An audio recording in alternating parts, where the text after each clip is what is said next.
Holy shit. I know, right? My god. All right, hello everybody. As you could probably see from the stream title, I have a special guest on today. Would you like to introduce yourself? Hi. I am QueenofRavensMorgana. I go by Momo. I am also a streamer, although I have not been at it for very long. So, hello. I think you've been at it longer than me, honestly, by a little bit. I think you started streaming before I did. Yeah, I don't think I was doing it for that much longer, to be honest. Because I think you started after me and another friend of ours started. If I'm getting the timeline correct. Yeah, I'm honestly trying to remember exactly when. I could probably go back in the VODs and look and see how long I've been streaming. But yeah, this is Momo. She will be joining us today.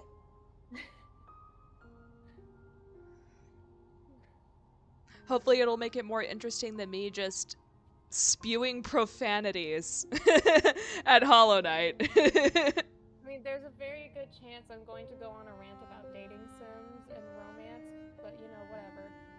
You invited this. I did. Asked me to do. I did. You invited this into your home.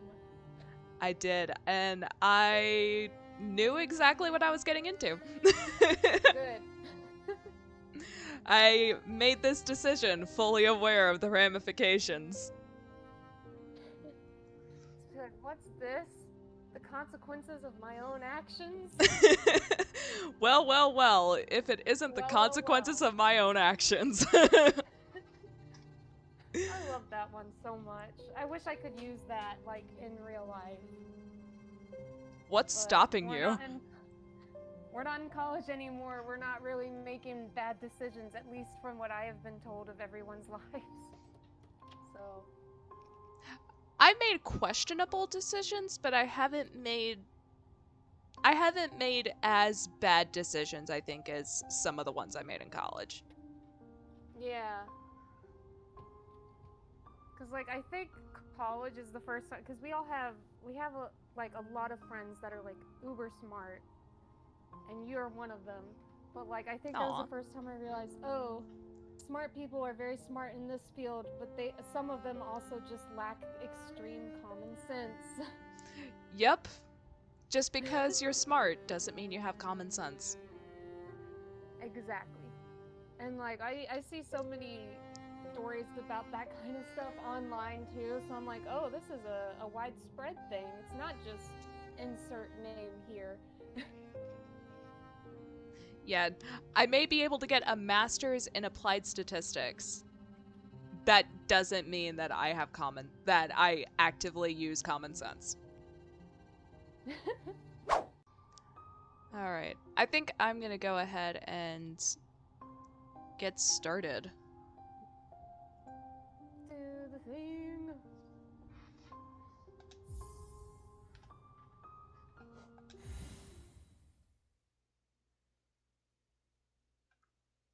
Let's see if I remember all the controls.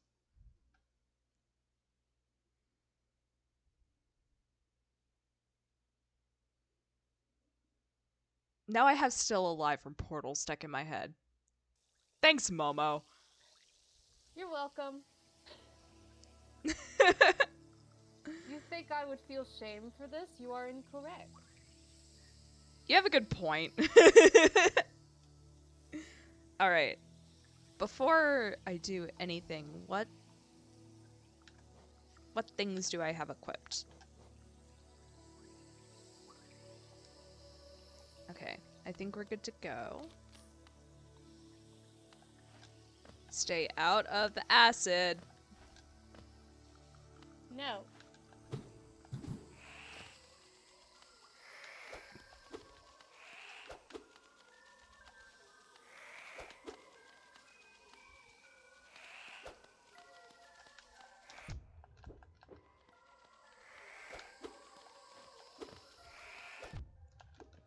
Nope.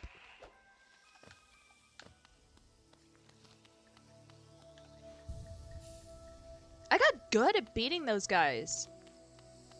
I like how the music really conveys the mood, because, like, when you were beating up that one dude, it sounded very eerie. It was very cool. Yeah, like right now. Do, do, do, do, do. Oh, shit. Ah! You fool! Ah, shit, wrong button. You double fool! Joke's on you. You played yourself. Like, this is the picture of the person responsible for our downfall, and it's just a photo of you. God damn it. Where's the dash button? Which one's the dash button? That's the dash button. Why are you asking me? I've never played this. You're supposed to be the game player here. This is your channel. Get it together. Hey, it's been 2 weeks since I've played. Wow. There we go. Where's my soul? I hear my soul. Where are you? Wait, is that the music your soul plays?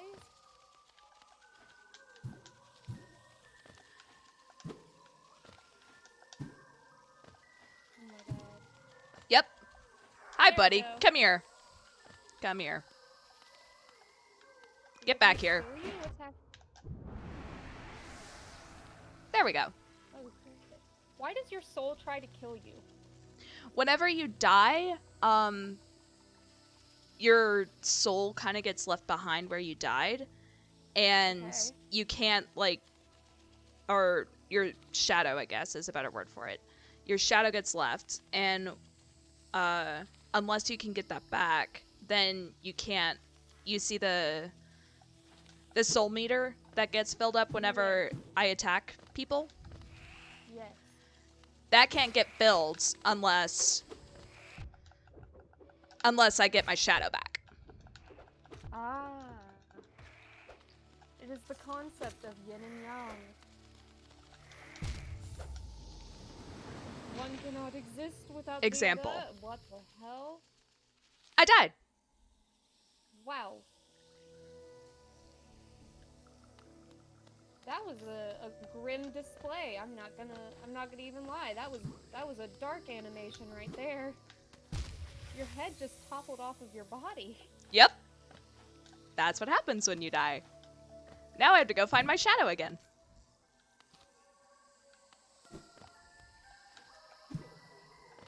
Dun, dun, Come here, dun, buddy. dun. We have some time to kill.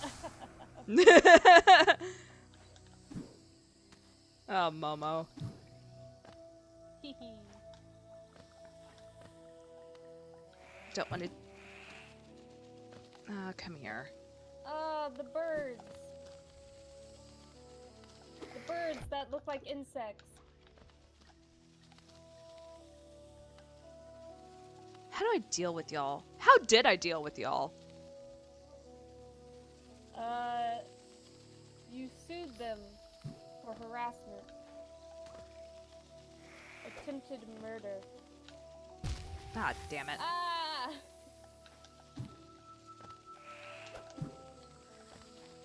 What if I just run? Ah! I felt that in my soul. I'm gonna go and grab some extra health from the bench before I try dealing with that bullshit again. Okay. That's a very nice bench. It is a very nice bench. Actually, you know what? I'm just gonna leave that bullshit for a while. I'm gonna get used to the controls again before I try dealing with that again. Yeah! Oh, is somebody crying? Oh no! Oh no, Sam, help them! This is sad! I don't know if I can. I don't know if it can get over there yet. But they're crying! I know. I hear them. And I feel bad. Nope, nope. There we go. Nope, can't get through that door yet.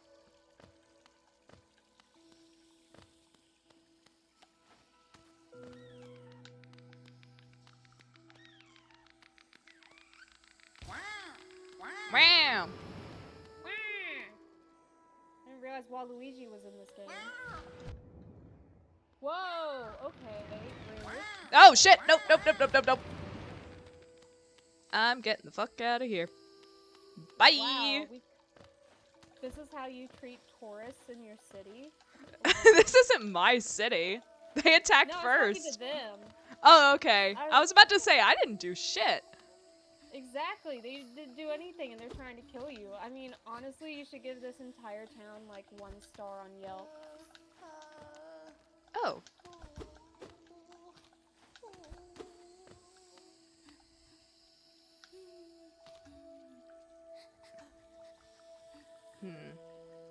Yeah, I don't know how to get up there. I'm sorry, dude. I can't help you right now. I wish I could.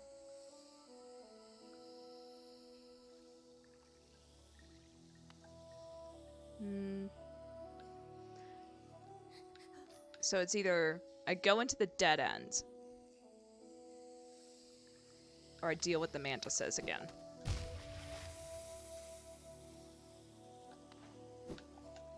Ha. Acid is not my friend.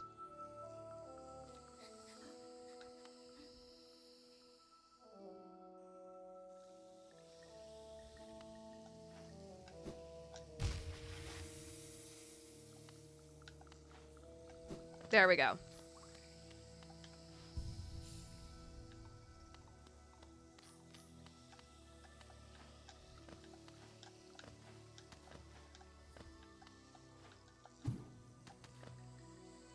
Let's see.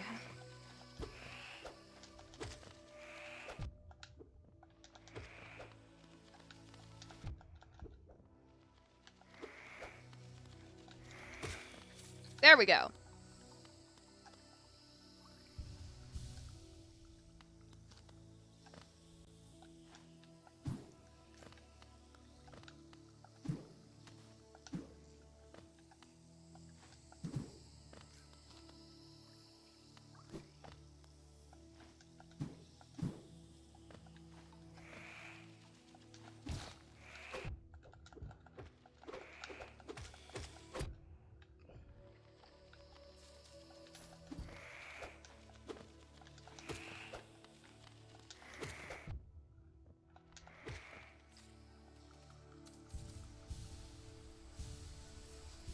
There we go. All right.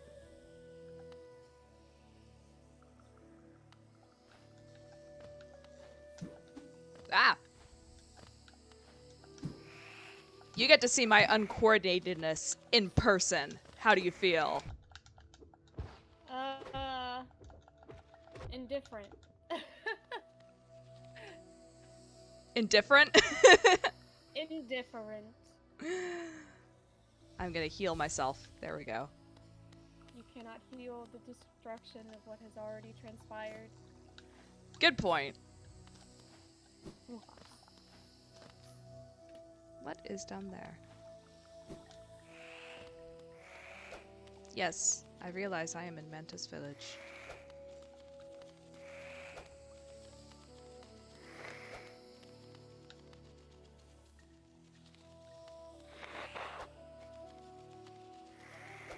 You okay?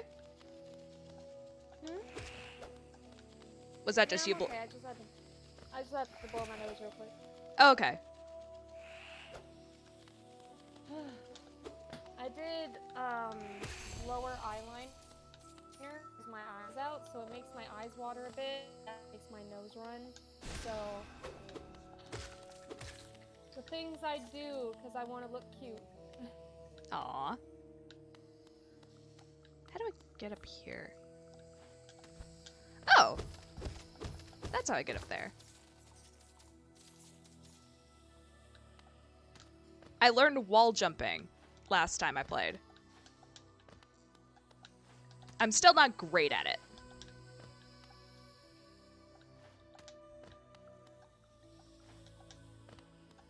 I don't know. How did I do that? Did I just get really lucky? Yeah, I think I just got really fucking lucky.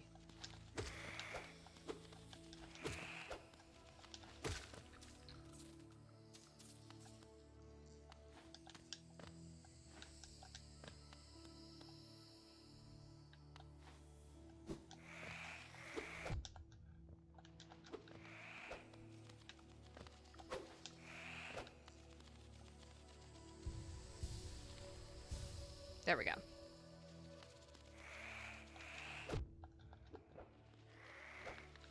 Oh! Fucking hell.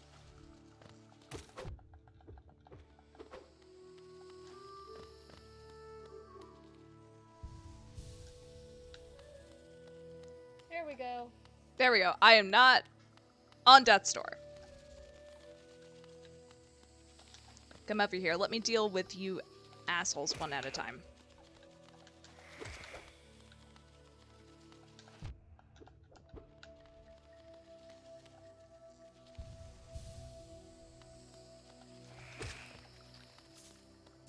There we go. Now you.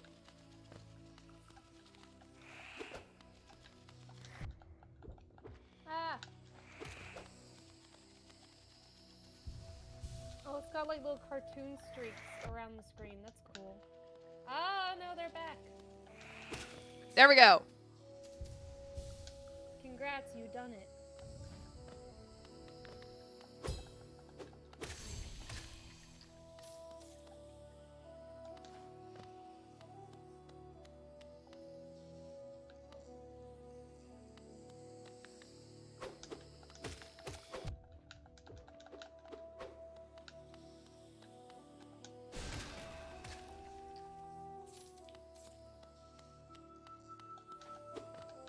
Wait, I've already done that. God almighty, please tell me there's a bench around here somewhere. Whom's to say? Because, like, this place is really, really cool. I have a feeling I need to go up here.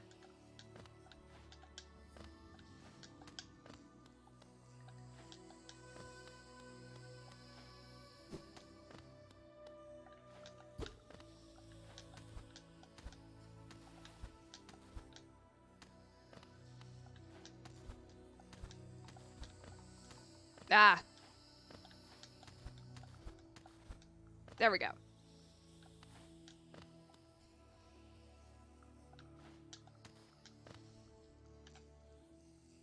The truce remains, our vigil holds, the beasts are kept at bay.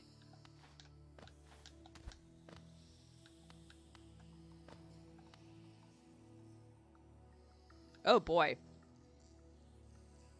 This looks like a nightmare. Oh, God. There are teeth. Teeth, I tell you. Teeth.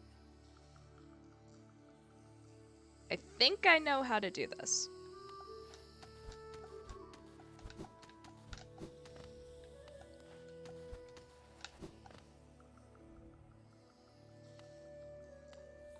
But if I mess up, I'm screwed.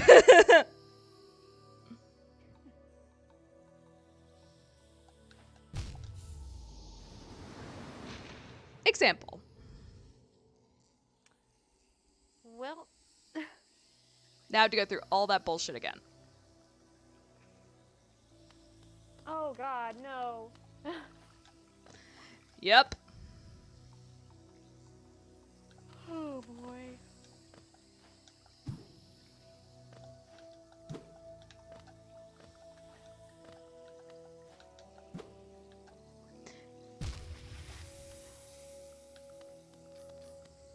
Yeah, that's the one thing I don't like about this area.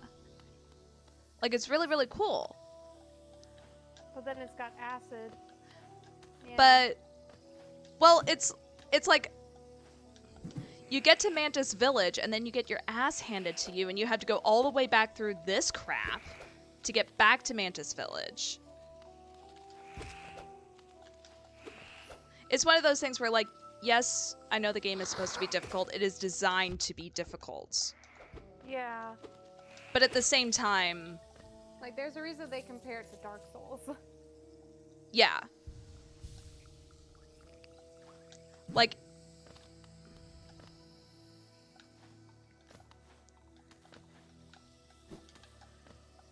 But at the same time, it's like... I feel like that's almost Dark Souls on steroids. Like, at least give us a save point somewhere in Mantis Village that is somewhat accessible.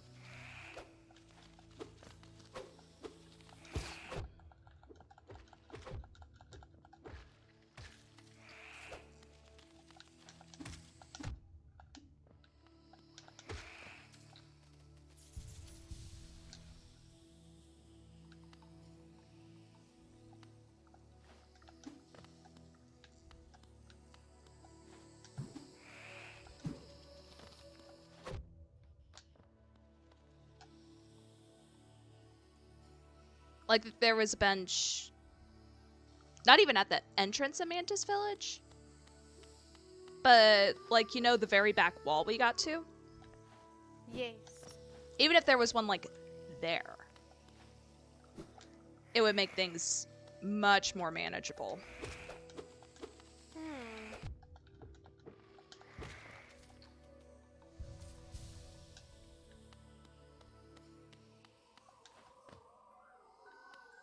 Yep. Come here, buddy. Do I have to fight you to get my soul?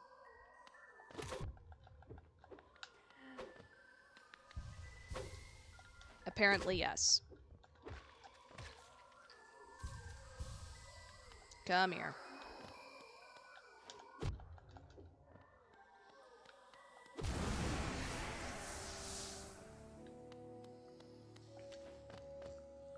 Now I'm practically at 1 hit point.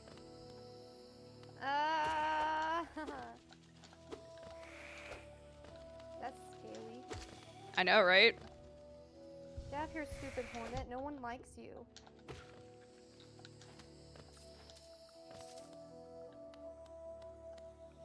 As I said, if there was a bench, like, back there, that would make things more simple.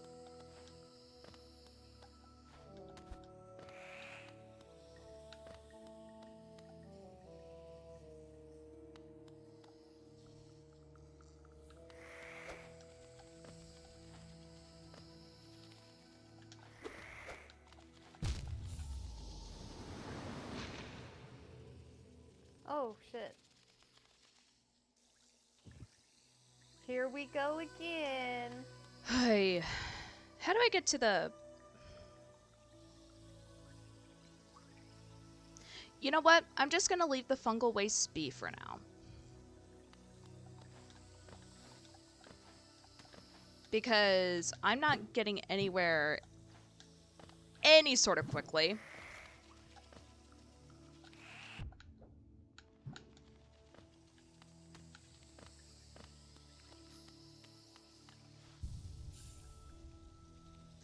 If you look, do you see where Queen Station is? Give me a second. Switched over to the Twitch one and I didn't see what you were talking about. Ooh. My plan is to get over... Queen Station is. My plan is to get over there. Oof. Good luck with that. That looks like it's pretty far. And say, screw it with Mantis Village for now. Just cause... Nobody likes mantises anyways. Like, I mean... They eat each other. Like, it's cool and all. Mantis Village is cool. I like the aesthetic. Ah, fuck.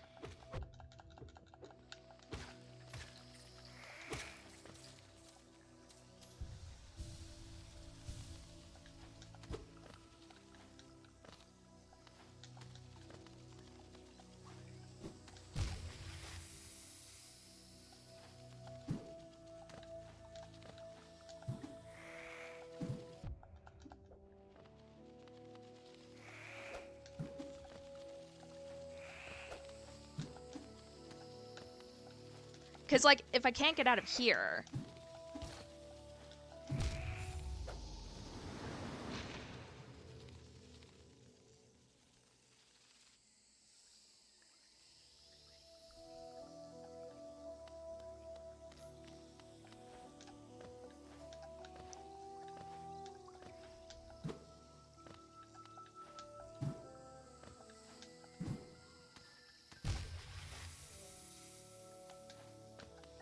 Again, I understand it being difficult. But this is getting ridiculous.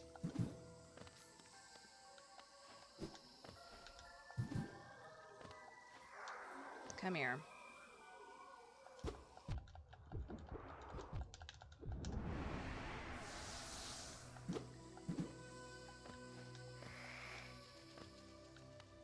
Alright, get down here.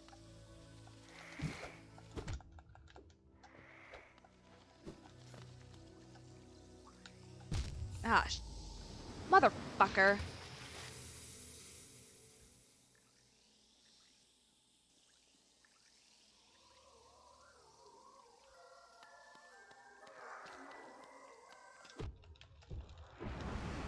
There we go.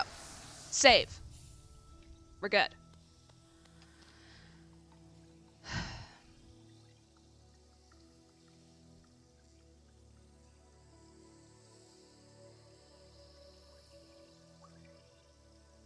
Yeah, I'm trying to figure out how to get to Queen Station. Okay. That way I can... Oh, son of a bitch. Because with Queen Station, I can get out of here into somewhere else.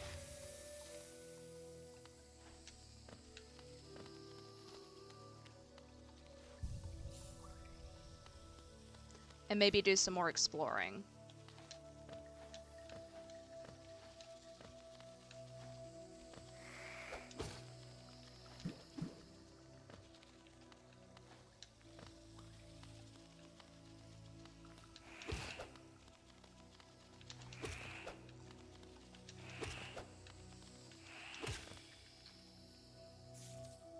It is a little bit gross that, like, their body parts just kind of fall after you kill them.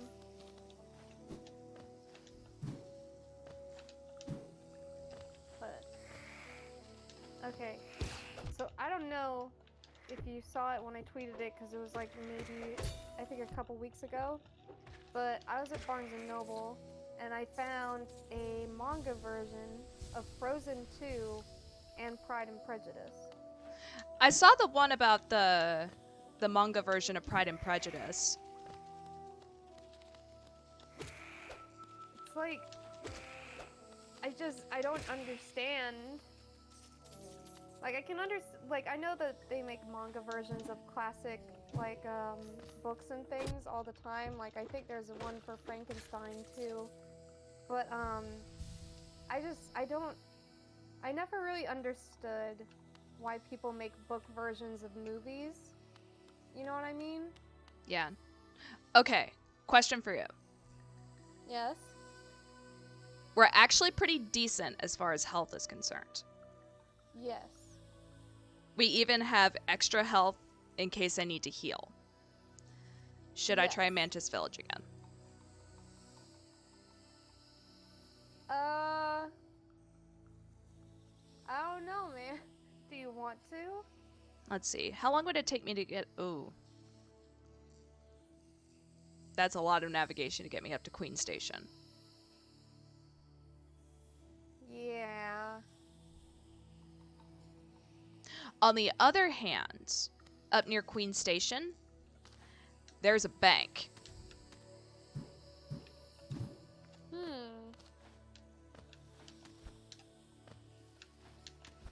Do you need to, like, store stuff there? Well, there goes your health. Oh my god.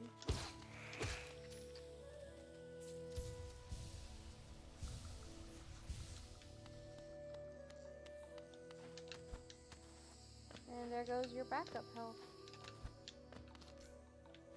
Shit.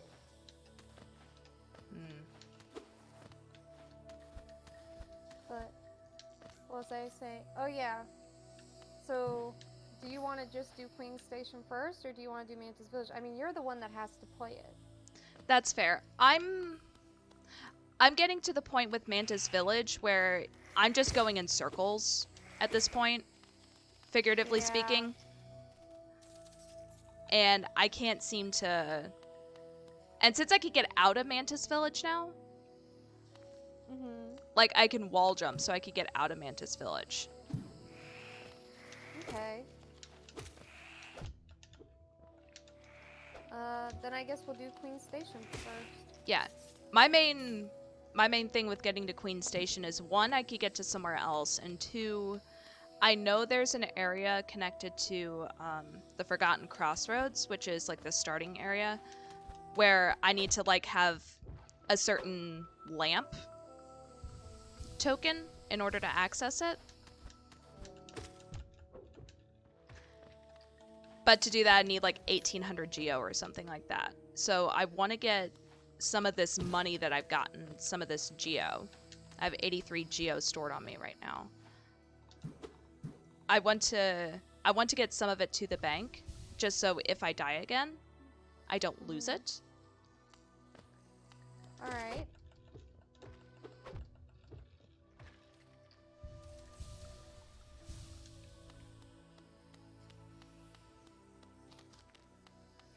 It's always it is always good to make sure you have, you know, stuff backed up. But yeah, there's a like I understand there being a manga version of Pride and Prejudice because like that's such a big classic. It's like apparently it's heralded as one of the best romances ever written, which I agree with. It is a damn good book. But so I understand why they would make a manga version of that. I still think it's weird, but I understand it. I don't understand why there is one of Frozen 2. Because, like, even when I was a kid, I didn't understand, like, you know, as a kid, they take a lot of kids' movies and make books out of them. Yeah. And it's like, basically, that's just everything that happens in the movie, but you've written it in book form. What's the point of that? Sometimes they'll do something interesting where they'll write a sequel in book form instead of just writing the entire plot of the movie. But, you know, I don't think that happens as often. So it's just weird. It's like we've all seen, or at least anyone that is interested in Frozen 2 has probably seen it at this point. So why would they want to read a book version of something they already know? And Well, I mean, to alleviate any confusion, the reverse is not confusing to me. I was about to ask, like, what about the reverse?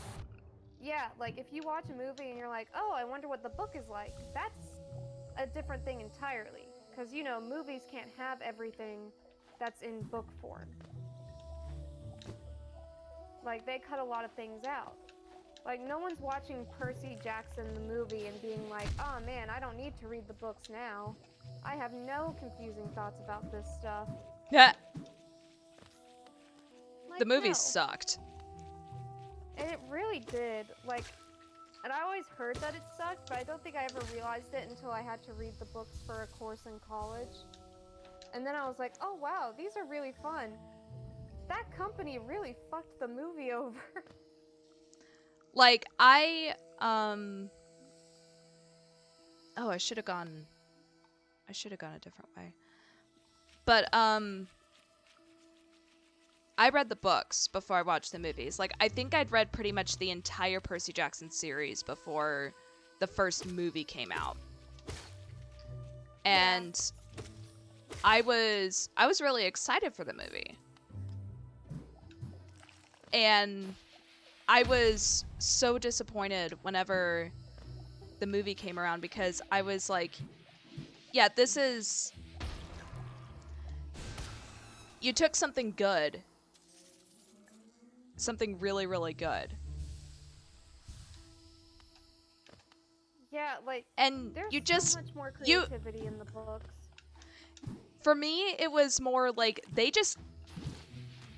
people who made the movie just like missed the entire point of the book.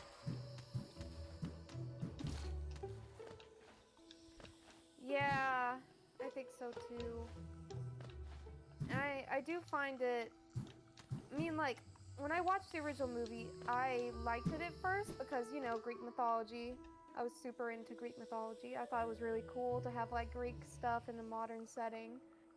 However, you know, it wasn't a movie to like write home about. It definitely wasn't my favorite movie I watched when it came out. It was just a movie where I was like, oh, that's kind of cool. And then years later, you know, I start hearing people complaining about the movie because, you know, it did the source material dirty. And I was like, oh, I can understand why they'd be upset about that. And then I read the books. And I was like, oh, wow. This is so much more fun and interesting. Yeah, they weren't... People aren't kidding when they said the source material was done dirty. Like, everything was so much more interesting in the books than in the movie. Like, I think one of my favorite things from the first book was when they go to Medusa's, like, statuary. Yep. I don't know what you call it. Yeah, the... place where they sell statues. Like the statue emporium or whatever she called it. Yeah. Yeah. Because, like, that's one thing I didn't like in the movie is that, like, Medusa was kind of dumb. Like, I didn't like that they went with the stereotypical evil ex-girlfriend type of deal for her.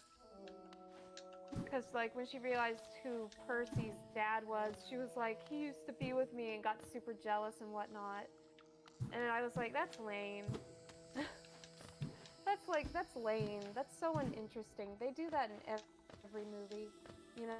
Yeah, like the scorned ex-girlfriend, which, I mean... I won't say it's a terrible story plot if it's done correctly. Yeah. It has to be done correctly for it to have meaning. Yeah. I don't think they personally did it correctly because it was kind of bland the way they did it. But it was way more interesting in the book, because in the book, you know, she owns like part of her garden or whatever place that she sells statues at is that she like has a whole little diner type of thing going on, and she makes them milkshakes and really good burgers, and I'm like, oh wow, this is such a cool like description. Like, I love the image this is conjuring. And then, you know, she like starts talking about like she sees Percy and like he, you know, obviously looks like his dad. And she starts like reminiscing about her ex and it's like, oh, he's so great and blah blah blah. Anyways, I gotta kill you guys now. And I thought that was way more interesting because it was like, oh, she's a monster, but like she feels fondness for this past part of her life. Yeah. But that doesn't make her a better person because she still decides she wants to try to kill the kids. Like, I thought he like gave her some layers, even though it was such a short interaction. Oh, definitely. And even the whole, like, she invites them in and gives them food and kind of puts them at ease before she's like, oh, this has been nice. Now I have to kill you. Yeah, I thought that was cool. I thought that was very interesting. Whereas in the movie, it was just done in the most stereotypical, like, I am a villain kind of way. Where, like, you know, she invites them in. From what I remember, I haven't seen the movie in years, so I might be remembering this wrong. So, like, she invites them into, like, the statue place, and then the hunt is on. And, like, even if they don't know that the hunt is on, like, it is very clear by her manner of speech that, like, she's probably not a good guy, you know? Yeah. They made it way too obvious. I haven't met this person before. Oh, come in search of treats, have you? I chanced upon a unique little fungus growing right above us. I found it only in the station, and the taste is just divine. This place must have been quite the hub, built at the border between two lands, that misty drop to one side and those bulbous growths to the other. Neither place seems particularly welcoming, so while my little treats last, I think I'll stay right here. Okay, I'll just let you be. Jesus, she was tall as fuck. No kidding. Like a giraffe. No, I feel like tall girls need some more love. We don't really see many shows or movies where like a girl that's over 6 feet tall finds romance or something. And I mean, there is one on Netflix, but like I was just about to say Tall Girl on Netflix, but that one is so dumb. Yeah, it's not good. Like, I just want one where her height isn't even a cause of concern for her, you know? Because, like, I feel like that's way more... I feel like that's way better at showing people how to be accepting of, like, what they may perceive as a fault and how they look, you know? Like, teach them some self-confidence. You've opened several stag stations now, haven't you? I'm thankful for the opportunity to once more travel through the kingdom. As I visit more places, I feel my memories returning to me, like the stagways of my mind are running once more. Continue to open the stations and you'll have my deepest gratitude. Okay. Aww. That's sweet.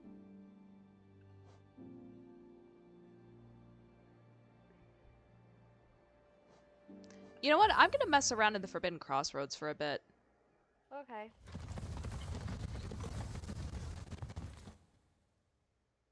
But yeah, that was like a whole thing, is like, like I didn't like, a lot of people made memes about it, but there's like a line in the beginning of the movie Tall Girl where she's like, "You think your life is hard? I'm 16 years old and I'm wearing I'm however years old, I'm wearing size 16 shoes, men's or whatever." And like a lot of people took that clip and then they would like pan over to something that's going wrong in their life. Like I think there was one girl that made a video about it where it cuts to herself and like her arm is gone. Yep. And she's just like, "Yeah, your life is so much harder than mine." Oh, like, totally. People really memed the hell out of that scene, and I mean, they rightfully should have, because it really does just come across as someone who is just completely tone deaf of what goes on outside of their life. Oh, 100%.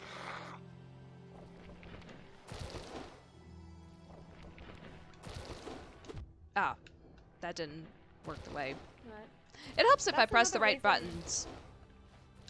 But that's another reason why I like the Wayhaven Chronicles series, because they have this whole mechanic in Wayhaven Chronicles. It's an interactive fiction novel that you can get off of Steam, where, you know, you can choose the sexuality of your character, and depending on what sexuality you choose, it affects the genders of the love interest that you have. So for example, if you're playing as a woman and you choose to play straight, all of the love interests are male. If you choose the reverse of that, all of them are female.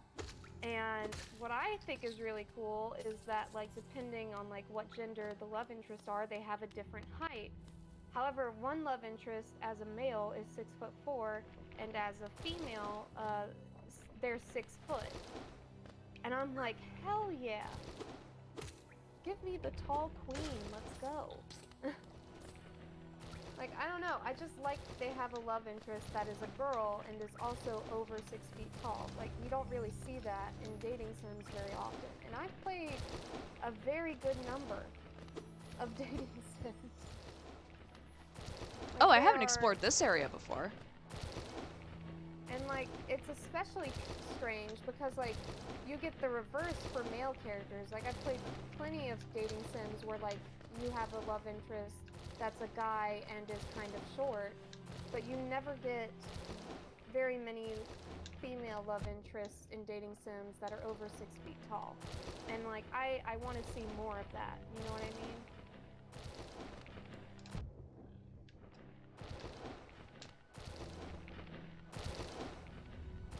Jesus.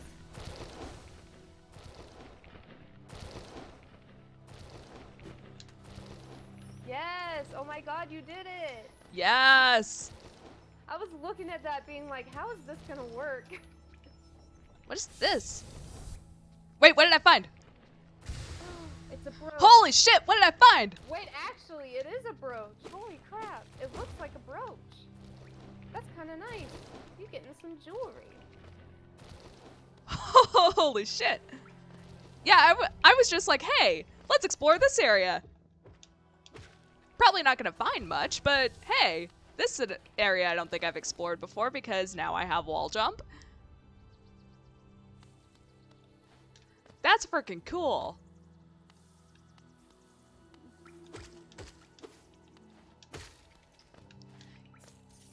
Yeah, one thing I love about this game is that if you go back to areas that you've explored in the past, when you get new abilities, Mm-hmm. you can find new stuff. Yeah, they do that in Chicory too. Like there was a lot of places that I couldn't go to because they were blocked off by trees, but once I got the paint swim ability, like I was able to swim through the paint on the ground and go through the trees. So it's like it's really fun to be able to like solve new puzzles by going back to different areas that way. Let's see, what other areas? Okay, fungal wastes, I've been there.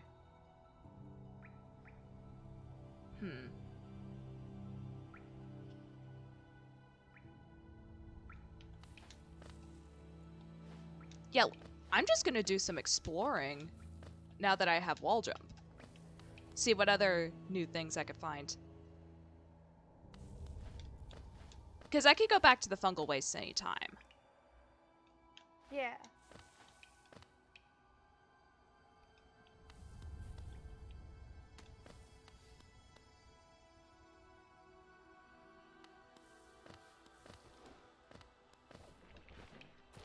Wait.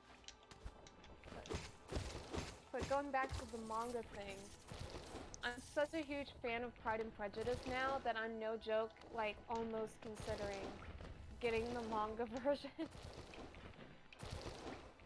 Just because like I love slow burn romance stories.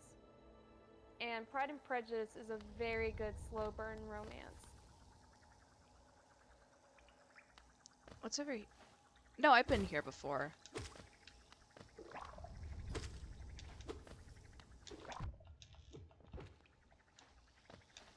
I can't remember what's on the other side, but... Friendship. Friendship is on the other side. Washington is watching from the other side. I was just thinking that. Holy shit.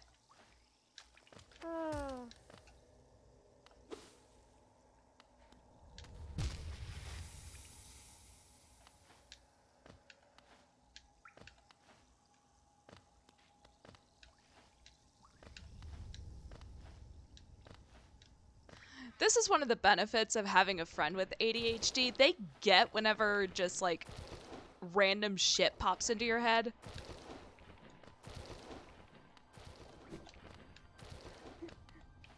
Washington is watching from the other side. Teach me how to say goodbye. Goodbye, rise up, Eliza. Alright, let's stop singing before I get a copyright strike. And before I start crying because, like, he's about to die in the next few sentences. Yeah. Oh, the first time I ever heard that song, I legit just started crying. It's so sad to hear so many song lyrics come together, and it's just, like, his life playing out in front of him, and then he just fucking dies. Oh, spoiler alert, Hamilton dies. Yeah, I got to see Hamilton live in Nashville at one point with my mom and my aunt. And one of the things that hit me the hardest was at the very end, the very last song. Spoiler alert for anybody who hasn't watched Hamilton yet, I guess. During the very last song, they don't do this on the cast album, but during the very last song, Who Lives, Who Dies, Who Tells Your Story, at the very end, you hear Eliza's dying gasp. Oh, yeah, I saw that. I watched Hamilton on Disney Plus. Yeah, they do it on... My sister made us watch it. Yeah, they do it on Disney Plus, and they do it when they perform it live. But I wasn't expecting that whenever I saw it live, and I started sobbing.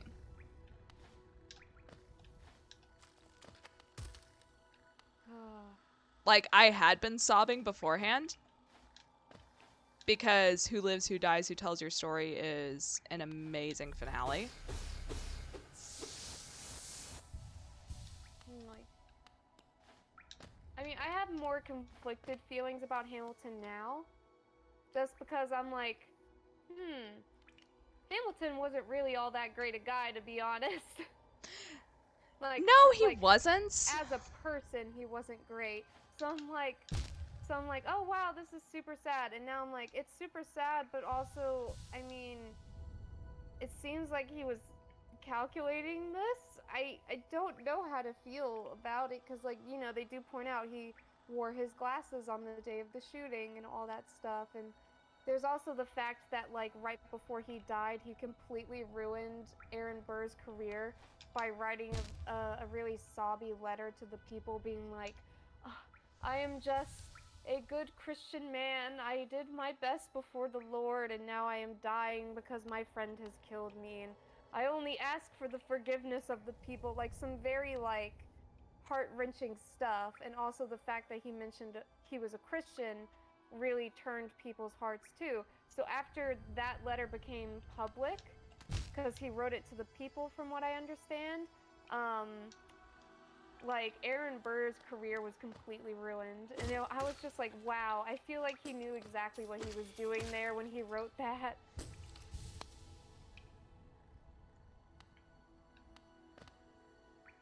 Well, I think... I don't know. I think part of the... how you feel about Hamilton, we can all agree that he was a little gremlin sometimes. Oh, yeah. He was... Yeah. One thing that I like that the musical did, especially in The World Was Wide Enough,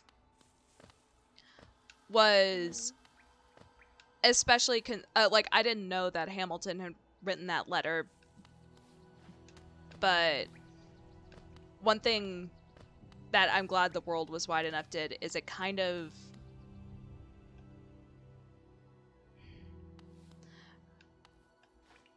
cleared Burr's name is probably the wrong word to use. It humanized him. Yes, it definitely humanized him, and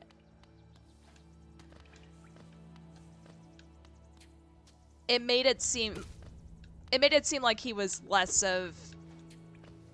It took away some of the demonizing things that we might have heard about him throughout history. Like, I mean, honestly, yes, he made some bad choices. Yes, he made some bad choices, but he was also human. Yeah.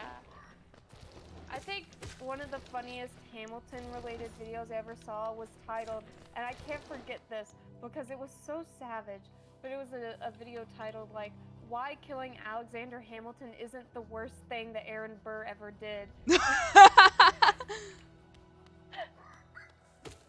And it, like, talks about this thing that he did in his political career where, like, I think he denied this one town clean water for some reason. And I don't remember the specifics of it, but a lot of people got very sick because of it. Can we just agree that a lot of the founding fathers in their own way were kind of dicks? Yeah, for real.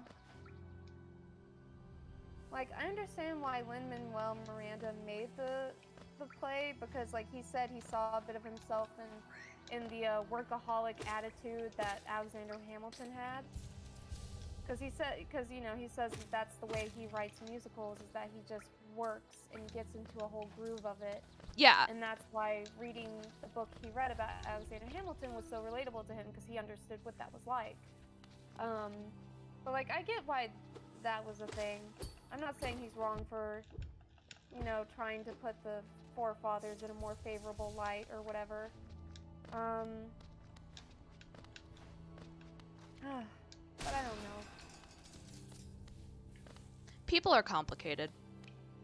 Yeah, history itself is very complicated too.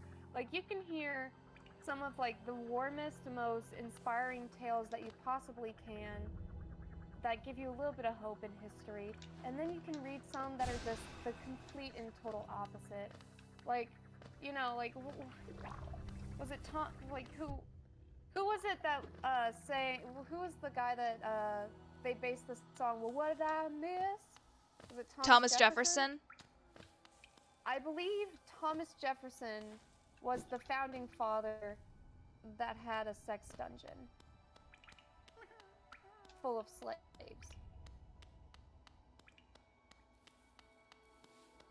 Yeah. Never heard about that one. Yeah. He had, like, a bunch of slaves in his care, and he, like, I don't know how many it was, but he had one, from what I can understand, he had a female slave that he would do things to, and ended up having children with because of it. And, you know, that was a thing.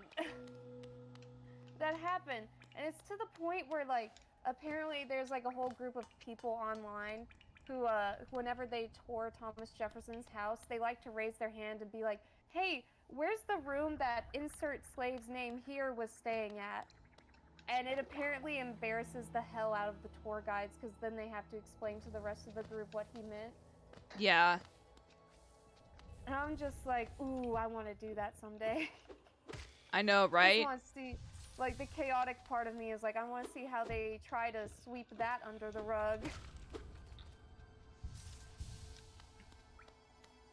But yeah, like, I think he actually has some descendants today because of those, things he did. Like, founding fathers are fucked up. They really are.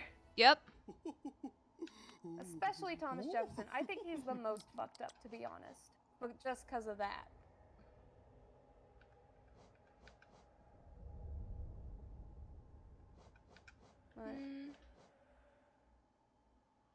And this is less bad, but there was an episode of Ruining History about, who was it? I'm gonna look it up real quick so I can make sure I get the name right.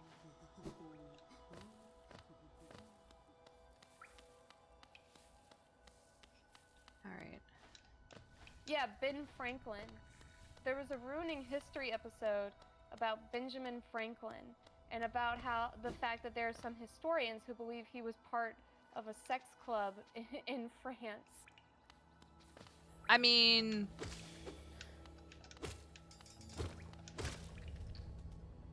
as long as everyone was consenting adults, I mean, he could do whatever the hell he wanted. Oh, my bad. It was a sex cult. Less okay. That's okay. I was about to say sex club? As long as everyone's consenting, it's fine.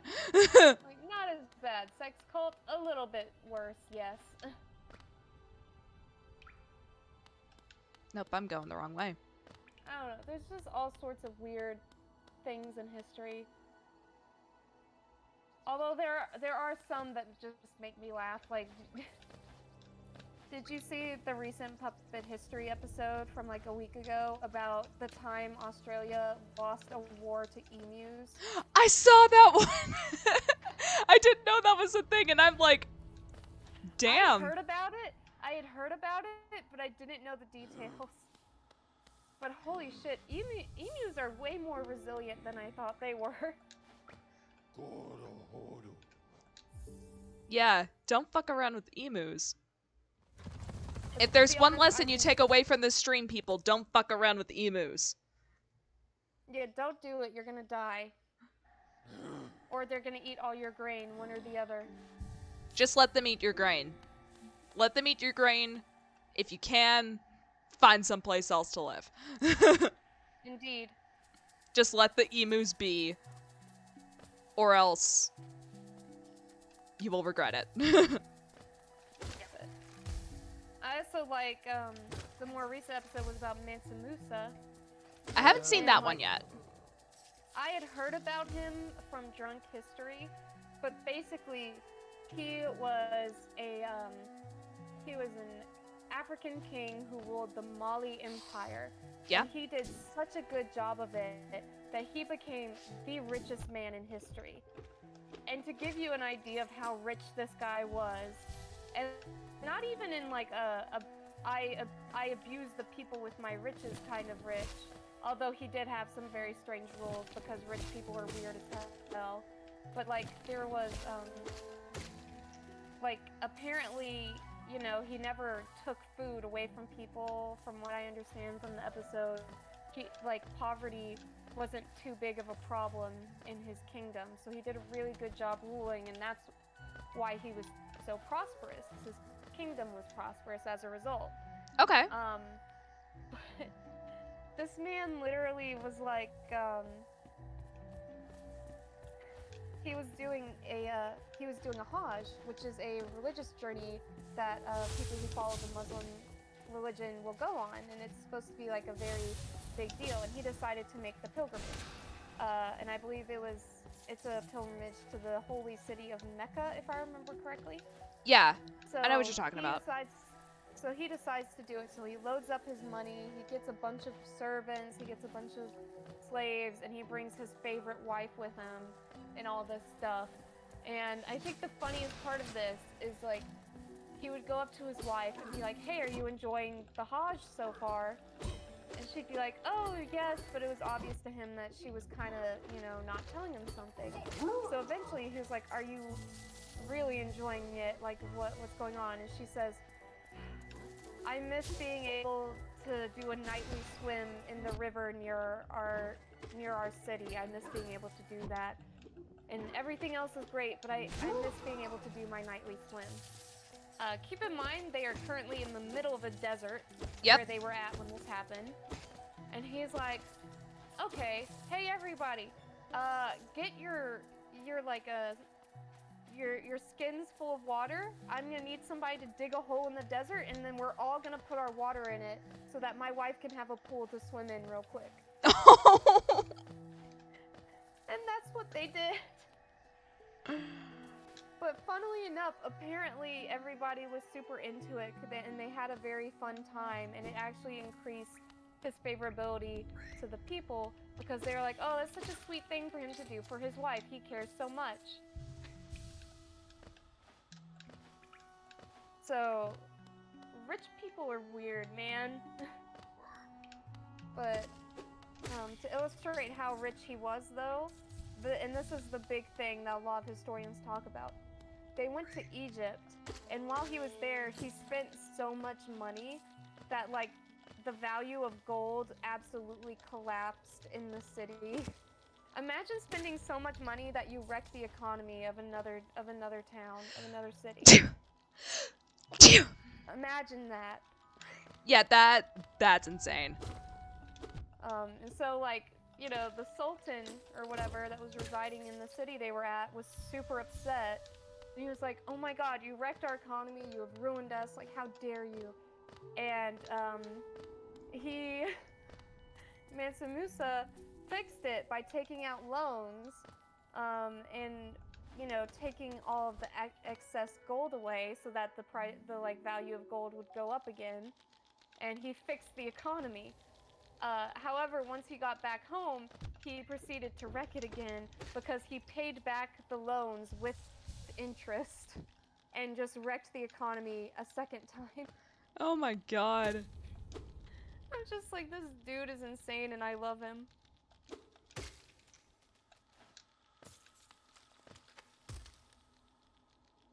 Okay, that missed me by like a millimeter.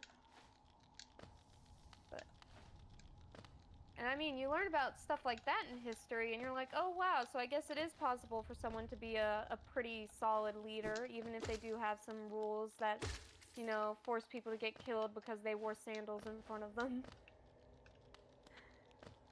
But like, overall, he was a pretty good leader. That's pretty cool. And like, it's kind of nice to hear historical figures that did a good job, you know, keeping their empires together. But then ultimately it falls apart once, you know, they die, and then there's like a whole thing about their kids fighting over stuff or splitting the empire in half, some getting greedy and taking more than they're supposed to, like things like that, and then it just undoes all the progress, and it kind of makes you sad. There we go. Oh, wrong button. Samwise, it helps when you push the right buttons. Is this literally it? Was that your phone? Yeah, my phone went off. Okay. It was the game. The game is messaging you.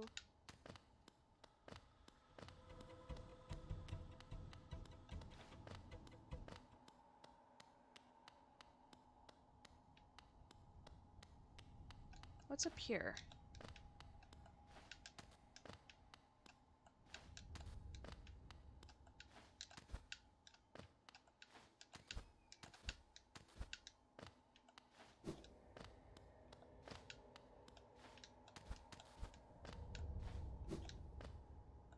What did I find?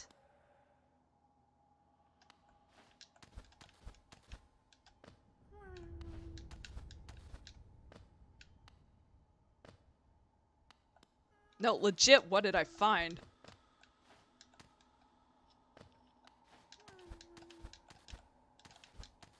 There's like a really weird noise going on, and I am not here for it.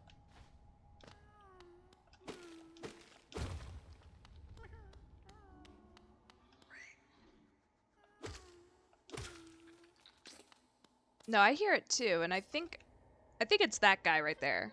Oh. I'll get to him. Save him. Hold on, buddy. Yay! Goodbye. Yeah, I'm gonna explore this area a bit because I don't know where I am.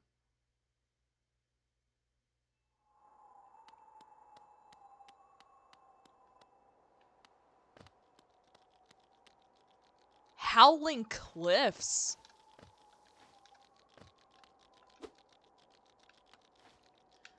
What the hell am I looking at?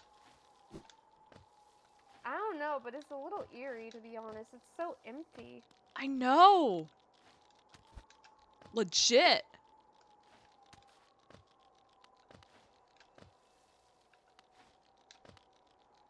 It's Silent Hill.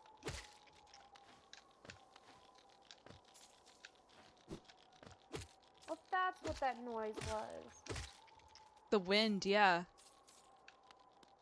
No, I heard like skittering noises. Oh yeah, probably those things. Oh, you found a thing. Yeah, if I hit it with my sword, it'll fill up my extra health. But my extra health's already full, so there isn't really a point for me hitting it.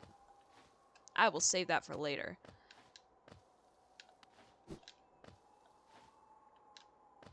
How did I get up there? Yeah, I'm just gonna walk around for a bit. Because holy shit.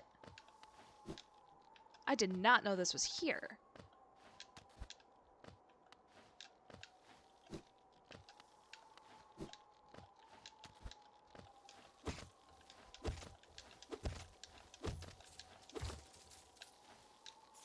Ooh, we got money. We did get money.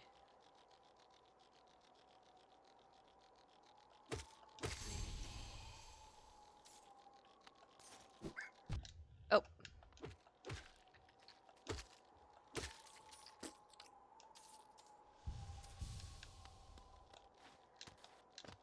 There's no music. I know, that's another part of how unsettling this is.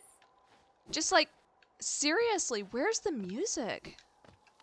Would it break the tension if no one remembers Ahmed started playing in the background? Just like randomly started playing? Yeah. I think I might shit my pants. Why? Like, if it literally came out of nowhere, then it would really freak me out. Because sudden noises scare the shit out of me.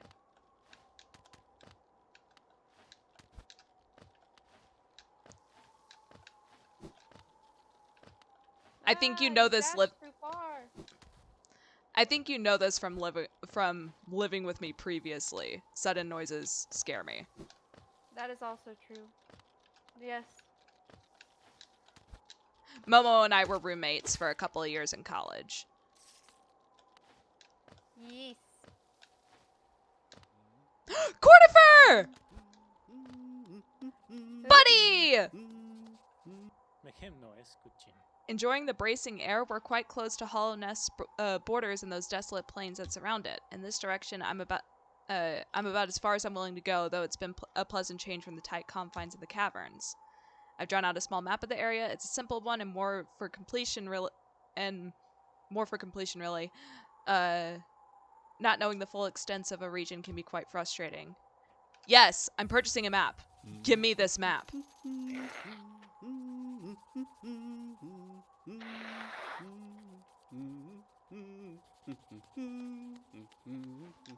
Thank you, buddy.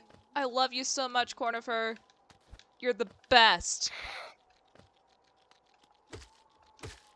Is he the person you get maps from?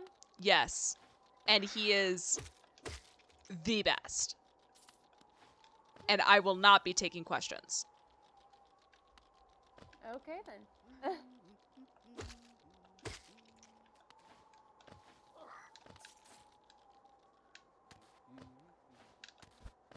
His status as best is not up for debate.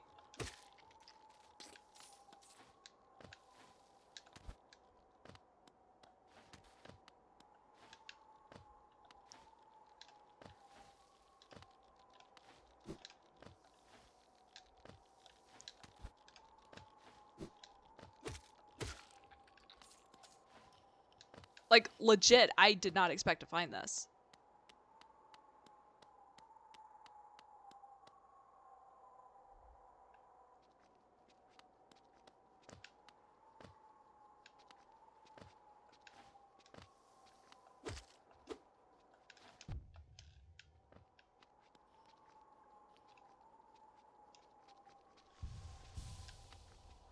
Ah, shit, there's spikes.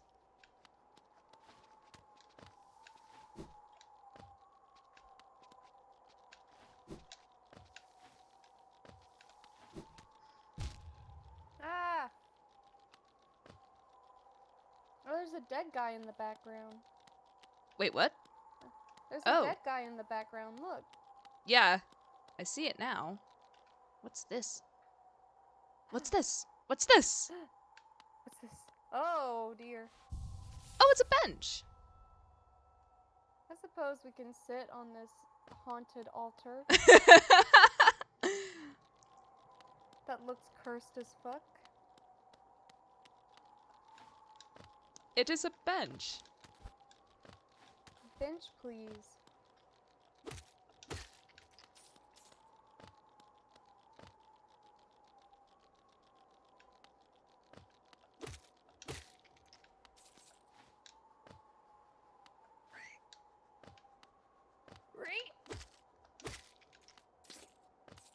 Alright, you know what one of the most cursed things I think an enemy can do in a video game is?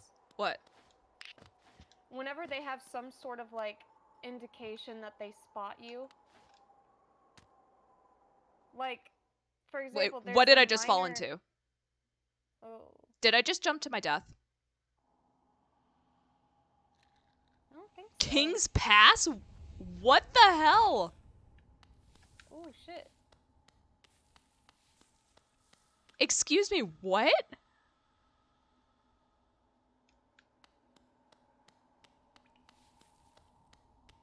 Is this where I started? Was this like the tutorial area? Because this is looking familiar. This is looking very familiar. Ooh. But what was I saying? Like, there's an enemy in one of the Silent Hill games that's a monster that, like, it doesn't have any legs, but it has, like, these long arms and with, like, huge hands at the bottom. Yeah. And it uses that to walk around. But if it spots you, it points at you with one of the hands, and then it starts fucking charging you. And I hate it. Like, I hate enemies in games that, like, point at you right before they get you or they make some sort of noise. It's horrifying. So it's basically like when you were describing it as having like hands for feet, Yeah. my very first thought, have you seen part 5 of JoJo's Bizarre Adventure? No, because I stopped watching JoJo. That is fair. In part 5, there's a stand called the Grateful Dead. Okay. And it does not exist from the waist down. And it uses its arms to walk around. Look up pictures of the Grateful Dead from JoJo's Bizarre Adventure. It is horrifying. Honey, the thing I'm talking about is worse. Did you find a picture of the Grateful Dead? I did. I am going to show you a picture of the... So, the enemy I'm talking about is called the Twin Victim. Okay. So, like, it's got 2 baby heads, and then it's, like, with this, like, weird black, shawl just covering them completely.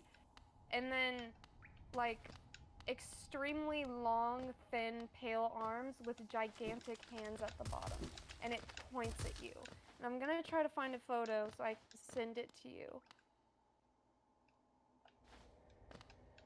Because I hate it.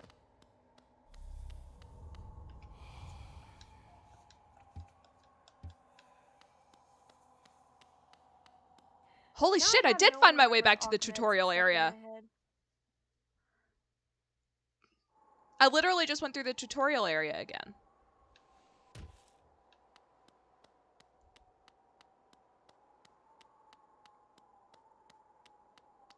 Yeah, because I just got back to Dirtmouth.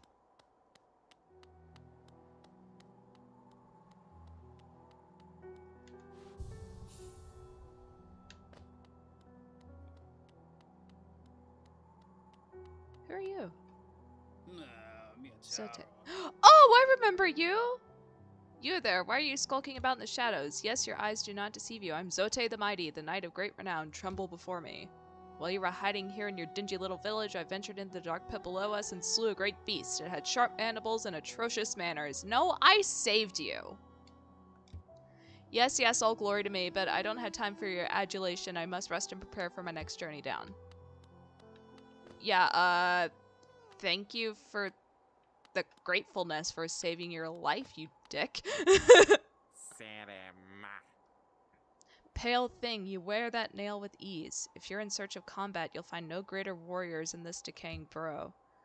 I've heard an arena exists somewhere below. One built for our likes. Meet me there and we'll test what skills you possess. I'll be heading down soon. Come and find me if you dare. Ooh. We're daring each other now, are we? Alright, Is that a challenge? A stone door with a simple lock. Are you ready? I'm sending it in Discord. Yeah. If it'll load. Where is the station? Is that the station?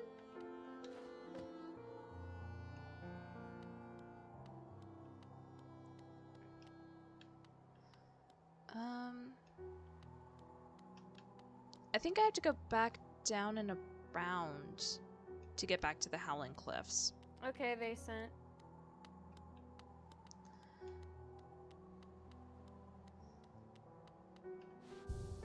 Hold on. I'll pause and then look at this photo. I sent 2. Oh shoot, it only sent 1. Nope. Why did it only send 1? Nope, nope, nope. That is cursed. Hold on, I'll send you one of it pointing at you. The fact that it points is what freaks me out.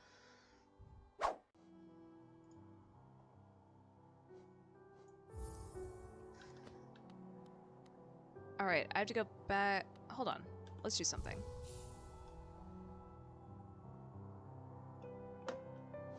There we go, I sent it.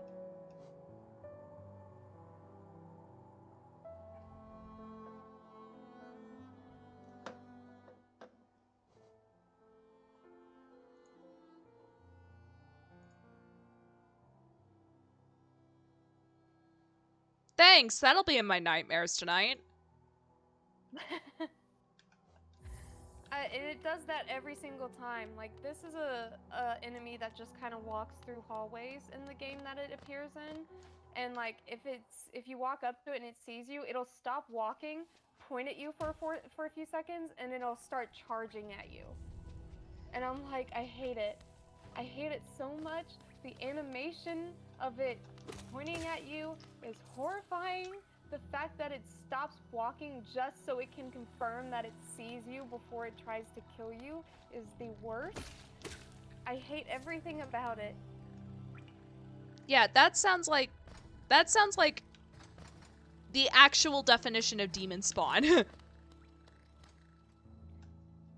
like, the thing is, like, I think in that particular Silent Hill game, a bunch of the enemies are based off of children that had been sacrificed for the cult that runs Silent Hill. So like, this one is based off of 2 twin babies that were murdered. Oh, lovely. There's like another one, yeah. And like, they're everywhere. Like, the other ones have like boss fights and things, but like, this one is just everywhere. You run into it everywhere, and I hate it. That sounds like a living nightmare. I'm gonna find my way back to the Howling Cliffs, cause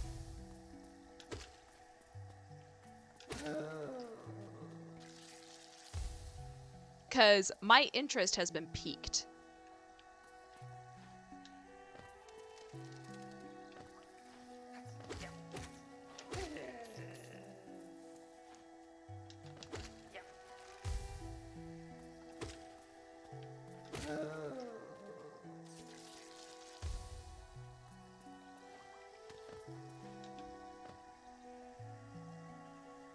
So, I don't know how much lore diving you've been doing on this playthrough, but I do remember I saw a video where they tried to dissect the lore, and like, there's a whole thing about some kind of fungus or whatever.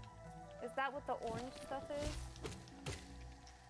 I haven't done a lot of lore diving, but that makes sense because even in the fungal wastes, there are versions of different enemies that have like spores on them, and then they also explode when they die. Yeah. Bench. I will take advantage of every bench I can. As Pluto says, save early, save often.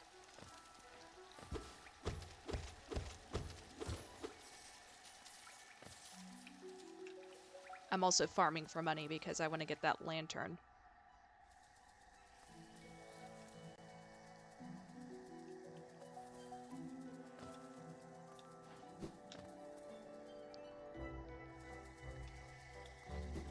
This place is so much easier to navigate now that I have dash. Like, honestly, how did I do it before dash? That's how I feel every time I get a new ability in Chicory. Because, like, you're able to explore so many more things as you go through. Like, I cannot tell you the number of times I died in acid because I did not have dash. Oof. That's rough, buddy. It's one of those things where it's like, yeah, this ability that I get in this area would have been really nice to have when I got into this area.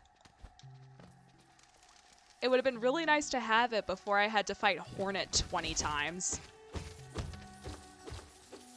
By the way, what is the currency supposed to be? Is it like rocks or? It's called Geo.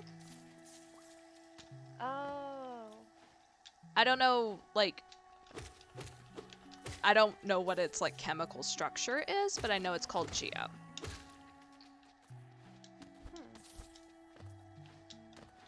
Where am I at?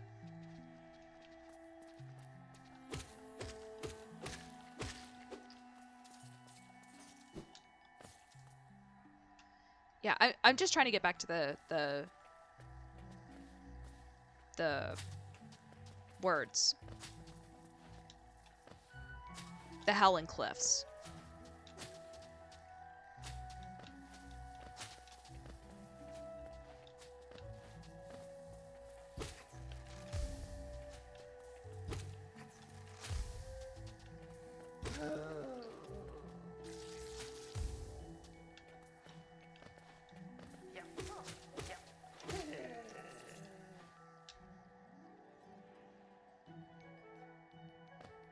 I think this is also an area I can explore now. I think. Because I have wall jump. I think. But first, Howling Cliffs.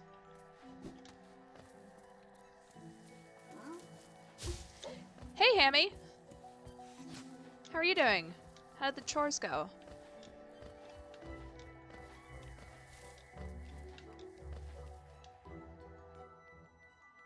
Oh, just got home doing chores. I can read, I promise. Can any of us really read when it comes down to it? That is a good question. How did I get up to the Howling Cliffs? I literally just wandered around until I found them. Oh, shit. Unending and I'm sleepy, but good. Well, I hope you're able to get a nap at some point. Ah! Fuck my life. You fool. I am You got Bobo the double Fool. tapped. Also, Hammy, this is Momo. She is my Hi. guest today. She is also a streamer. And she has been joining me on this journey. We found a place called the Howling... The fact that you paused after you got killed by the spikes. Dramatic pause. I felt the anger. Just like the silence. The fuck you say? But, we found a place called the Howling Cliffs, and I did not know they existed until today, and I am excited, and I am trying to find them again because I want to explore them. Because curiosity is going to be the... Yeah, because I did a lot of wall jumping, I remember.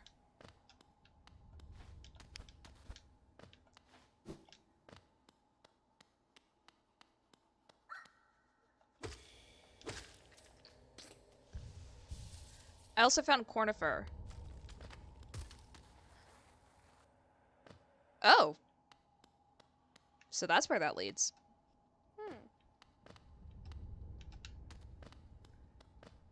Wall jumping for days. Hi, Sierra!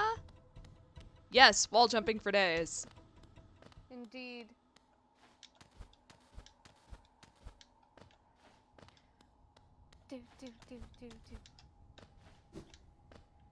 There was like a mini boss there when I first found this area, before I knew it was called the Howling Cliffs.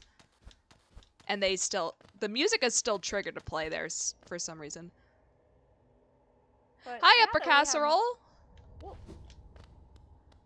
there we go. So I was gonna say, now that we have more people here, let us discuss Pride and Prejudice. Question being, Mr. Darcy, best man or perfect man? Oh, we were having No wrong answers. Oh, we were having a discussion earlier in the stream. Apparently there is a Pride and Prejudice manga. I am so tempted to read it. I'm not even joking. What is this? I'm so tempted. King's Idol. Wait! Is the king ha? Okay, I can't go that far. Wait, I think I know where the King's Idol goes. I think. I could be wrong, but I think. We were also discussing Percy Jackson, the weirdness of making a movie and then writing a book version of said movie, even though it's basically just putting the script into book form. And we also talked about the dangers of adapting books into movies, such as Percy Jackson. I'm still salty speaking about. of which, you want to know the worst book adaptation I've ever watched that makes me angry to this day? Oh boy, which one? So, imagine you're me. You like Asian dramas. You watch them on Netflix sometimes. Maybe watch them on some websites you shouldn't have. Yep. During college, right? Yep. You see all of a sudden a trailer recommended to you on your YouTube for a new upcoming show on Netflix to be released in like 3 weeks. And you're like, oh, this looks so good. The baddie is so hot. And oh my god, is this a potential love triangle? I'm excited. So then you're like, apparently this is a book and it's written by an English-speaking author. So that's interesting. It must have been translated into Chinese for this to be popular enough that they would make a production company of it. So I'm like, all right, I'm going to read the book before the show comes out, and then I'm going to watch the show. Imagine your surprise when you read the book and things in the trailer start to make less and less sense. The hot baddie from the trailer, who is shown to be the main antagonist, in the book, he is neither hot nor the main antagonist. In fact, he's just a whiny rich incel who thinks he's entitled to the main character's like life and marriage. Okay. So already a strange choice. Also, the comedic love interest in the trailer, who is shown to be like snarky with her, but also ultimately a very good friend and like caring person to be around, is a pretty cool dragon dude who she ends up falling in love with by the end of the book. Is there anything beyond you, Cornifer? Oh, there is stuff beyond you, Cornifer. So imagine your surprise when you're like, okay, well maybe it's more accurate to the depictions of the Chinese afterlife like the book is. And then you find that that has also been fucked up, and basically the entirety of the show is pretty much just in name only, and there's almost not a single character that didn't get completely changed or rewritten in the span of the entire series. A book adaptation made characters more attractive? Never. I know, right? It's like the most mind-boggling change, though. Because in the book, he's this whiny, like, little rich guy who's like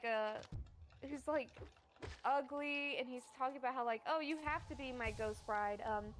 You're like, oh, I've been loving with you since this, and like, you need to be my wife. And every time she says no, I got a life to live, he's like, fuck you, you're gonna be my wife.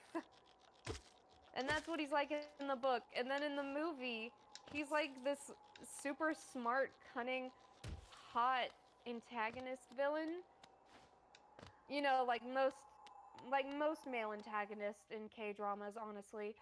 But like, it's completely a different character, and he's like the main bad guy, whereas in the book he's just this like stupid dude who's not even the main antagonist. It's like he's a level 1 thug, and then the main antagonist is basically the afterlife's system of the way of like currency and shit.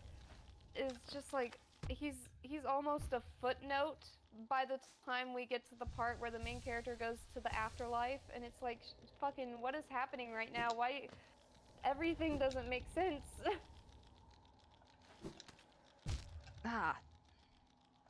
These spikes are gonna be the death of me.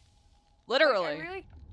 I really feel like the book is a commentary on how spoiling your children too much will make them just awful, entitled people, and then but like the series tried to absolve the mom for the child's behavior, because it's like, oh, he's taking advantage of her too, whereas in the book she was literally spoiling him even in the afterlife. Like, there's this whole system in the time period it's written in. I don't know if they do it today, but they have this belief in Chinese mythology where if a family member has died, you can burn certain products or like paper houses and things like that, and it'll appear for them in the afterlife. So that's how they get stuff in the afterlife, is because their like family that's alive sends it to them. And she just spends every single day sending him shit. And like by the end of the book, it's very clear that like she's pretty much complicit in all the awful shit he does, because she's given him the ability to do bad things because of all the stuff she gives him. And then in the Netflix series, they were like, "Oh, he forced you to give him those things. Like, you should just stop and let him sink or swim at this point, and blah blah blah blah blah. And you need to have a better life," and pretty much absolves her of all responsibility of how her child turned out.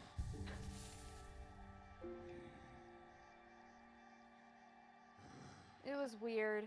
It was a very weird show. Yeah, sorry I'm not talking much. I'm just trying to figure out what to do. Okay, Queen Station. I need to drop off some cash. So if I die... What is the worst... What's a movie adaptation that you hate, Sam, since I just went on a whole thing? That I hate? Yeah, I feel like I need to even this out since I just went on a whole tangent and now it's your turn. Ooh. I'm trying to think, because, I mean, there have been some bad ones.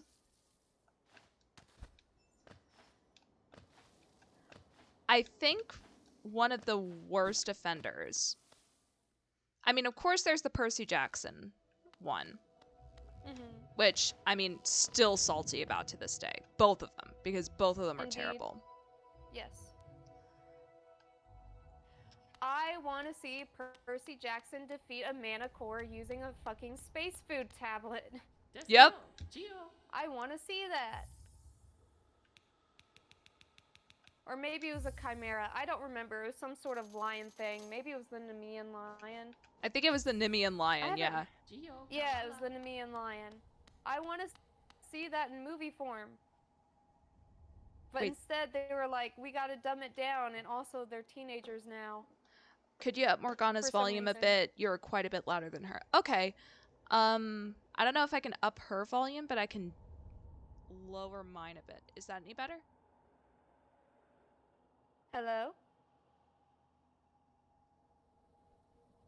Wait, there were two? There were two Percy Jackson movies, yes. Yeah, they did Lightning Thief and Sea of Monsters. Sea of Monsters was worse, in my opinion. I think the fault of Sea of Monsters is that they tried to be more true to the book, but in doing so, they ended up completely just confusing everybody, because there were characters in the first book that weren't even in the movie Lightning Thief, and then all of a sudden you're just expected to know who they are in the second movie, and it's kind of weird. Also, the daughter of they made the daughter of Ares hot, like conventionally attractive. And I feel like that does a disservice to her book counterpart, because, like, she didn't need to be hot. Like, she was still a cool-ass character regardless, and I just think it was a very dumb, sexist kind of change to make. Like, not every female character has to, like, pertain to or follow certain, like, beauty standards that society holds. All right. Our audio is better. Awesome. Thank you for letting me know. Oh, hi, dude. Can I talk to you? Yeah, pale thing. You use these old lines? Pathetic. A real warrior carries himself to combat. He has no need for such convenience. Well, screw you. I prefer not dying. It's like, hey, how about we race to this other town? I'll beat you there. Uh-huh. He looks like one of the sand people from Star Wars. He the does Jawas. a little bit. Yeah. He looks a bit like a Jawa.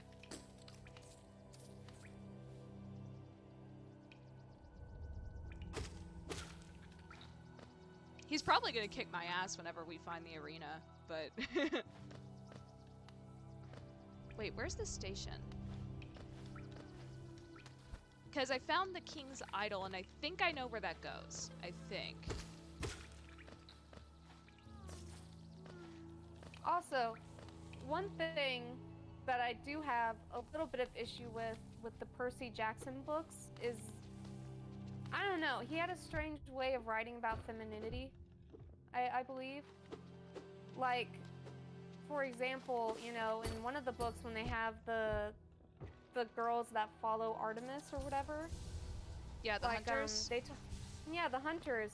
They talked about like how while they're staying at the camp, them and the Aphrodite cabin are going at each other constantly because the Aphrodite cabin is like, oh, look at these gross tomboy girls that reject love, and then the hunters were like, ew, look at these gross feminine girls that want boyfriends. How disgusting, and like all that stuff. And I was just like, this is so dumb. But on the one hand, that's a very real thing that happens with like little girls, is that they constantly compare themselves to others, and it's like, it's accurate, but at the same time in like a really not accurate way. I don't know how else to describe it. It's accurate, but it's a bit exaggerated, probably. Yeah. Like, for example, like I know that's the kind of drama that happens in middle school a lot, but there are also outliers. Like there are also outliers of like girls or whatever that just don't get involved. Like there was a thing that happened when I was in middle school where my friend group split in half because they just got different interests, and some of them started hanging out less and less with others. So like my friend group split in half and everyone kind of took sides, but me and another girl just stayed neutral because we didn't want to like choose sides because we thought it was kind of dumb, or like in my case I didn't understand what was going on. And like, you know, there are girls that are like that don't care about like petty drama, or like they don't understand why the petty drama exists, so they don't really get involved in it.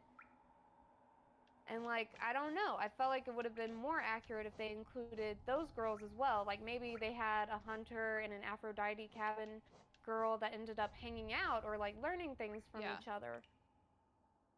I look from this. Okay.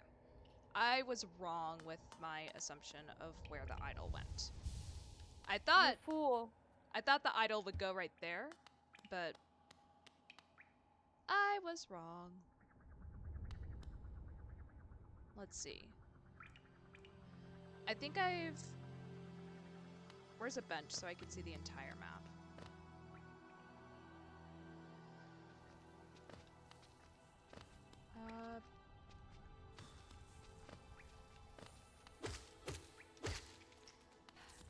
For some reason when you said I was wrong, it like reminded me of early Adventure Time.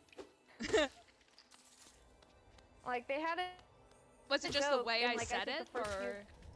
No, there's like a song in an episode of like one of the earlier Adventure Time episodes where Finn is like, he gets really stubborn about like the way his broken leg is being treated. So he decides to just kind of force his way on this dangerous path. He doesn't listen to anyone along the way, and like some people end up getting hurt because of it, because he's just so darn like obsessed with doing it his way over somebody else's way.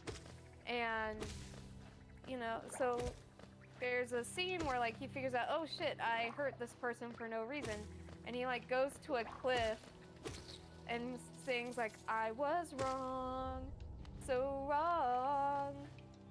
And it's like, it's kind of a bop, but also really fucking funny. But it reminds me of one of my favorite bits from that era, where they always made jokes about the fact that Finn like swallowed a tiny computer, and that caused him to sing in auto-tune every time he did a song. That is pretty funny. I love that bit so much. You describing that, it kind of reminded me of... It reminded me of sophomore year, whenever I started having issues with my ankle, but I was like, oh, I'll walk it off. I remember that. I was an idiot. I was Dude, literally, such the idiot. literally everybody was telling you needed to get it checked out, and you were like, no, it's fine. I did that for a month. It was a very bad decision.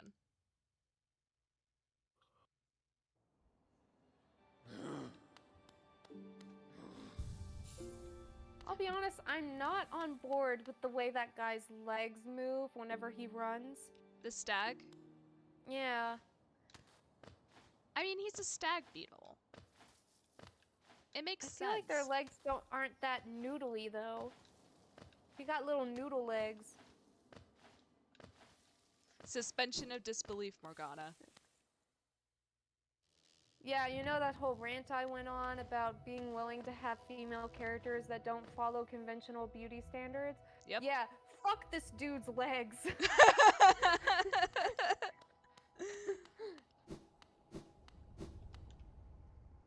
I got more money for you, because I don't want to lose it.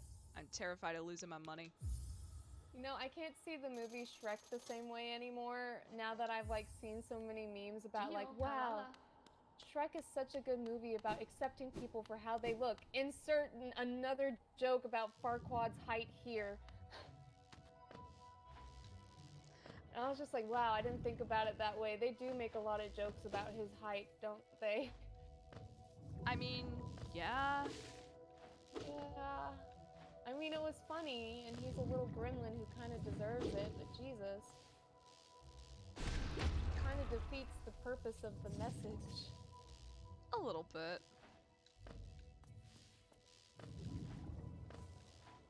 Ah, shit. Screw you, jellyfish.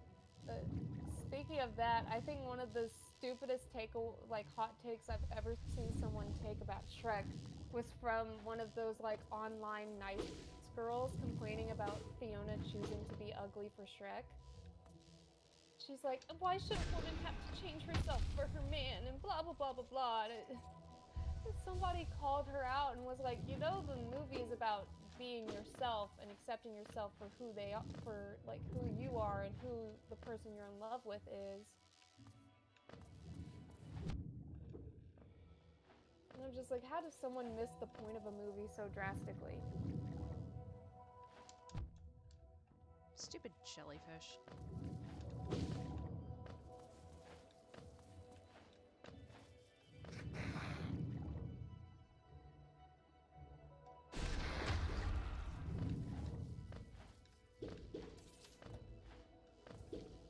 Why are there jellyfish here? What is happening? Are we underwater? Did I miss something? No, we're in a place called, fuck, what's this place called? The fog something? Fog Canyon, There's that's something where we about- are. Why are they swimming through fog? Because Why does fog the fog is look water. like bubbles? The fog can't be thick enough to swim through, Sam. That's not the way fog works. Fantasy world, Morgana.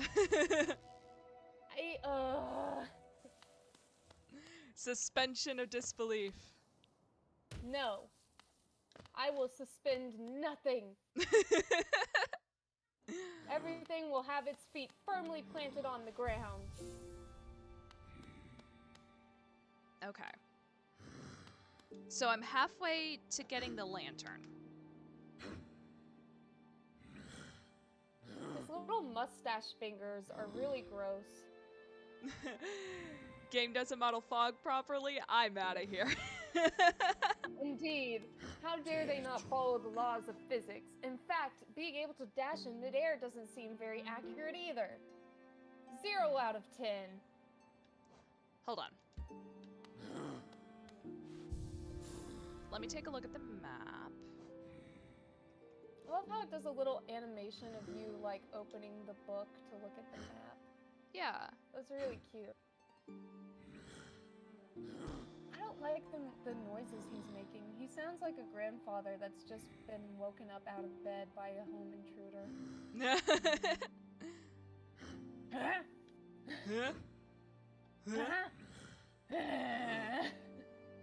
Oh, he just did it!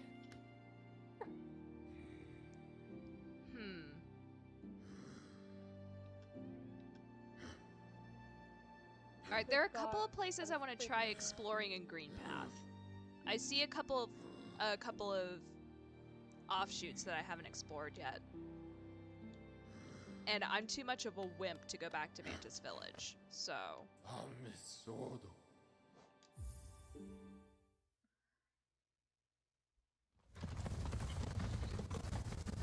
Do you ever think about how weird it must be to be a voice actor and you have to like do a bunch of grunt noises, or you have to like speak a fantasy language that makes no sense? I actually have thought about that a little bit. I'm just wondering like how awkward it must have felt for them to go into the recording room for this game and be like, Tabu tabu. I mean, considering it's their job. I mean, yeah, it is their job, but I feel like I would feel a little silly if I had to do it. Well, I mean, I think they usually I mean, just because it's their job doesn't mean they don't feel silly doing it. True, true. That may be part of the fun for them, is just being able to say nonsense. Saying nonsensical words. Being paid to be nonsensical.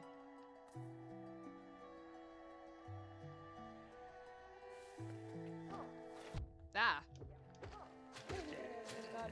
I'm watching one of those zombie game ads on my Twitter right now, and like a girl in a yoga outfit just saved another girl that was in a business outfit, and the first thought in my brain was, girlfriends? Aww. I was like, yes? That does sound like a really cool meet cute. That was like, aw, you saved me from the zombies, now we have to date. Like, that'd be cute. Well, not like have to date, but it would be cute to be like, you saved my life, let's go out on a date. No, for the sake of romance, they have to date. I don't think I've gone this way. Have I? No, wait, I have. It's on the map. Duh. I am Bobo the Fool. Oh my god. Toby Fox tweeted, he tweeted, the Undertale fandom is dying. Repost to make it die faster. Oh my god. Toby Fox. I love that man. Fucking hell. Speaking of Undertale, I'm working on streaming Portal 2 right now, but once I'm done streaming Portal 2, because I don't think it's going to take too long to finish, considering how quickly I finished Portal 1,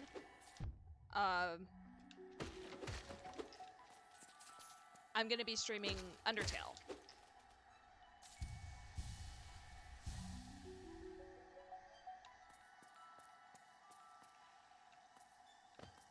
Yeah, I haven't gone down this way.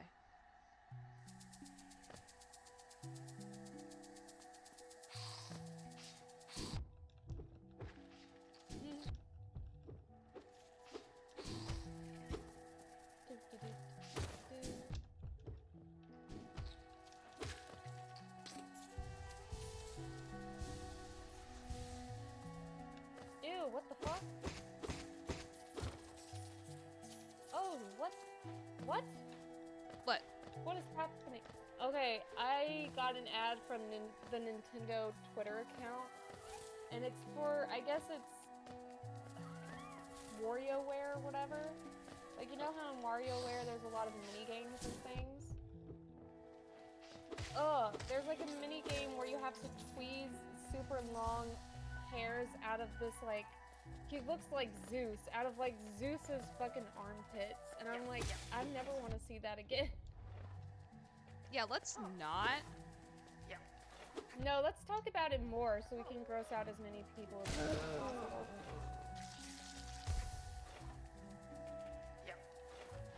What if I go up here? Will you chill out? There we go.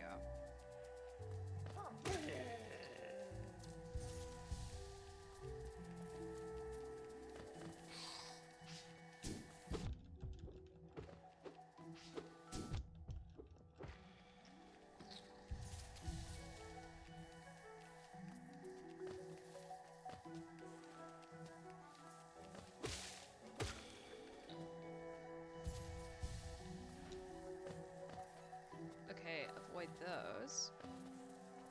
Yeah.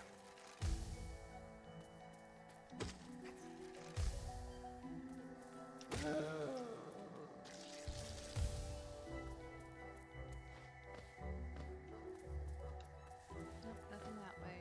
What if I go down here?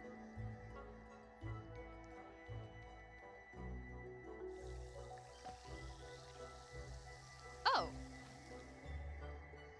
I found an entire middle section of this map that I just had no clue was here.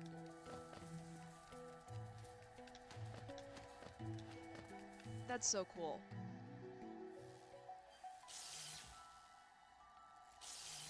What the fuck are you? That just makes me think of like the most popular girls in school series. It's like, who the fuck are you? Who the fuck are you? I asked you first. I asked you second. God, I need to rewatch that show. It's so good.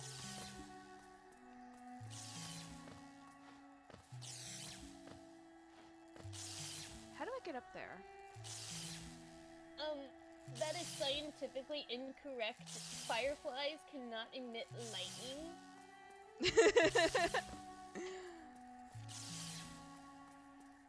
God, you know, there are so many problems in this game that they should have patched. Okay, I'm gonna find a bench so I can update this map.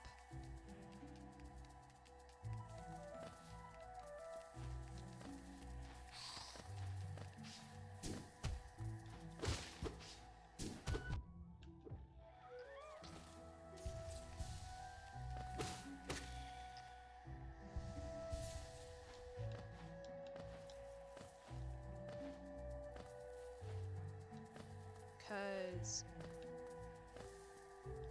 we love exploring new areas, but wait.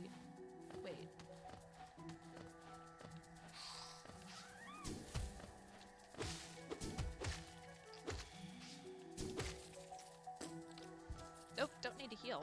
Don't need to burn all that. I mean, when it comes down to it, do any of us really need to do anything? That's the real question. We get on to existential shit here today, y'all. I mean, hey, my D&D character last night basically had an existential crisis. Let's just keep with that theme.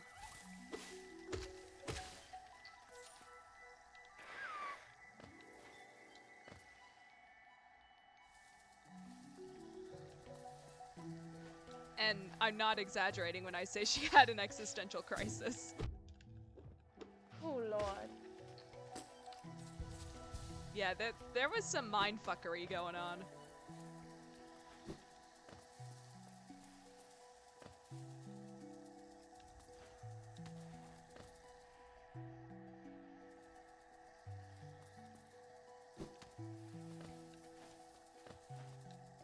Our DM did some really interesting stuff with the fact that she's a time domain cleric.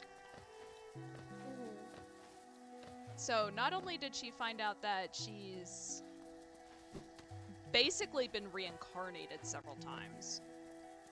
Yeah. She also found out that another version of herself, like another timeline version of herself,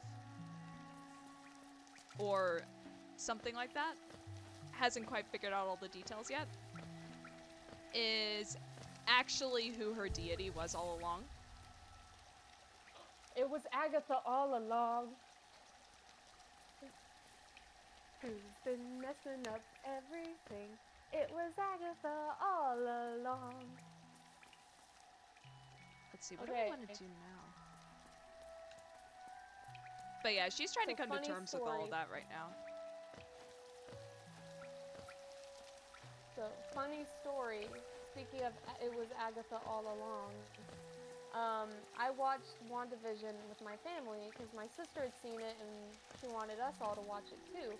Yeah. And I'd already seen a lot of like spoilers for it because I'm bad at not giving in and looking at spoilers. So I get that. I was like, So I already had like a good idea of where the story was going, and I'd already heard the Agatha all along thing. So, you know, throughout the series, I was like, here comes, it was Agatha all along, and like my mom was like, what are you talking about? And then the song starts, some and people, my sister and I... some people in the chat may not have seen WandaVision, so just make sure nothing you're gonna say is spoilers. Oh no, I'm not talking spoilers, but like, I start singing the song along with like the show, and my mom looks at me and she's like, I thought you said you hadn't watched it before. And I was like, I haven't. And she's like, then how do you know the words? And I was like, the song is like trending on the internet right now. It's everywhere. It's all over YouTube. Like, how would I not know the song? But watch WandaVision. It's really good. Speaking of stuff having to explain to parents, I had to explain Leroy Jenkins to my mom whenever we watched the new Animaniacs. Oh boy. Because they made a Leroy Jenkins reference, and I started losing my mind because I was like, yes, I love it. And my mom was like, what's happening? What are they referencing? So I had to pull up the video. I had to pull up the Leroy Jenkins video and show my mom. Your mom's cool though, so she probably thought it was hilarious. My mom is really cool. I love her so much. Oh yeah.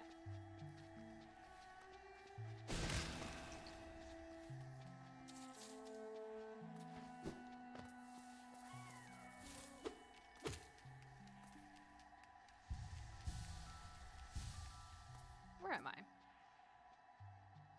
There I am.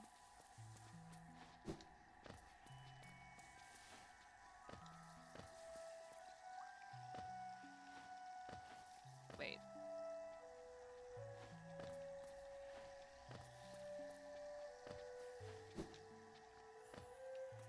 Ah! Oh my god, that guy Excuse you. just committed dive.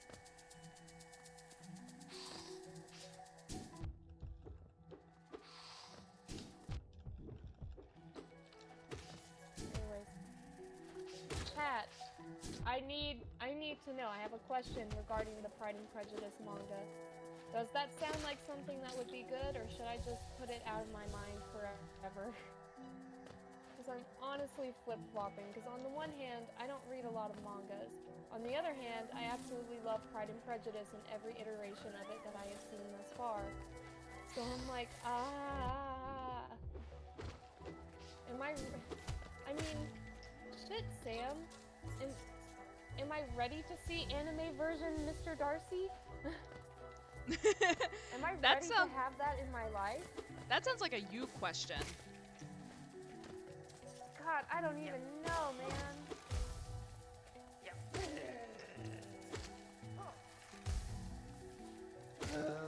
I don't think any of us can answer that for you, Momo. No, I'm asking you to, so do it anyways.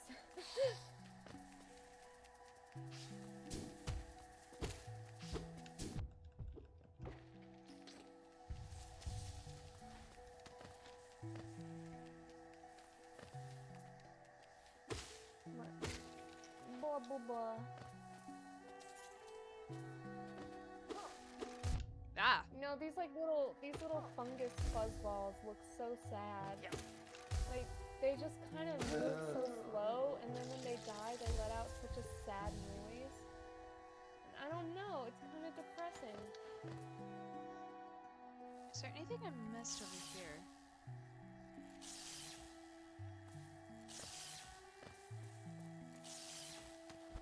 I will say, like, the glowiness of this is really pretty. Nope, that wasn't Ooh. the way to do it.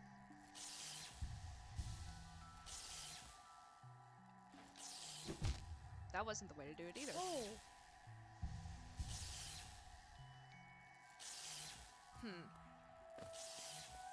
I'm just gonna let that be for now.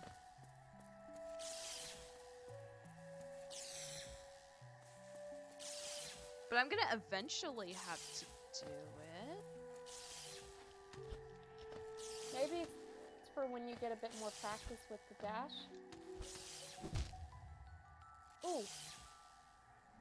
I'm gonna try 2 more times. Okay. Oh.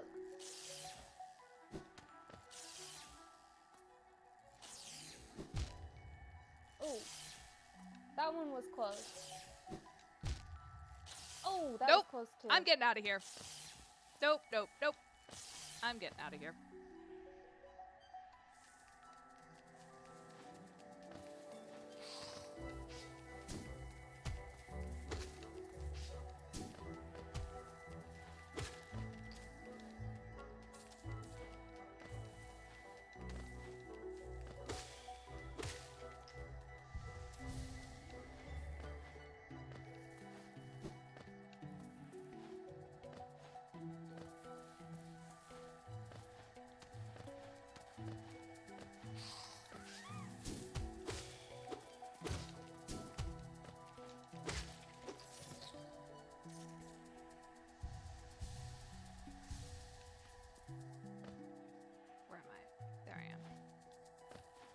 Alright. Gonna go find a bench. Do you have any plans for what you're gonna stream for Halloween? Oh, that's a good question. Chat, what do you want me to stream for Halloween? I'm thinking of doing a shit ton of like Halloween or fall themed like dating sims. So I'm thinking of either doing Wayhaven Chronicles. Well, I'm really considering doing Wayhaven Chronicles, I should say. But I'm also thinking of like maybe doing I got a like Halloween dating sim for free off of Steam called Witches X Warlocks. And it looks really good. It's gotten really good reviews, and it has a intense Halloween feel to it. Okay. So I'm considering playing that as well. All right. But yeah, I've basically just trying to like stock up on any like monster dating sims I can find, or like Halloween fall type of games. What charms am I using right now? I'm using the Soul Catcher charm. I'm using the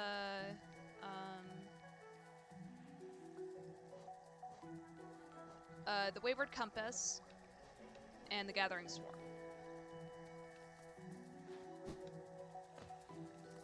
Those are the charms I'm using right now. I don't have a ton of charms because I'm trying to save up for that 1800 geo thing that I need in order to get further, to get to that one part on the map where I'm just like, what the? Where I basically need the lantern to get to it.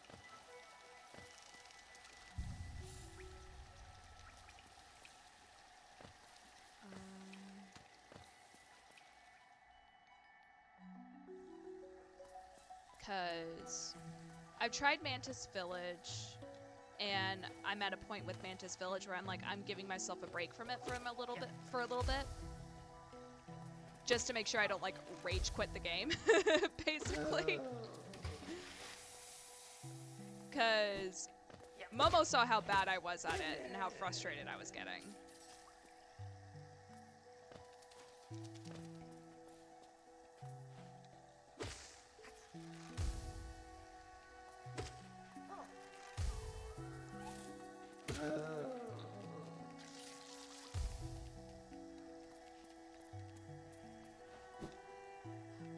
Oh. Dash right into acid. Very on brand.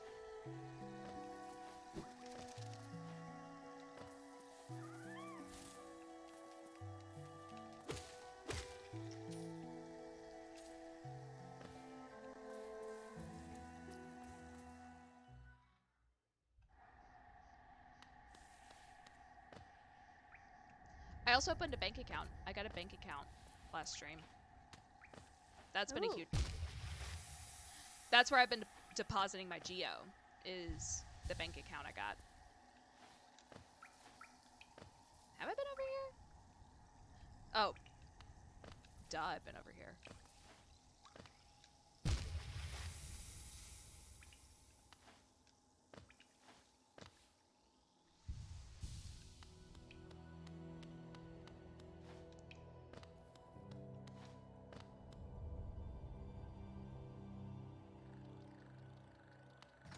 Let's see. What areas of Forbidden English? Forbidden Crossroads have I not explored?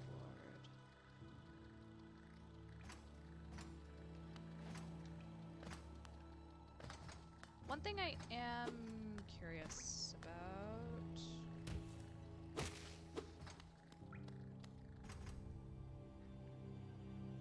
There is this one offshoot where it leads to a mine. I haven't figured out what's past the mine yet. I'm gonna see if I can figure that out.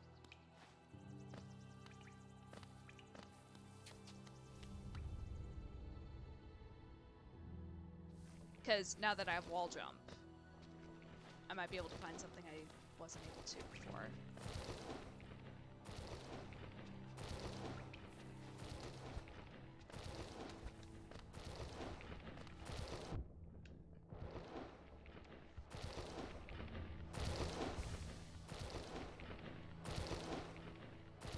Wait, no.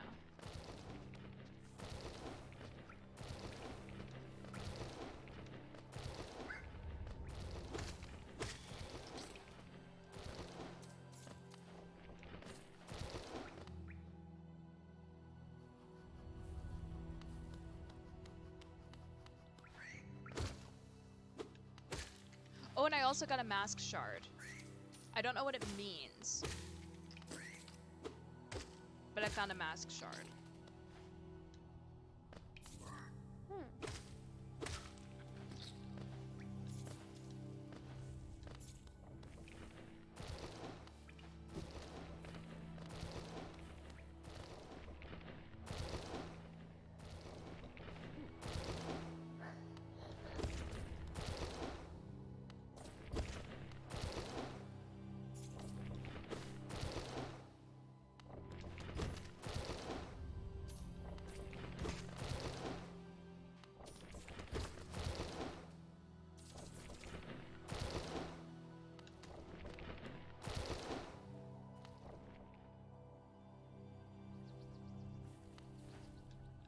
Let's see.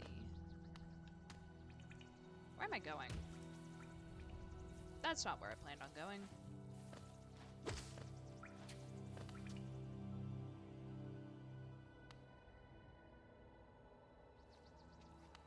I need to go up.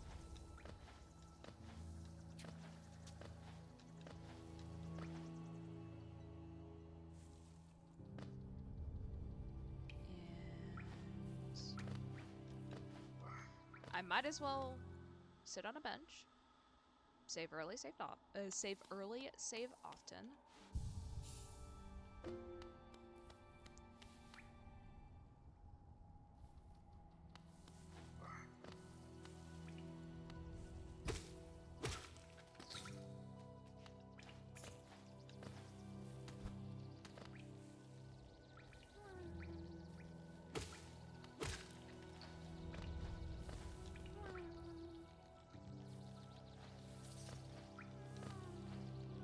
Ah.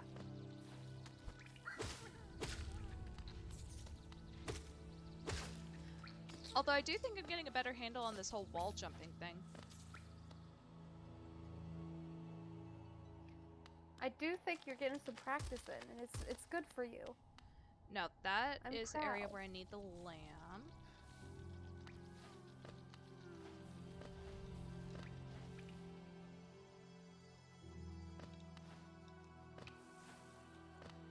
Wait.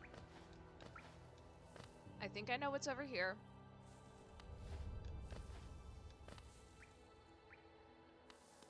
And I'm bracing myself. No! This isn't the area I was thinking of. I'm an idiot.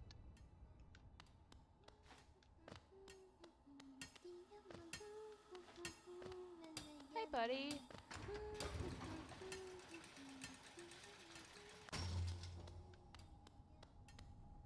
I think it's over here.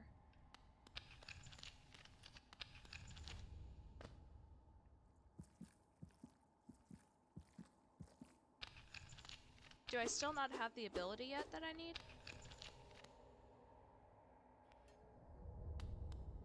think I need like a ground pounding ability or something like that to get over there.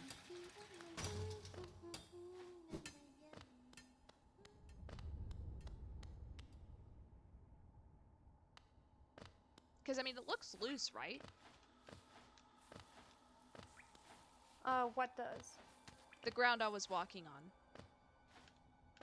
A little bit.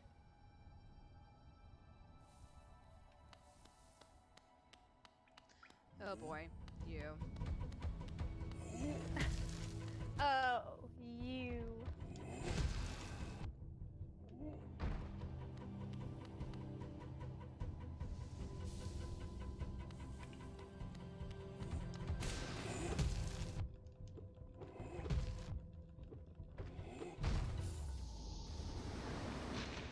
He just one-shot me, I think. Jesus.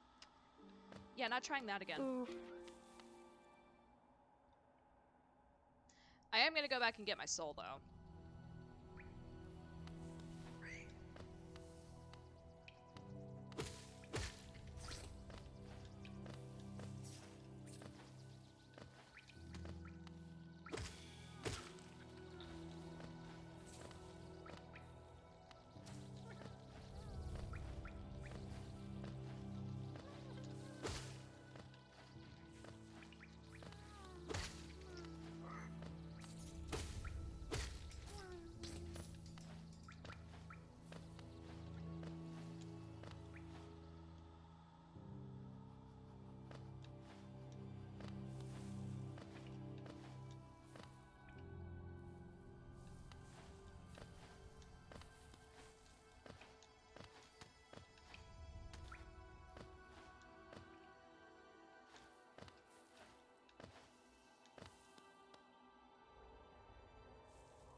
Come here.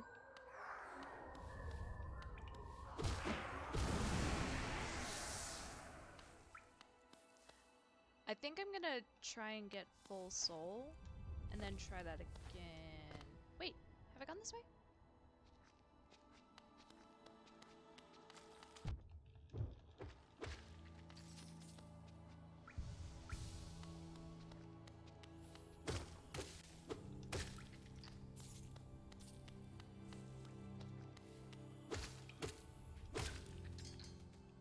No, I have gone this way.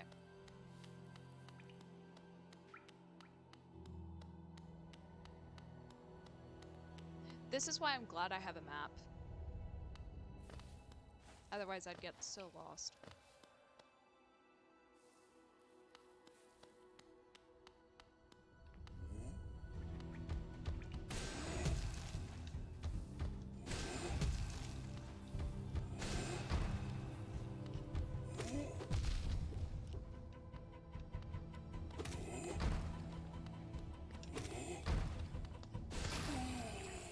Wait! Holy shit! You did the thing!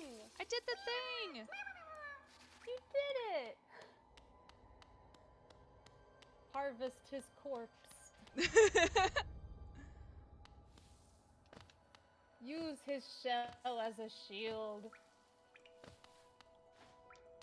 Okay, I'm feeling freaking proud of myself right now. Yeah, we found a grub You friend! said you did. You what? We found a grub friend! Oh, I thought you said girlfriend, and I was like, what? When? Where? We are alone in a dungeon. How did this happen?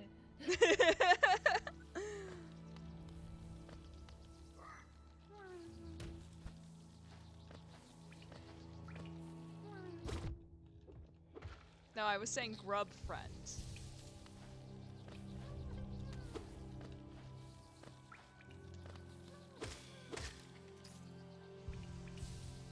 I know there's another one of those, like, further down here.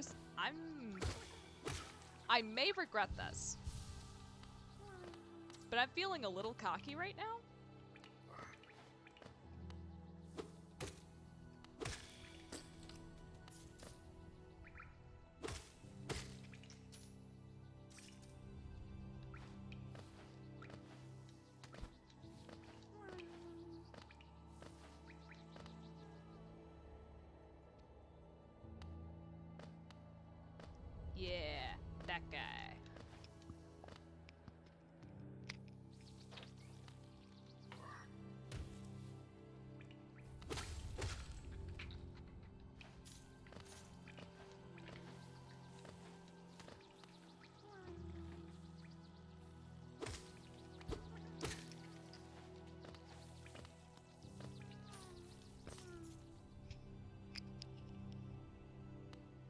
see that guy right there? Yes. I'ma fight him. All right. You do it. Oh shit, he's so fast.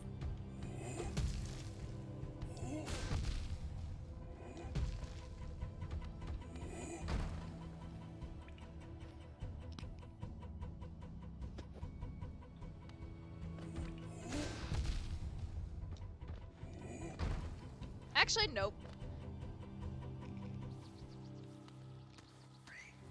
I felt cocky. And then I just got my ass handed to me. So... new strategy.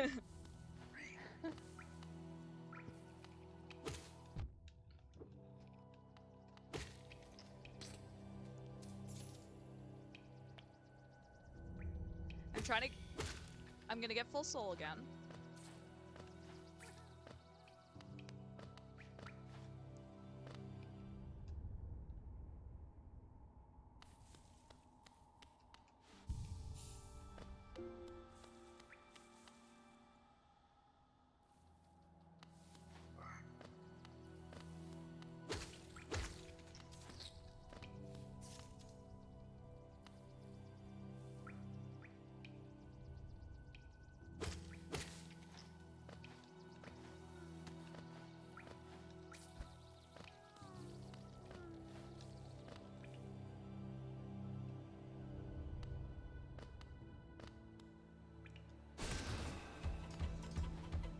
It's interesting that he just kind of lays there until you do something.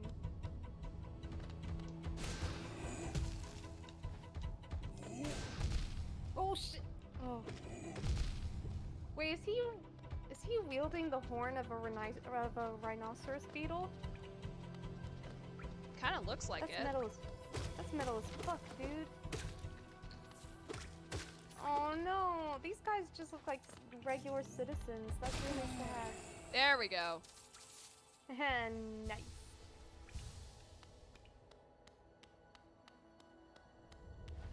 I do like that you can pretty much just go Super Saiyan in order to get more life back. It's really cool. Oh, that noise was so pitiful. That poor thing. Oh.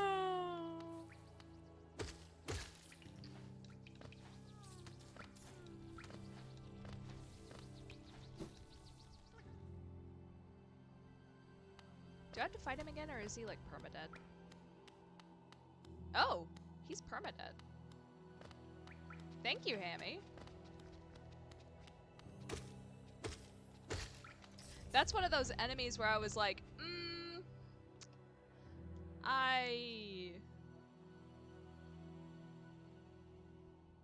honestly, the first couple of times I ran into him, he practically one-shot me, and I was like, yeah, let's not.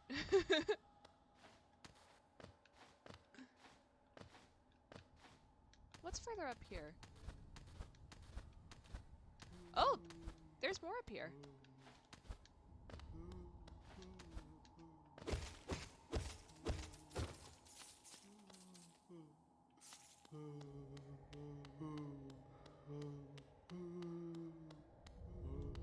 Is it haunted up here?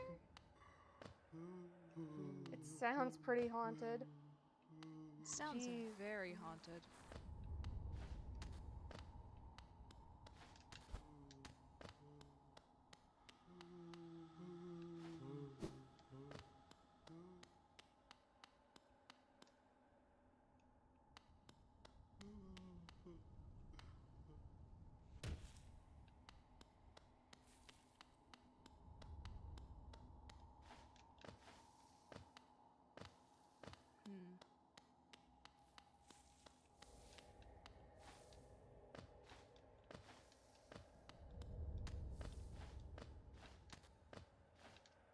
There we go.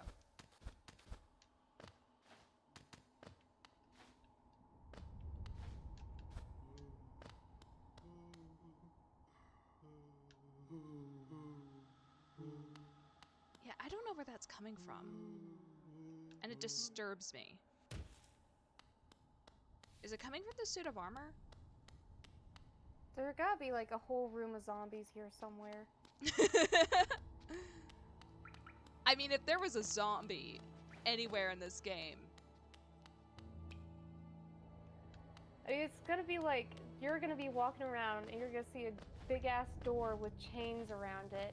And it's gonna be like that scene from the first episode of Walking Dead where it's like, don't open, dead inside, and there's just a bunch of zombie hands reaching out. That's where it's probably coming from.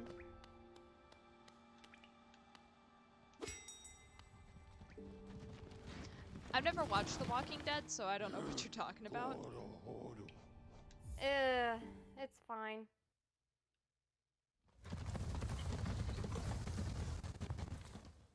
It's one of those shows where I've heard it starts really, really good, but then, like, it kind of goes downhill after a while. It's one of the shows where I feel like they knew where they wanted it to go in the beginning, but then it just lasted so much longer than they anticipated, and they just kind of ran out of ideas. Okay. Like, the first season is pretty good. There's a whole plot line that was interesting on paper, but in execution was pretty poor, where the main character of Walking Dead is Rick Grimes, and the reason why I think the first episode is so strong is because it's from his perspective. His perspective being, he's a police officer, and he got shot in the line of duty and ended up in a coma. And while he was in the coma, the zombie apocalypse happened. So he wakes up in the hospital, there are no doctors or nurses, there's a door chained shut that says don't open, dead inside, written in blood, and there are a bunch of dirty hands coming out of the cracks. And he's like in a ghost town basically, he has no idea where anybody is, and he sees a bunch of like, you know, corpses shuffling around. So like immediately it's this vibe of like complete and utter confusion. Of course, so yeah. It's pretty, yeah, because it's like, oh, well, what the hell happened? He doesn't know. He was asleep through the whole thing. So he was in a coma. But unfortunately, and this is another part of why the coma subplot is so interesting, is that so much time has passed that in the time he was in the hospital, his best friend and his wife actually started dating. Oh. And they are currently together with his son in the zombie apocalypse, and like he's got this sort of stepfather thing going on with the son where like the son is starting to open up to him a little bit even though he still misses his dad. Yeah. Well, this is where a big wrench gets put into it because, you know, Rick manages to find the survivor camp completely by coincidence, and he's overjoyed because, oh my god, his wife and his son are alive. But then that causes a lot of confusion in the family dynamic because his wife was in love with his best friend, but now it's kind of like she's putting him on the back burner so she can have her husband again. And, you know, the son is absolutely over the moon about his dad coming back. And, like, there's this whole thing where they're trying to hide the fact that she was with his best friend from him, so he has no idea, and it's this whole drama thing. And, like, in theory, that is an interesting idea because unfortunately I think that is something that happens to some people while they're in a coma, is that their family moves on. So when they wake up, everything is completely different and they don't know how to cope with it. Yeah. So like it's one of those things where the world moves on without you and you have to try and figure out how to manage. Yeah. So in that aspect, it's interesting. However, in execution, I personally thought it was horrible. I hated every single scene that his best friend and his wife were in because, like, the best friend started out being, like, this totally legit cool guy, but because he lost Lori and all this stuff, like, he becomes a villain by the end of the season. And it's like, that doesn't seem like the kind of person he was. Okay. And it really just seems like the type of situation where if you just talked about it or tried to come to some sort of understanding, it would have been understandable and not nearly as bad as it got. And like Lori didn't really handle it either, Lori being his wife, because like she straight up pretends that the relationship with her and the best friend didn't happen. Oh. Like, it's a dirty little secret between the two of them because she doesn't want to lose Rick. And, like, legit, like, she's like, let's never tell him that this happened, which is unfair to Rick and also unfair to the best friend. Like, she just makes the wrong decisions at every turn, and, like, I hated her in the first season. Yeah, I'm gonna try and find my way out of here.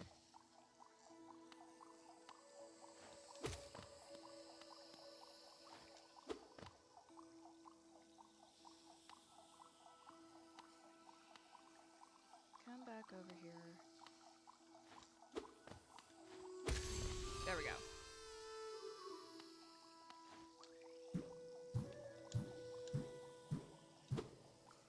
Ah, shit. Rip, I'd avoid the acid. Oh. But I seem to be magnetically attracted to the acid.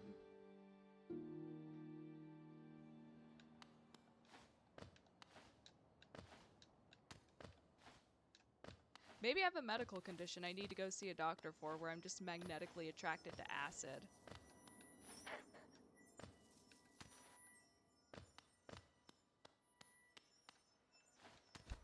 You're just like, ooh, pretty shiny green fluid. I must touch it. Ah. Almost had it.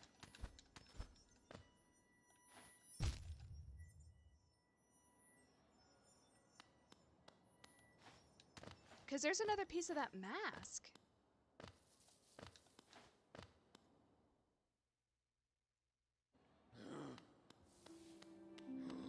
One good thing about having the bank account is I can...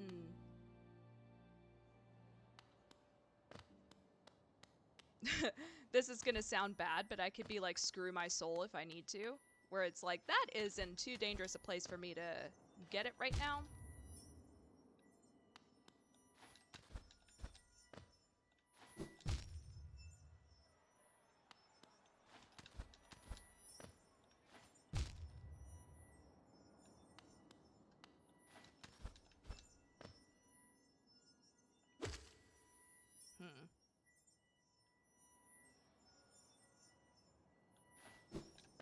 Ooh!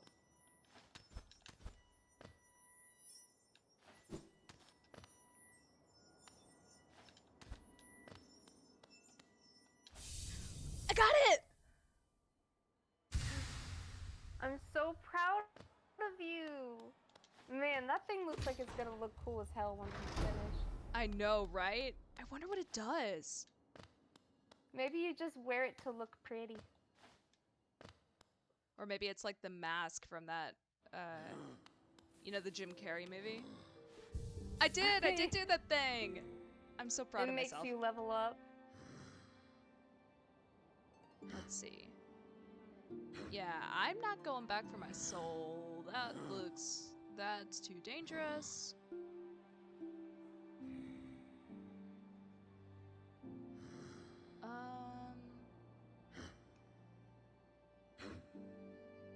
What about that offshoot? Right above Mantis Village. Let me see. Oh.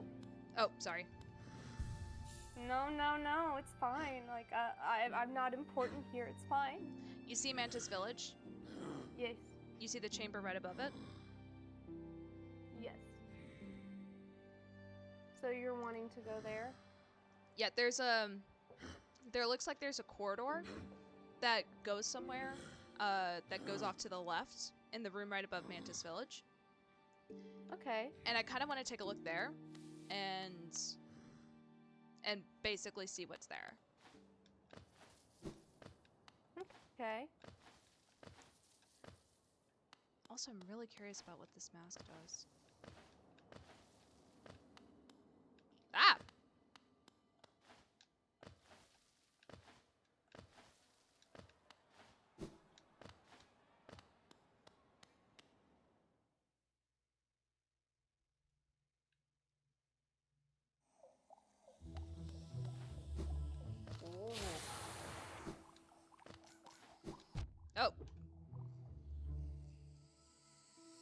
going the right way?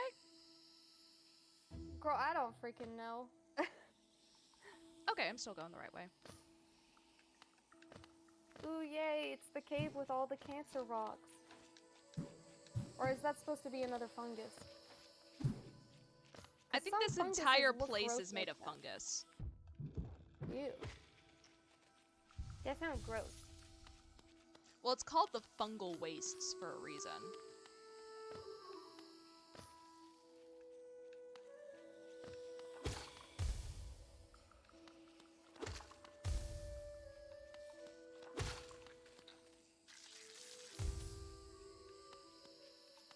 Actually, can I go back and get my soul? Is it like in an easily retrievable place?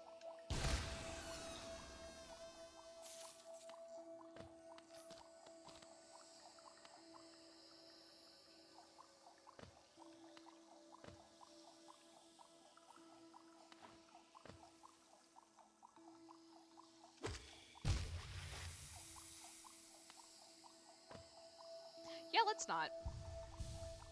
It ain't worth it.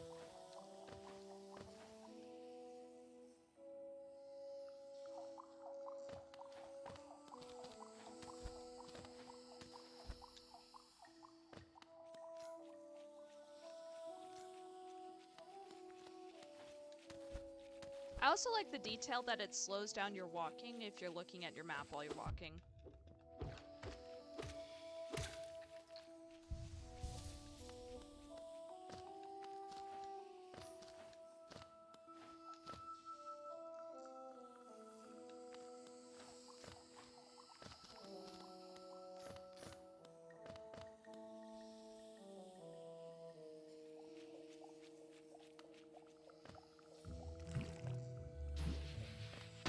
Oh, shit.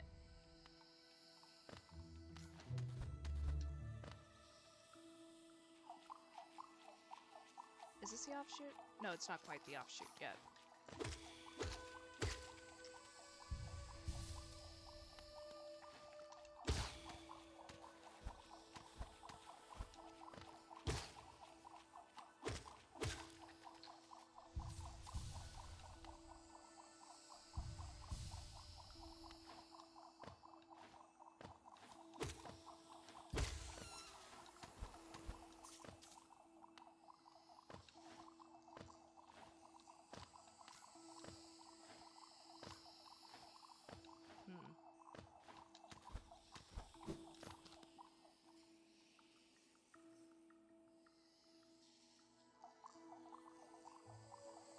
Okay, this is where I wanted to go.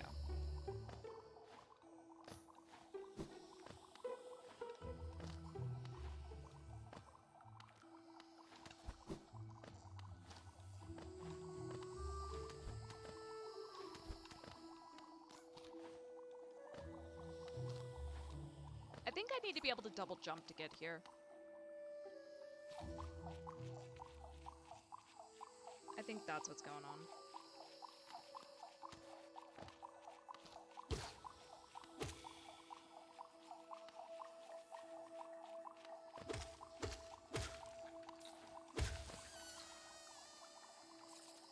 Is that acid down there? No. Okay.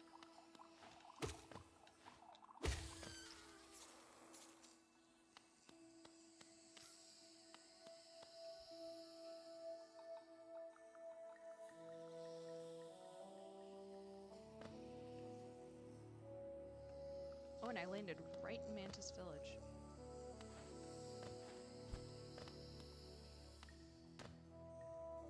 Let's see if I can figure it. Oh! Nope! Let's not. I love how every time you're trying to do something and you like die in a puddle or on a spike, you like immediately just stop talking. I don't know why it's so funny to me. Here, let me see if I can... It's like I can like feel the disappointment. Oh, balloon dude. Oh, what's this? Wanderer's Journal. Oh no, is that a dead guy? Looks like it, yeah. Oh, this is unfortunate.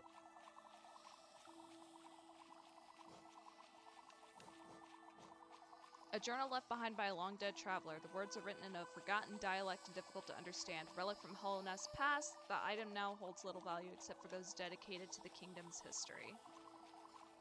Quirrell might be interested in them. Yeah. I don't know if you, I don't know how, like, into learning about all the characters you got, but Quirrell, he's like a balloon. Why did I do that? Quirrell is somebody we met along the way who's, like, really into learning about history and all that sort of stuff. And he's named after that Harry Potter character. Also, does anybody talk about how, like, messed up Quirrell is in the book? Like, it's very dark. Ah. Because there's like a part in the first Harry Potter book where they, like, overhear Quirrell talking to somebody. And, like, it gets to the point where, you know, this is back when they still thought Snape was the bad guy, and they're like, oh, Snape is, like, forcing Quirrell to do something against his will. That's so mean. And then it's revealed that it was actually, you know, Voldemort that was abusing Quirrell and forcing him to do bad things. And I'm just like, why does no one ever talk about how dark that is? Like, the guy was essentially brainwashed to, like, follow this dude's orders, and then he got, like, freaking verbally abused for, like, however long he was on the back of his head. Like, Jesus.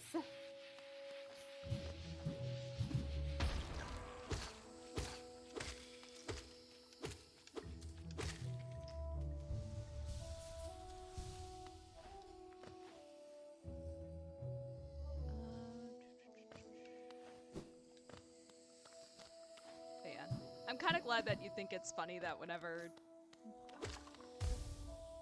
I fall into acid or spikes, I just go silent. Yeah, you've done it so many times. It's something I don't really notice anymore. Or it's something I haven't noticed. Is whenever...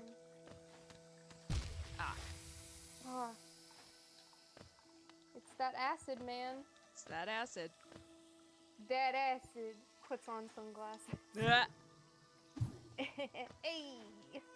Like, I'm not Geisis, I'm not a water genasi, I am not resistant to acid.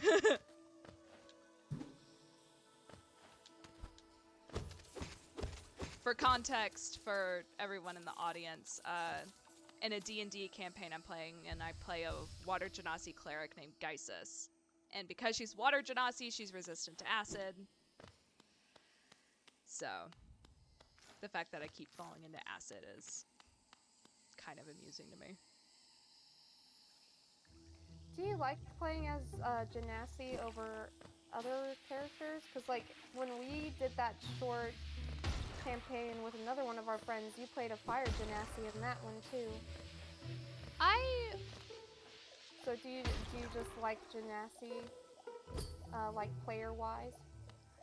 I mean, I like playing as Genasi, but I wouldn't say I, like, have a strong preference for them over other races. Like, I played other than... I think the most common race that I tend to play is half-elves.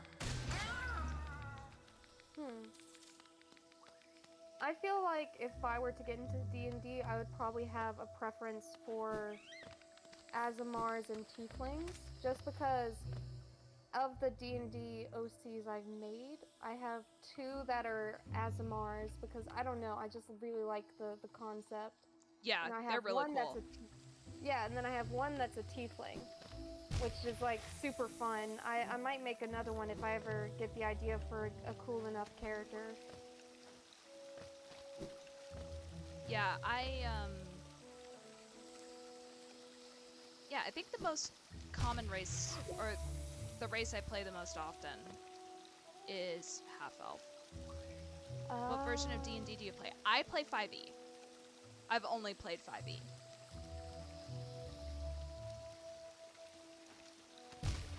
I play the 5G version. Ah, come on. I've only played 2 parts of a campaign. I am very much a noob. But I like the races and like the spells and stuff that they have. Like I think it's genuinely super interesting. I would get around to playing it again if I could find a good enough, an interesting enough campaign with like some people that I knew weren't super weird. Because I have heard horror stories of people that join like D&D campaigns with complete strangers, and like sometimes there'll be someone in there that's like super gross or like super sexist or like won't stop flirting with every girl at the table. So I don't know. I'd have to like, I guess, get a feel for the players before I became part of a campaign if I went with one with strangers. Jesus! This dude's having a rough day. God, he just split his head open. What the fuck?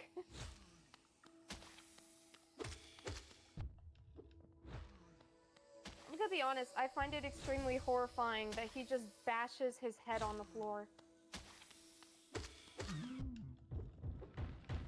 Jesus. It's so, he's doing it so hard.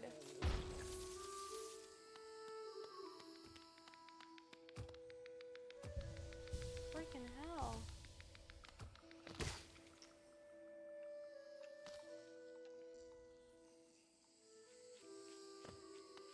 But yeah, I'm really excited because whenever the campaign where I'm playing my cleric is over, I'm going to be playing in a campaign where I play a half-elf Oath of the Raven paladin. Oath of the Raven is a homebrew is a homebrew oath that I found online. And I find it really, really interesting because it's specifically dedicated to the Raven Queen.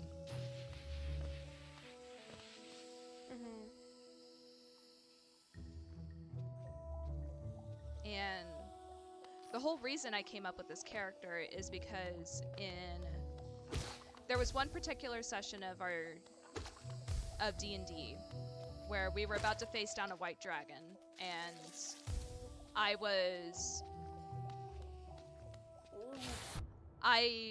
to be honest, I kind of panicked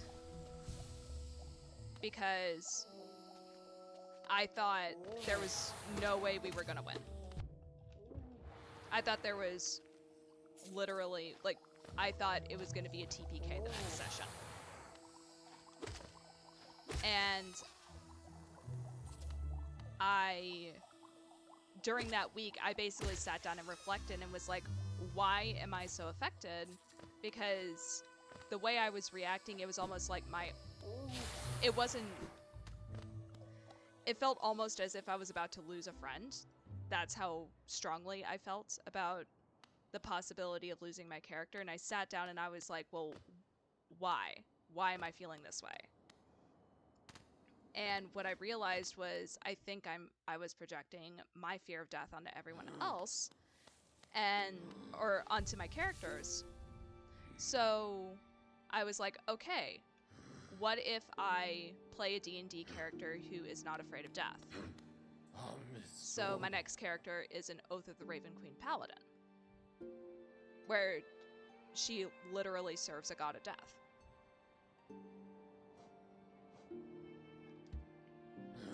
Yes.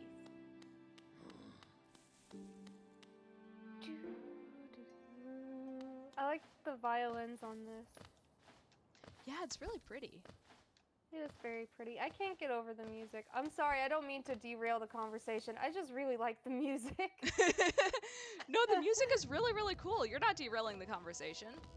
Okay, good, because we were talking about something completely different. ADHD for the win, man. Hey. That's Gio.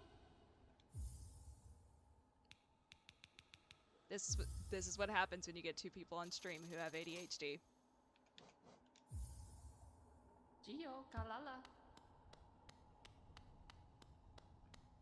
Okay, I think I only need to get like 350 more geo before I can get that lantern I need.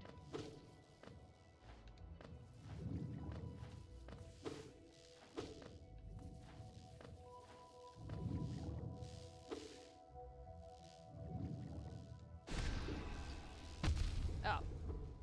I keep forgetting it does that. That the core on the big ones will just come back and literally explode in your face.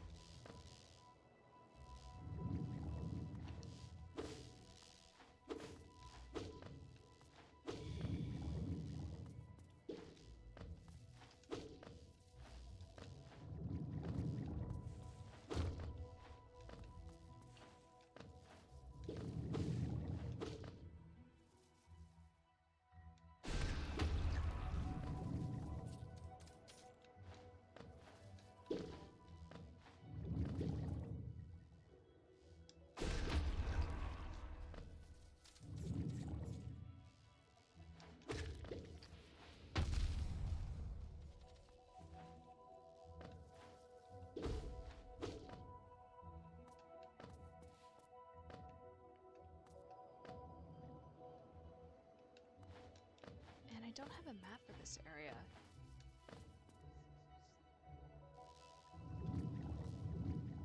You know what? Too much acid. Too much acid. I mean, you've seen my track record. You have seen my track record. Like, you're gonna go on Steam or whatever and, like, write your review and you're like, 0 out of 10. There was too much acid.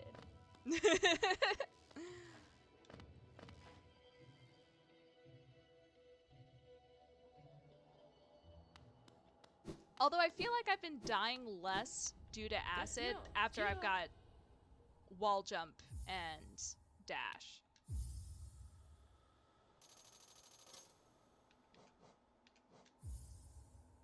Gio Kalala. Gio Kalala. I like her. I do too.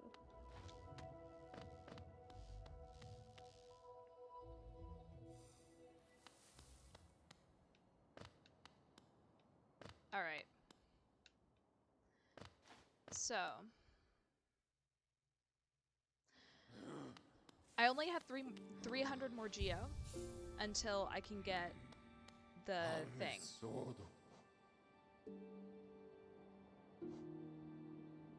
So what I want to do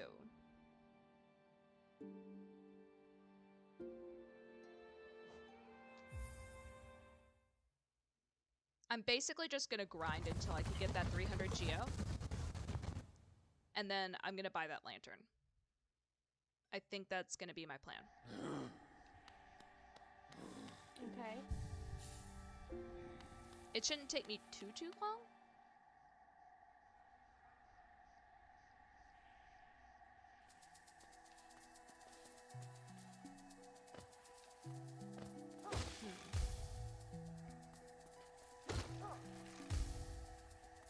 What do you want to talk about while I'm doing this? Good question. Because we... Have you ever heard the story of Darth Plagueis the Wise? Oh god! I thought not. It is not a story the Jedi would tell you. Oh. Oh my god. I'm sorry, that was the first thing that popped in my head. No, it's okay. Here's an idea. Let's rate the best moments of Mr. Darcy from Pride and Prejudice. Oh my god. Moment number 5. Moment number 5. Him standing up for Lizzie before she even realizes that he has a crush on her. It's a very subtle hint at his growing affection. Number 4. Oh my god. Number 4. When he says that she's not handsome enough to tempt her and then immediately starts watching her for the rest of the party because he is pining for her. Number 3. Oh. God. Number 3, the piano conversation, where she's playing the piano and he is telling her about how he does not have the ability to converse comfortably with people he does not know. Relatable. It is a wonderful conversation and makes him extremely relatable, adding to his overall charm.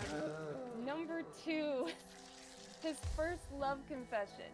It's worded beautifully, and it's only number 2 because he immediately ruins it by saying that he loves her against his better judgment. Number 1, his apology and second love confession, where he says, I will rejection from you will silence me on this topic forever, but I feel I must say it again. And then he apologizes for being a dick before, and once again confesses his feelings. And it's beautiful because he's also man enough to acknowledge if she rejects him a second time, it probably is for real, and he should not be pestering her afterwards. And those are the top 5 Mr. Darcy moments. Is there anything past this point? I honestly don't think so. I can't believe I pulled that joke out of my ass and then I actually made it a thing. There's a new area you can reach with just what you have, but farming for lantern is good too. Yeah, if you're talking about the Howling Cliffs, I did some looking around in the Howling Cliffs. From moss and leaf our life is drawn, while it grows upon the path we shall never wilt. I know there's also Mantis Village, which I'm gonna steer clear from that for a little bit, just for my own sake, just for my own sanity. Because otherwise I will give myself an aneurysm, and I don't want that. Oh, nope, another new place. That would not be a good. That would not be a good.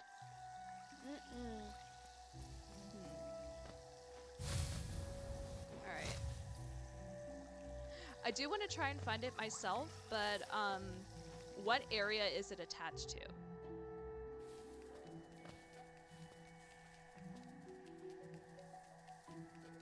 I was so confused for a minute.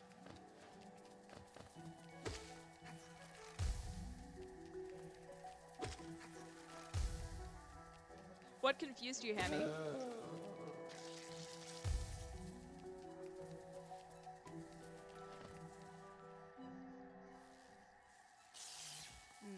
Well, there is this place, which looks like a utter nightmare.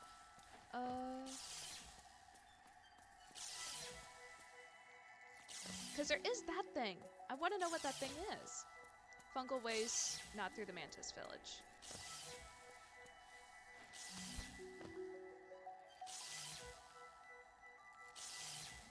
I think I know what you're talking about.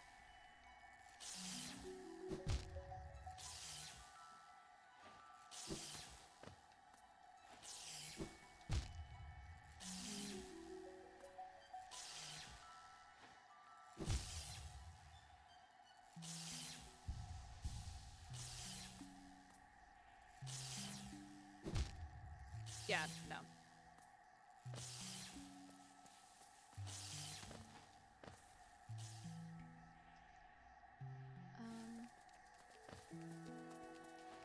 Yeah, especially since I'm so close to the lantern.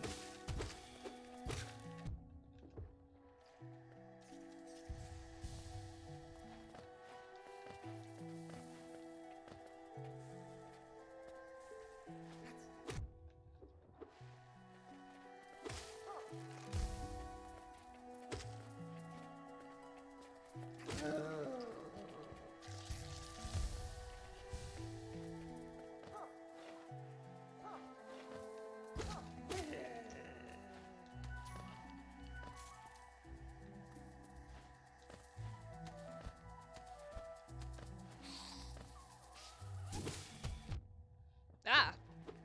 You came out of nowhere.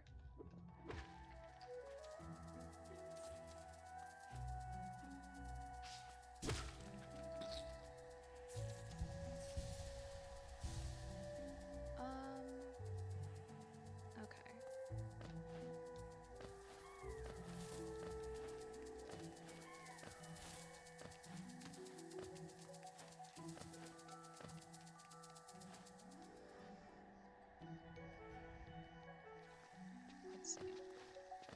Whenever I asked, you know, what do you want to talk about, the first thing that popped into my head was like embarrassing college stories, but I'm trying to think of any.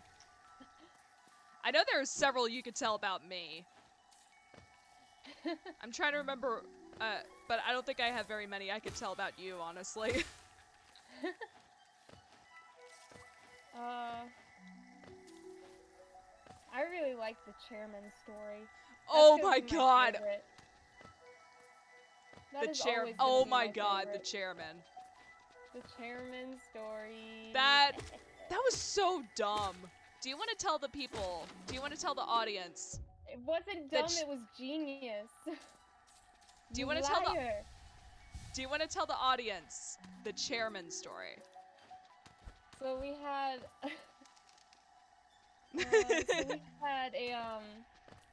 we had an anime club we were part of, and was it Friday or Saturday? Or was that just once a month? I don't remember, but like every now and then. It was like one Friday a month we would have an anime movie night. Yeah, so like one Friday a month we'd have an anime movie night and we would vote on the movie. And this particular time we were watching the movie Paprika. So we were watching that, and there's this part where like, you know, they work at this company or whatever, and they're like, oh, we have to tell the chairman about what happened.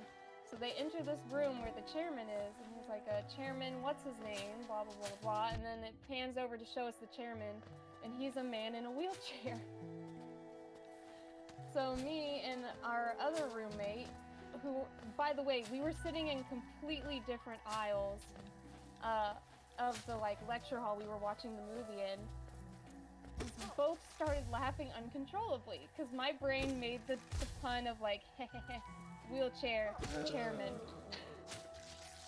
So I was like laughing uncontrollably and I couldn't stop, and then I noticed laughing behind me a couple rows back, and I turn around and it's our other roommate, and we like lock eyes with each other and laugh even harder because we realized that our brains made the same stupid ass joke. And like we just laughed for so long, and like meanwhile people were apparently confused because one of our mutual friends came up to us after the movie ended and was like, hey, what was it you guys were laughing so hard about during the movie? Because like nothing funny happened. We thought maybe there was some sort of super intellectual joke or reference that none of us got. So what were you laughing at? And we explained it to him, and he just looked so disappointed. And oh my god, that was such a good moment. That was one of the funniest things that's ever happened in college. Oh god, it was so dumb. It was so great, and like honestly, I'm surprised you didn't think it was great. Like, I never said it wasn't great. I am standing by the fact that it was dumb. And keep in mind, I love dumb puns.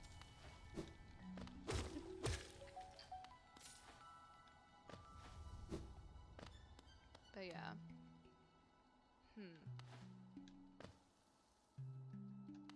Oh, there's one story I could think of.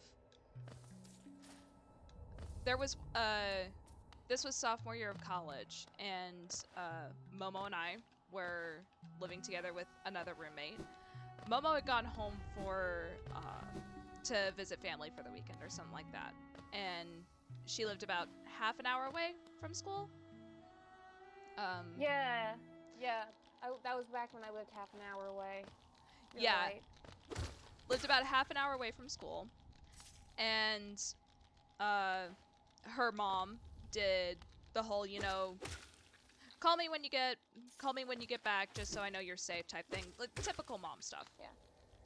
So, and to just make this make more sense, when I got to our dorm room, I put, you know, my duffel bag down, and I put my phone on the charger, and then I went downstairs and hung out with Sam and our other roommate, and we just kind of talked with some people. So keep in mind, I did not have my phone on me once I got there. Yeah. So phone was on the charger upstairs. On like the third floor of the dorm we were living in. And and this entire time we were downstairs talking with people, Momo's mom was calling her, texting her constantly, being like, Momo, Mama, are you okay?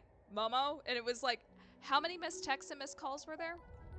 I don't even remember, but I remember the way the text messages went, because like after we were done talking to our friend, we went back upstairs and I look at my phone and I see like maybe 3 missed calls from my mom, and then there were some missed messages where it said, Momo, did you make it back okay?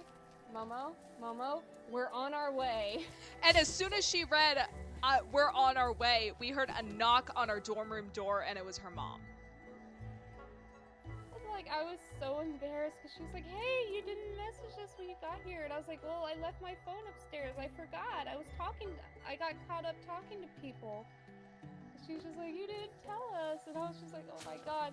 Because, like, literally, and I think what makes it even funnier is right before she knocked on the door, I had started calling my dad to ask him what was going on. And so, like, I'm on the phone with my dad as we're opening the door. And I'm like, Dad, did you guys drive all the way down here? And he was like, yeah, your mom wouldn't, like, rest until, like, I told her not to drive down here, that you were fine, but she insisted that we go. And I was just like, holy shit. And we'd been going to the same school for like a year and a half, so it wasn't like freshman first trip home. This was like, Momo had made this drive numerous times. Oh yeah, lots of times. Like, they had me practicing driving on the interstate before I even started college. Yeah, I was. So like, I had the experience. Yeah, I was the complete opposite. I had just gotten my driver's license right before I went to college, and so my parents actually had a rule that I wasn't allowed to drive on the interstate by myself because I didn't have very much experience. Yeah.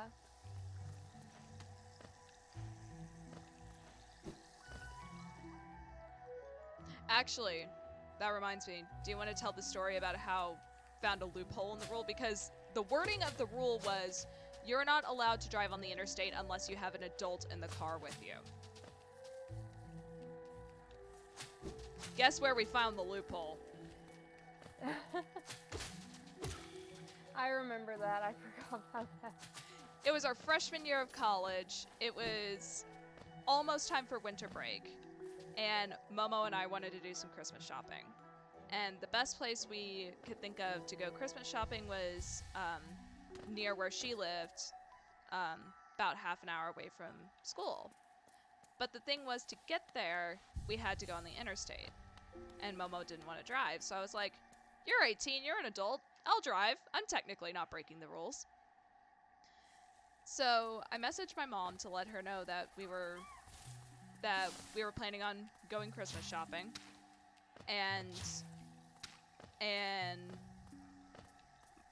but I didn't mention that I was driving. I was like, yeah, we're gonna go. This is where we're gonna be.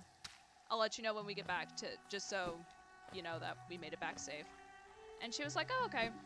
So drove there, did our shopping, drove back, and I called her and was like, hey Mom, we made it back home safe. And I guess from the, whoa, hi. Hello. I guess from the way I was talking, she asked, Sam, did you drive? And I'm like, yeah, I drove.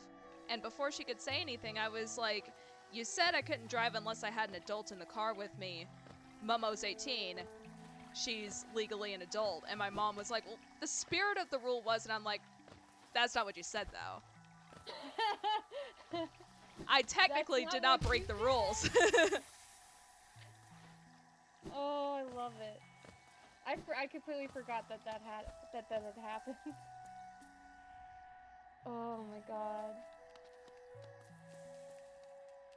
Because, yeah, it was like... What's back here? I don't think I've been back here. No, wait, I have been back here.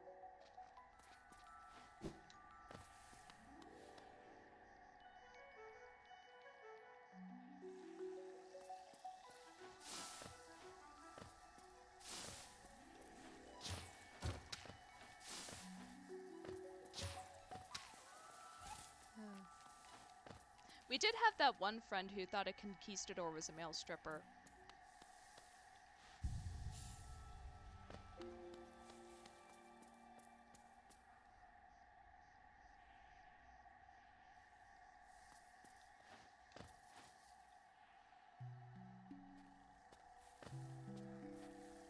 still there, Momo? Yeah, I'm here. Okay. You went silent, and I was like... Yeah, I was reading something real quick, sorry. No, it's okay. What you reading? I found a game. I was looking on Steam to see if there were any other games I should possibly add to my roster, and there's one called Boyfriend Dungeon. Intriguing. It's a dungeon crawler where you level up your swords and abilities by dating the swords. Like, and that sounds dumb, but like they have human forms or whatever. I was about to say, Like, yeah, in that this sounds universe- incredibly dumb.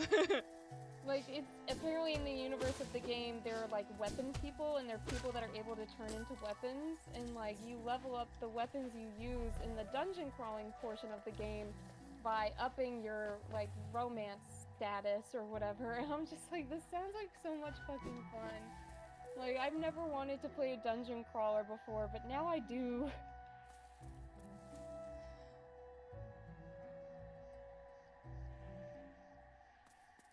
I'm... Like, it does sound dumb, but I'm intrigued. I am in love with what I have seen so far.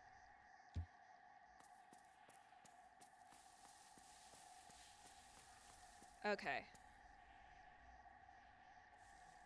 133 geo away.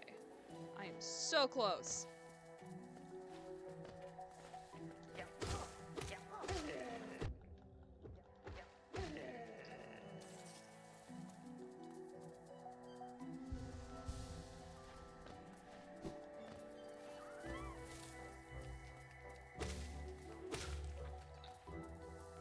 I'm trying to remember, have you ever played Hollow Knight? I have not. I haven't played many platforming things. Like, to be honest, like, the Chicory is the first game I've ever played that has, like, a boss fight in it. I've mostly played dating sims or Animal Crossing. Fair enough. Or Cookin' Mama. I played a lot of Cookin' Mama growing up. Oh, I remember Cookin' Mama. There's My a best mobile friend... version. Huh? There's a mobile version, but it's not as fun. I remember my my best friend from high school had a DS, and one of the games I would always play on there is Cookin' Mama. Yeah, the Cooking Mama Nintendo games were so much fun.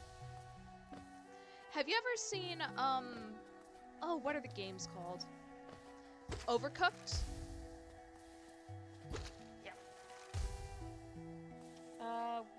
What game is that? Overcooked? Overcooked. It's wait, I don't think I've been over here. No, I have. Oh, it's on Steam. Oh, it is? Yeah. I've only seen it played on like a Switch or something. Yeah, Overcooked is a chaotic couch co-op cooking game for 1 to 4 players. It's on Steam. Yep. Like, I've seen people play it, and I have, I played it with my, the first Thanksgiving I would, after I moved up to Pennsylvania, my roommate at the time invited me to spend Thanksgiving with her family. And, we played Overcooked while we were there, and it's fun, but it's so stressful.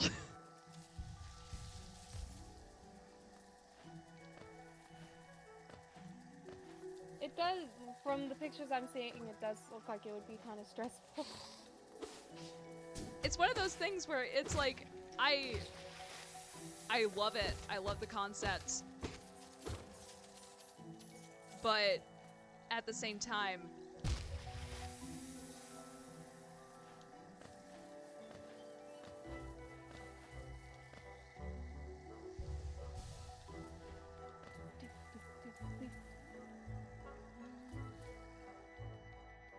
I'm gonna start heading up to the Forbidden Crossroads.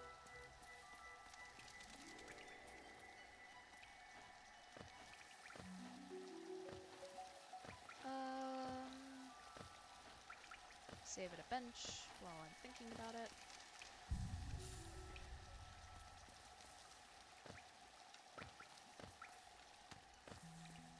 I just had a thought, but I'm not gonna say it because then I'll jinx myself. Okay. For some reason, I thought you were gonna jinx yourself anyways and tell me what it was. No, I've learned my lesson. I've had times where that has come back to bite me, and yeah. Ah. So I see. Don't you hate it when you unintentionally jinx yourself?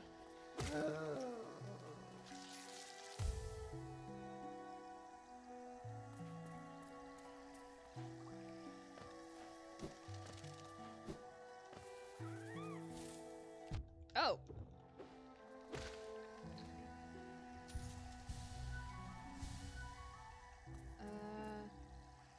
Okay.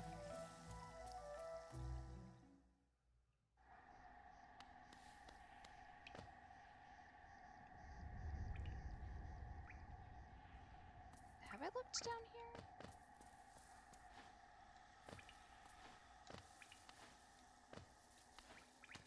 No, I have looked down here.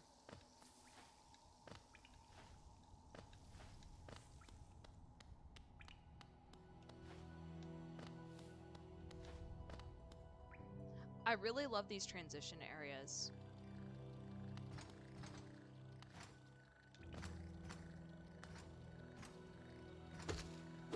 It's cool that there are like a bunch of chains and mechanical looking stuff here. It's very different from everything else we've been at. Yeah. Like, each place definitely has a unique feel to it.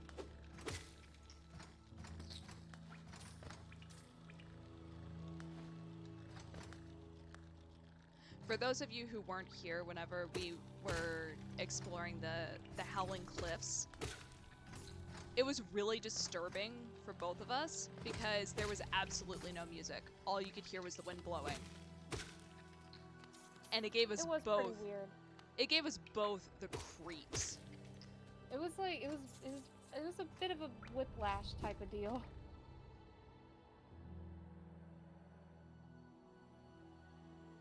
Oh, Russian Hamster says it's PC too, so there's a PC version of the game we were talking about.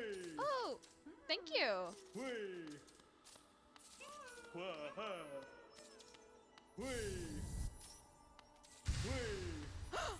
Mask shard. Hell yeah. Ooh, it's gonna be a half and half type of deal. Aww. I love the little caterpillars. They look so squishy. They're so happy to be home. Oh.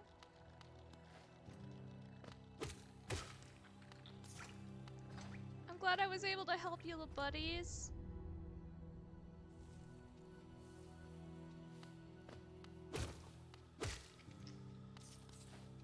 Now I should have enough money to go and get that lantern.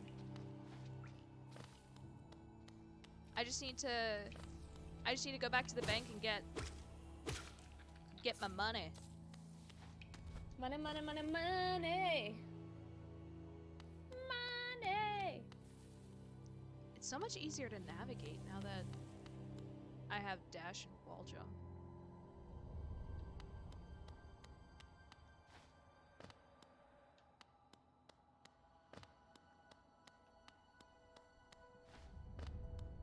This is where we first met Coral.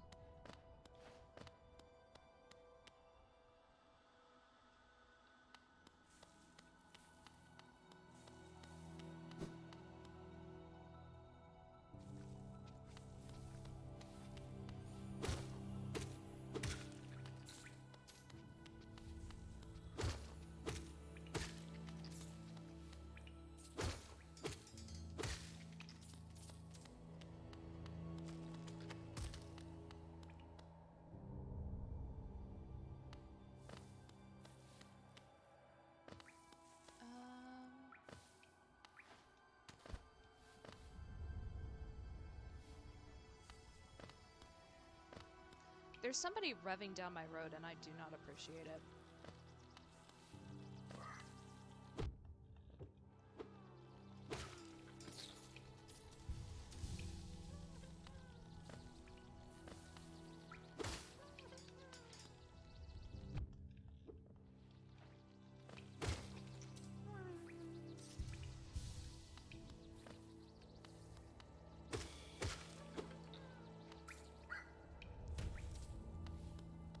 Like, I'm definitely the kind of person who... I like living in a bigger city. But the one thing I don't like about living in a city is the noise that comes with it. Yeah. I could see that being a problem.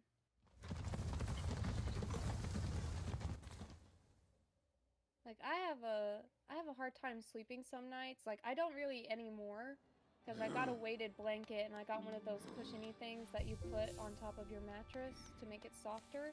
So, like, I sleep pretty easily now, but like before I had either of those things, like there would be some nights where I had a lot of difficulty falling asleep just because like my brain would be too loud, or like I'd be hearing something outside that was super loud if I was like sleeping somewhere else, you know? Yeah, I get like, it. I was a very sensitive sleeper. And it is not fun being a sensitive sleeper. No, I completely understand. Like, I'm definitely not a light sleeper, but it takes me a long time to actually fall asleep. Oh, speaking of noises outside, there's thunder. Gio. Oh no, I'm about to get a rainstorm. Wait. Withdraw? How much can you withdraw? Oh! I'm withdrawing all of it. Oh shit, okay. I gotta let my dog out. Angel, go this way. Where the hell are you going, child? Oh my god. Okay, I guess mom came home. Okay.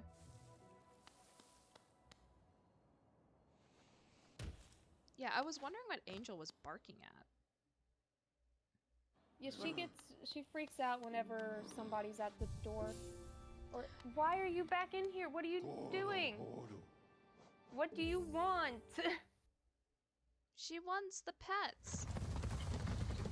No, she wants to hide under my bed because of the thunder. Oh, poor baby. Honey. Oh boy.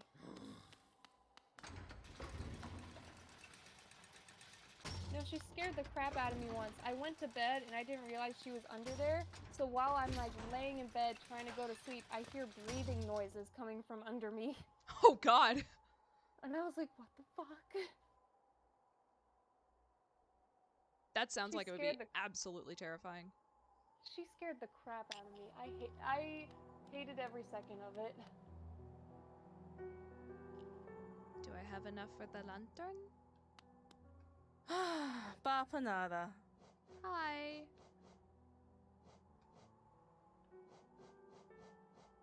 No, wait, wrong place. I will be back.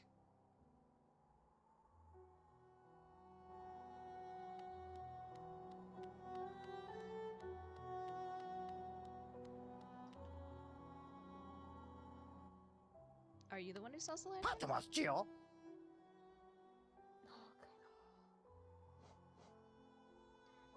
I hate that you asked that question and then he spoke and it freaked me out because I was like, oh, the game knows. This old thing?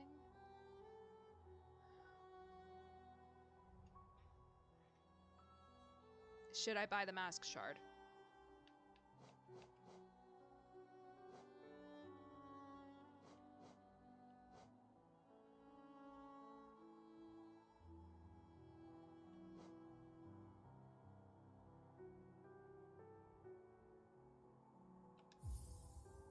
I'm buying it.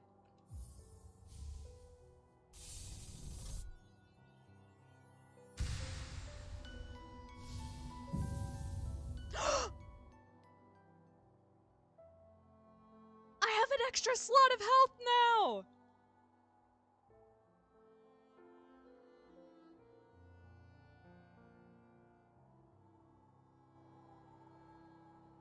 Hold on. Do you have more? Okay, you do have another one, but you racked up the price again.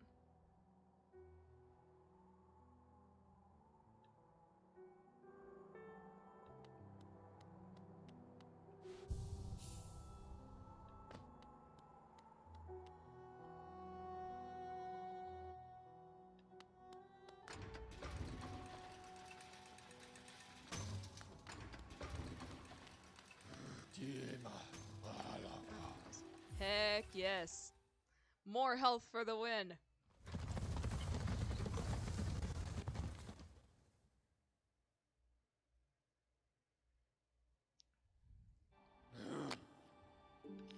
Alright. Now I really want to go explore that area. The one I needed the lantern for. Do it, do it, do it, do it. Peer pressure, peer pressure.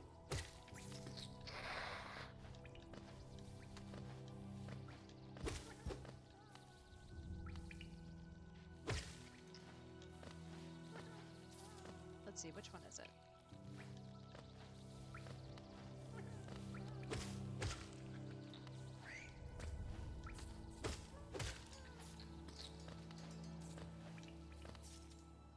I think it's this one. Aha! Shit.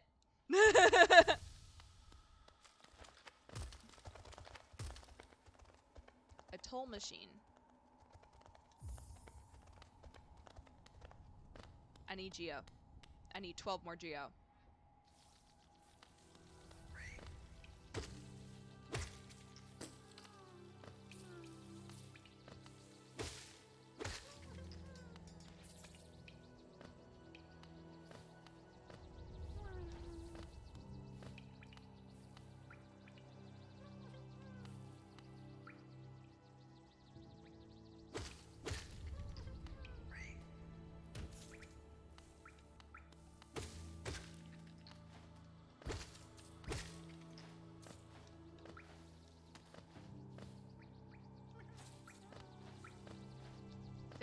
Okay, I will be flat broke when I get through there, but...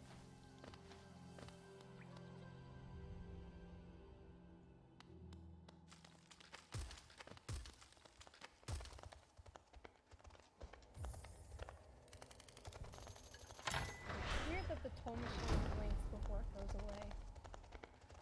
I'm not a fan of that. Ooh. What the hell? Maybe it's friendly! It's a giant mushroom! Maybe it's friendly! Maybe you can have like a little crystal bug as your pet. It's like ride it into battle. Crystal and make it, like, beak! ruin everybody. I love it! It's so cute! I want all of them. I will take your entire stock.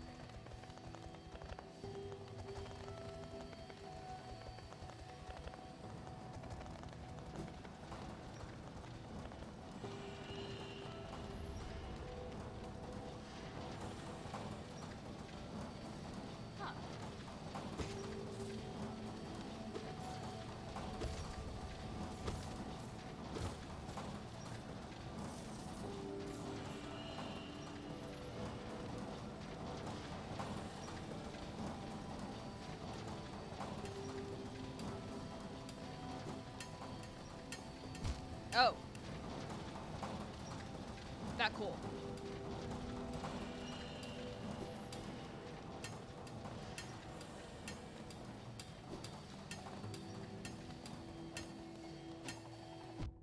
Oh.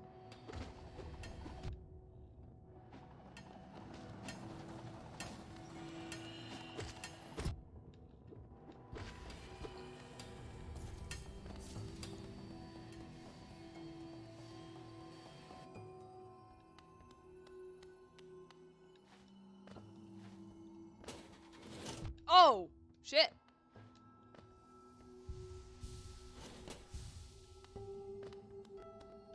At least there's a bench.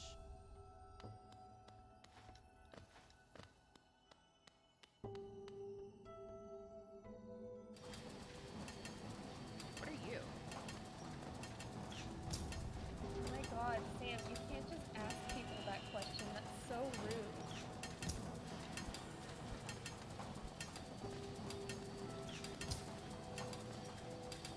You know, their whole, like, ability to, like, shoot crystal arrows, though, that's kind of cool.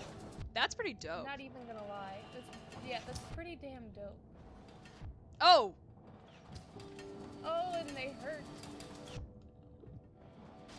Jeez. that's intense. Oh my god. Oh my god. Ouch. Well.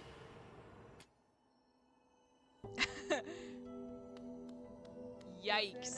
Listen up. There's a devil in the church, got a bullet in the chamber, and this is gonna hurt.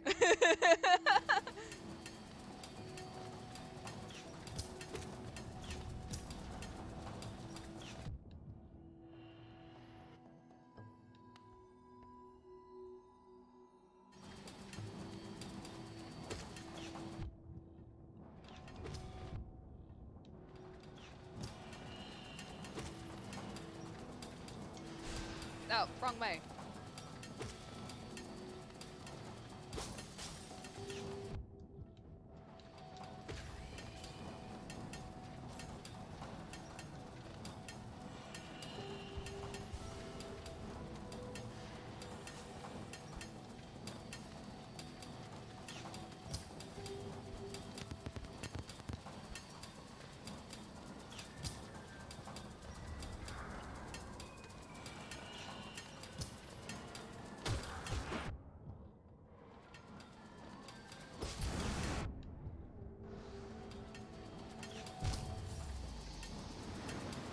I literally just got my soul back.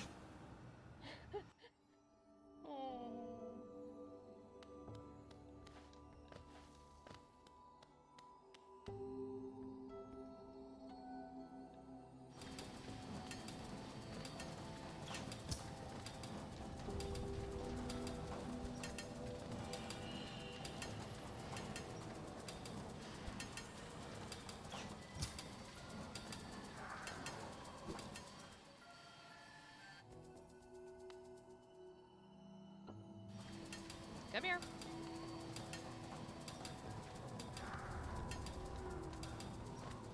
Ah, shit. I don't want to go that far.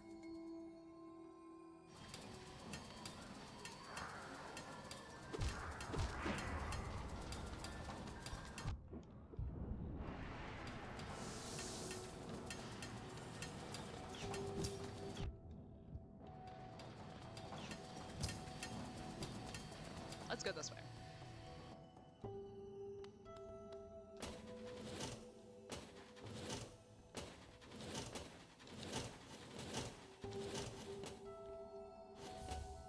A rancid egg.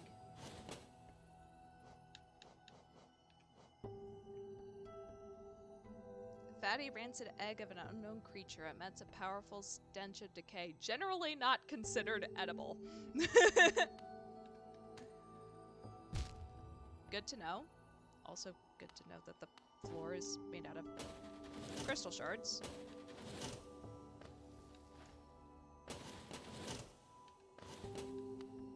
It's like the floor is lava, but worse.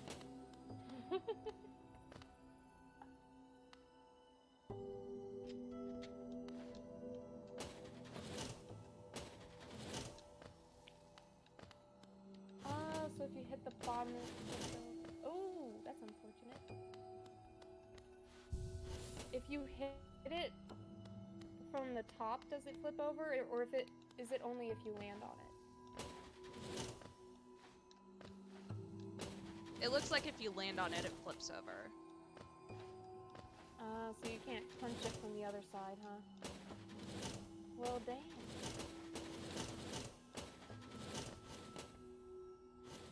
Yeah, you did it! Alright. No, wait, what's that stuff? Wait, no, I thought it was gold. Go back! I think it's more of that rancid egg stuff.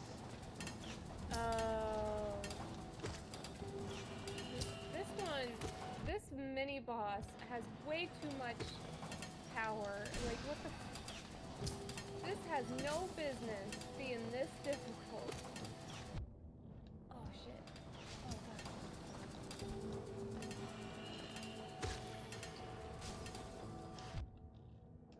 Oh.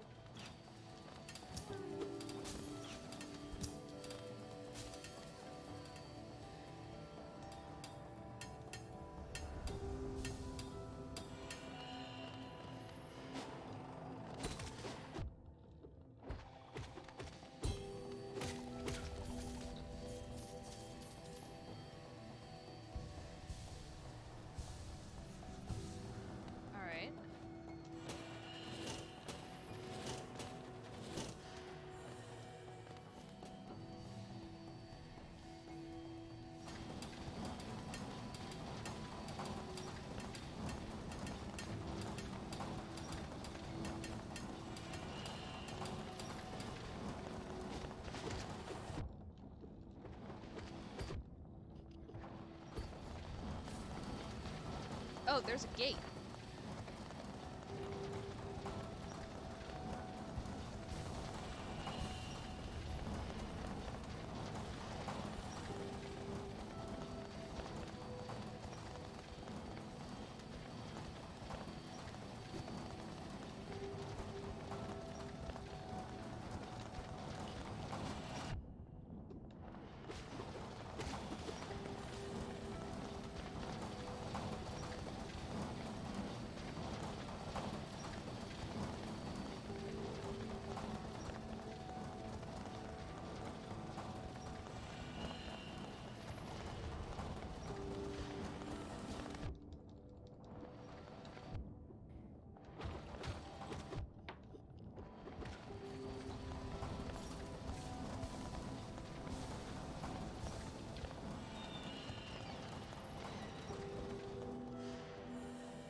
This place is so pretty. It is very pretty despite all of the, like, stabbing you with crystals bits. Yeah, it is. Definitely wouldn't want to, like, make a holiday home here.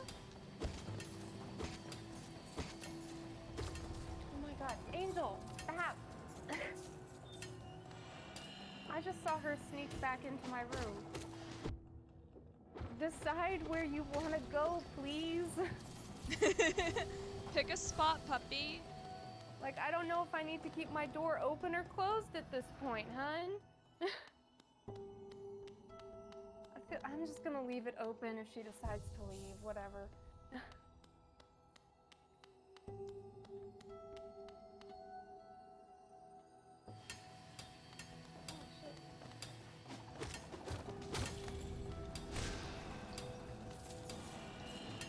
Alright.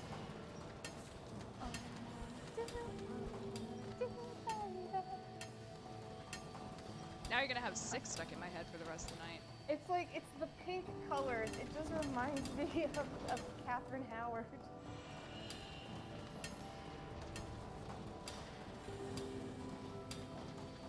Oh, now I see the ring. Yeah. Really tiny droplets, though. Ah! Weird. Not what I wanted.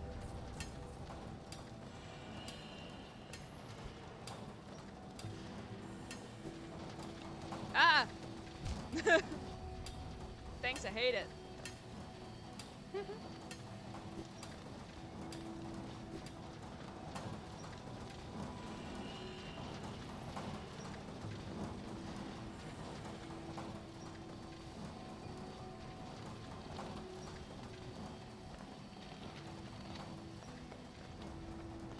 Am I back at the beginning? Ah! I'm trying to find my chips. It's not working. You're trying to find your chips? Yeah, I'm like going through the pantry. Oh, okay. Alright, I'm gonna leave for a bit because I gotta go to the bathroom. Alright. But I will be right back. Enjoy. Thank you.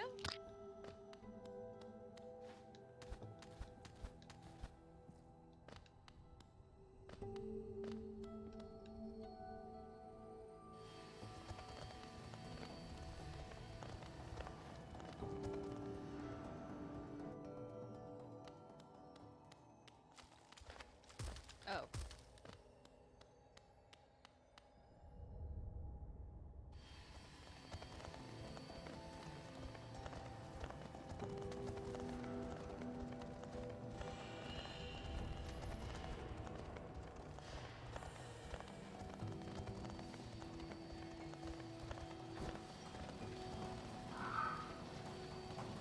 Oh, poor puppy.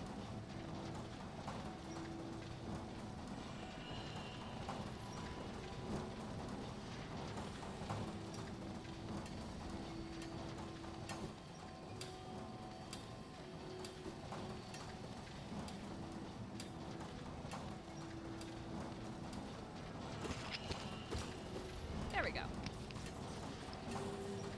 I'm slowly figuring out how to navigate this hellscape.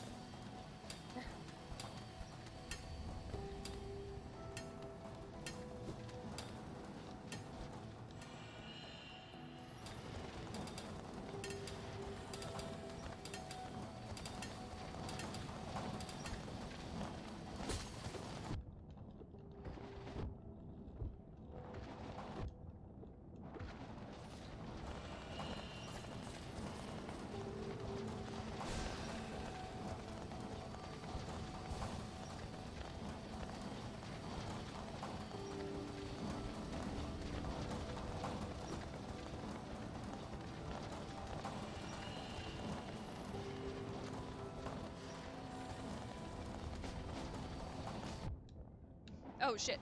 Shit. Where's a bench? I need a bench.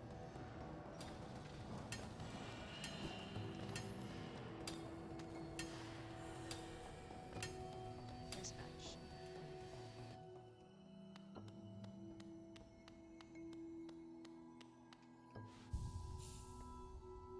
Where's Cornifer when you need him? I need a map.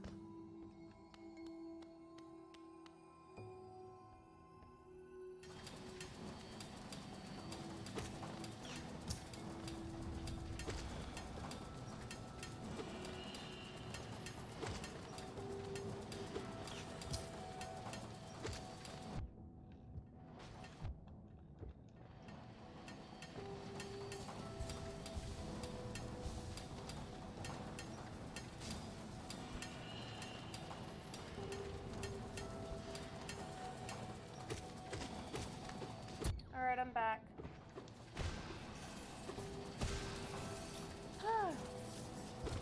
All you wanna do, baby. I'm trying to figure out where the hell to find Cornifer.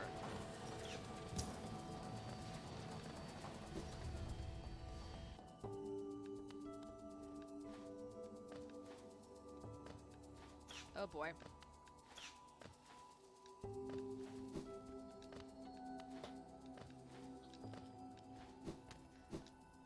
This is a nightmare.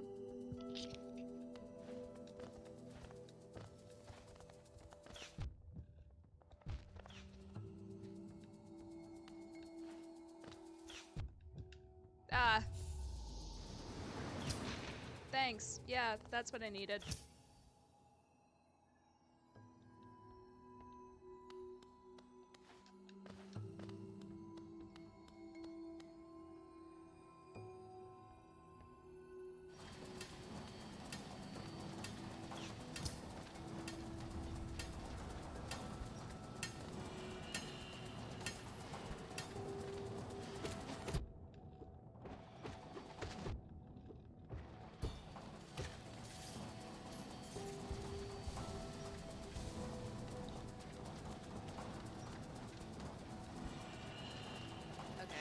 So I had to go through here.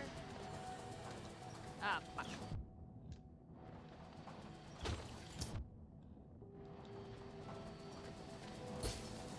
Oh! I can destroy those!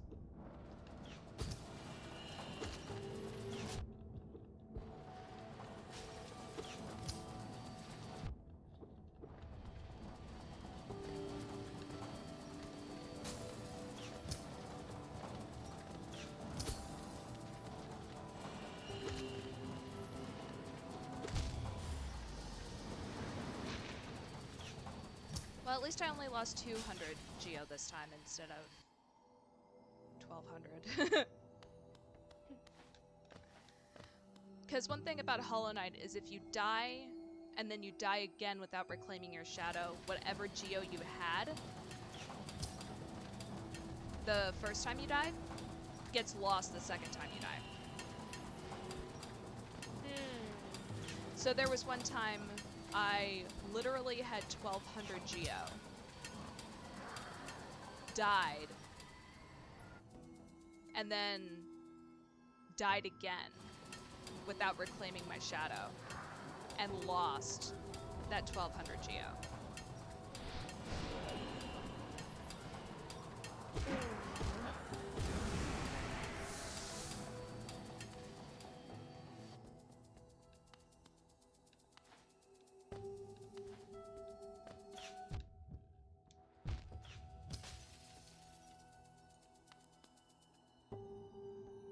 Let's see. What if I...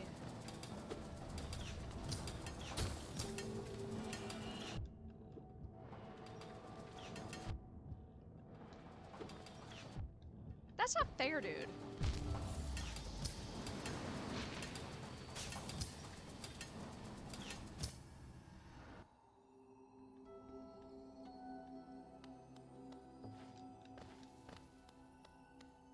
Okay, so maybe that area just isn't for me right now. It looks like there are a couple of other areas I can explore, see if I could possibly find more. over.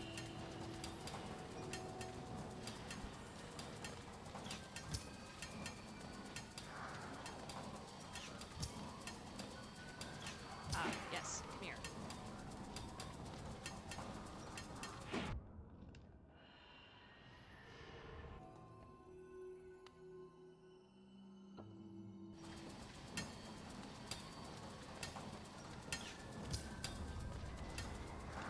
Ah, son of a...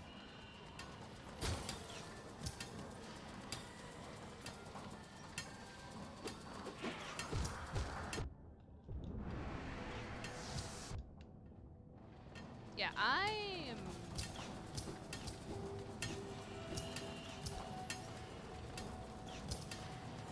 I'm getting to a bench stat.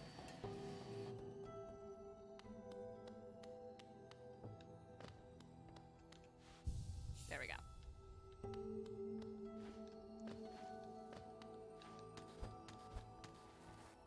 Okay, so if I go here, up, ah, not what I meant to do.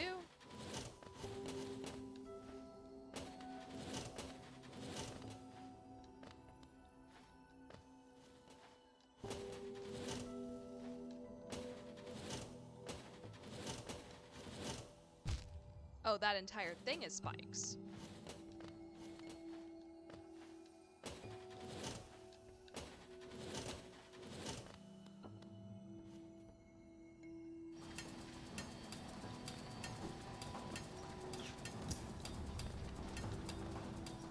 Oh, I could just...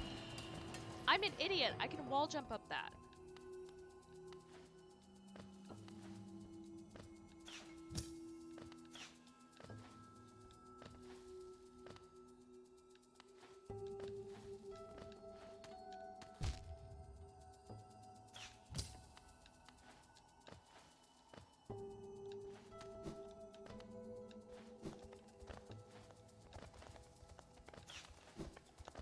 Oh, hi.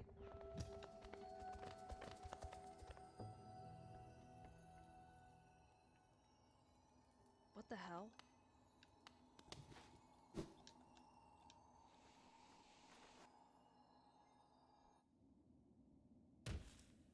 What the fuck did I find? Cursed are those who turn against the king. Did I find the dungeon?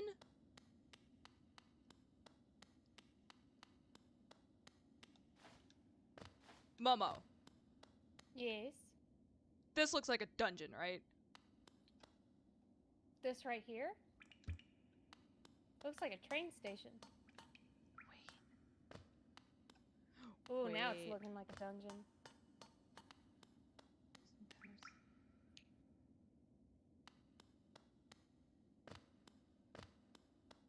Yeah, this. Like a Yeah, dungeon or a this looks like a graveyard or some dungeon. shit, right? Yeah. There's some bad juju going on here. Like there was a sign that legit said, "Cursed are those who turn against the king." Ooh, yeah, yeah. What is this? I think that's where you put the mask when you're done. To protect the vessel, the dreamers lay sleeping. Monomon the teacher in her archive surrounded by fog and mist. Lurian the watcher in his spire looking over the city. Hera the beast in her den amongst the deep darkness beyond the kingdom. Through their devotion, Helenus last eternal. It looks like there's like a circular thing. I feel like that's where you put the mask when it's completed. Go no further, little shadow. What compels its climb out of the darkness? What compels its return to the Sinker Kingdom? A call from beyond the seals? By the vessel or by that captive light? What the seals break, they cannot be undone. But the vessel weakens, that plague breaks anew. It must be undone. Yet still our seals remain. Our duty holds. It must be cast away. Our duty holds. It shall be done.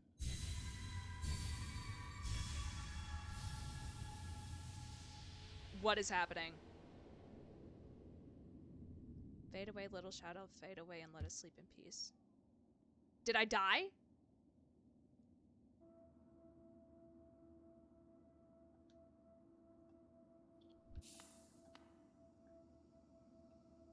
Where am I?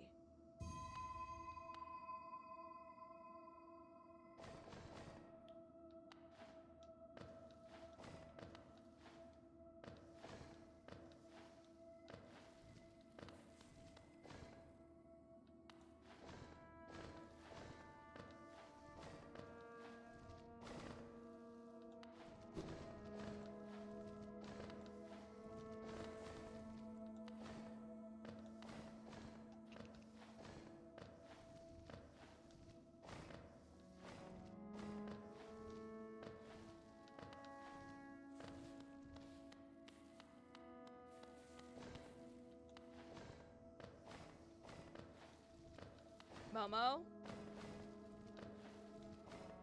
Thoughts?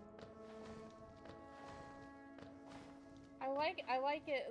It looks like those things. What are they called? Is it a mandala?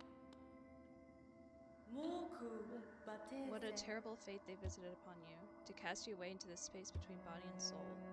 Will you accept their judgment and fade slowly away, or will you take the weapon before you and cut your way out of this sad, forgotten dream? Second one, please. I want to go home.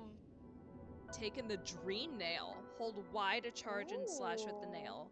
Cut through the veil between dreams and waking. That sounds cool as fuck. I'm not gonna even lie. That sounded less cool. Who are you? Ah, you've returned. Welcome back to the waking world. Those figures, those dreamers, they reached out with what little power they still have and dragged you into that hidden place.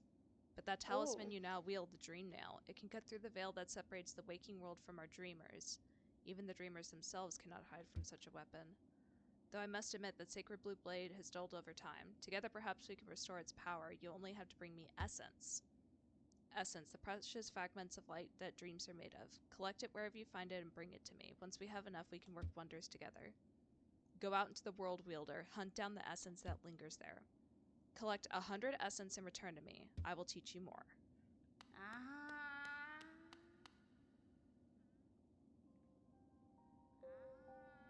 Where am I? Resting grounds?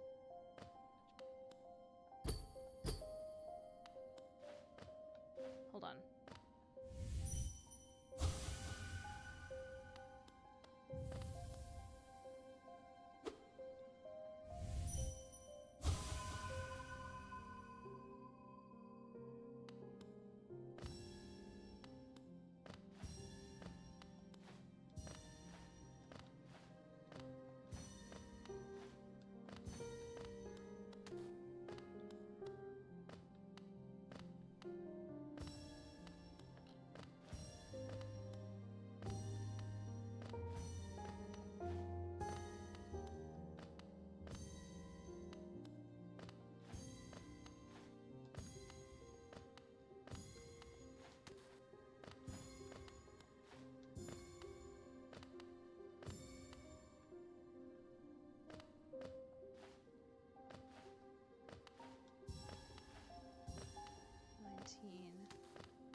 Okay, when I said it looked like a graveyard.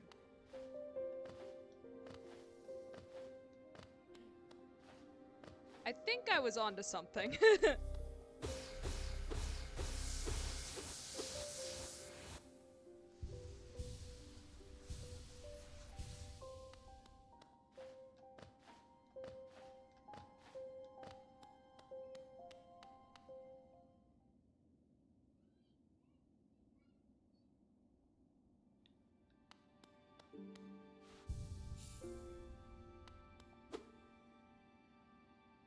Sorry I missed you. If you're feeling lost, why not pop up to our store in Dirtmouth and purchase a map of this area. Available now for an excellent price. Cornifer.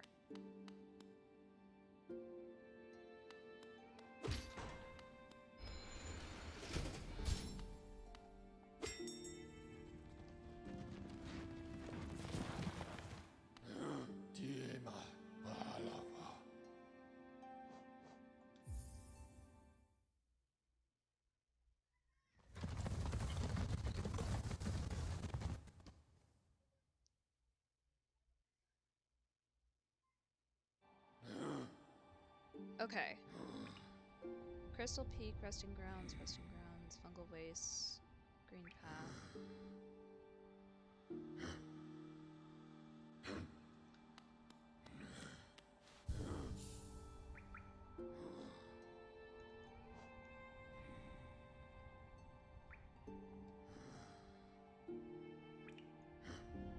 Okay.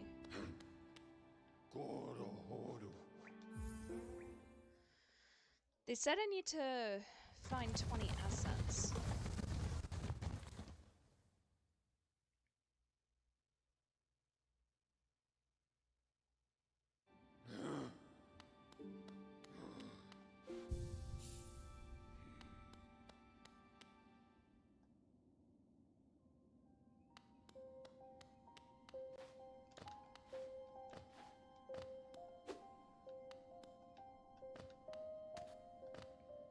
Wait.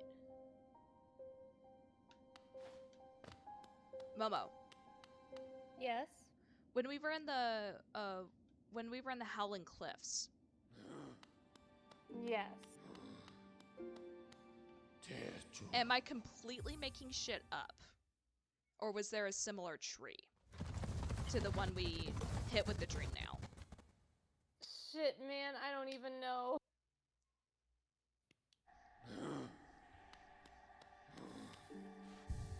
I mean, to be fair, I'm I'm still trying to figure out what the fuck is happening too.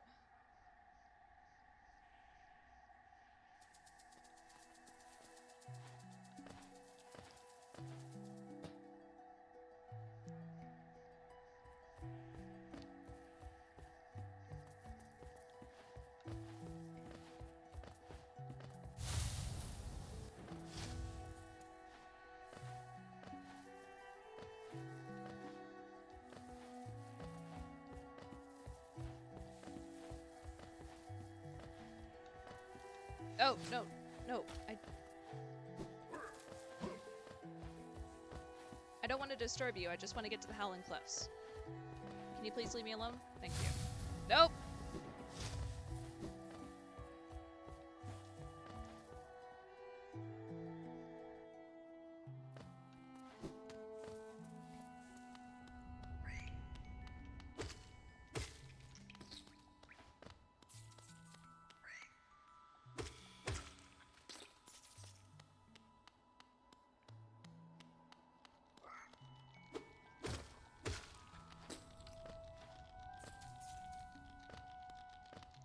What if I hit...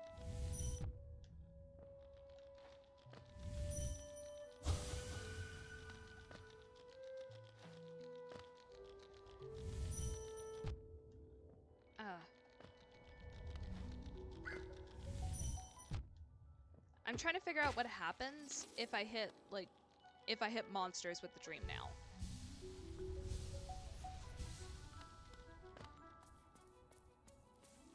And I'm not having much success on that front. Aww. Well, it takes so long. Oh, sorry, go ahead. No, I was just gonna say it takes so long to charge that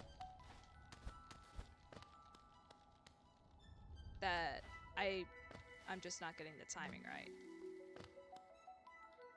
All I was gonna say is that I like whenever we come to this area because it's all like green and like leafy and it looks very nice and like they have sound design for walking through the leaves that is like really relaxing. So that was all I wanted to say. All right. That is very, very true. And then you have spikes.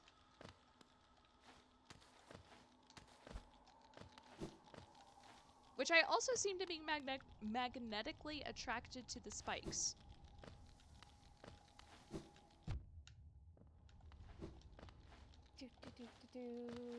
They just want to ask you out. Like, just give them a chance. Just give them a chance. But they keep stabbing me. They're a nice guy. So terrible. I know.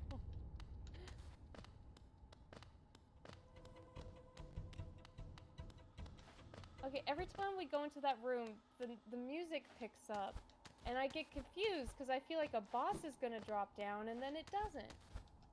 Well, a boss used to be in that room, but then I took care of it, and yeah, the music still plays whenever. Gave it a haircut, a little foot massage. Told it that it was loved and valued. You really did take care of that thing. Oh man, how long have we been streaming for? Over 4 hours. Jesus. What was the end point that you were planning on for this? I didn't have one planned. Oh shit.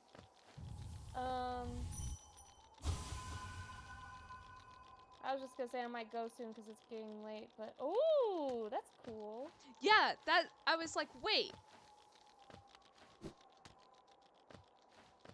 Is the light good or evil though?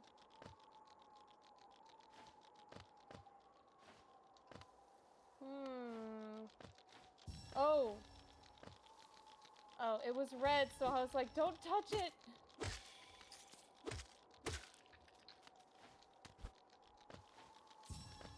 I do like that instead of just being balls of light, they have like, you know, they have like some decor, you know? Decorum. I don't know what I'm looking for here. But yeah. Ah. Not what I wanted. But yeah, I'm starting to get a little sleepy. No, that's all right. I do need to get ready for D&D at some point. So, I'm probably gonna get all of these, and then that's probably where I'm gonna call it for tonight. Alright, do it. I'll cheer you on. Let's go. Ah, you lost it, you stupid fuck!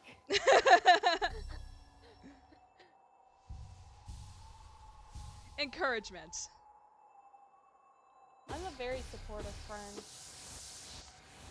You are. Ah. All the way to the floor, I see. There we go.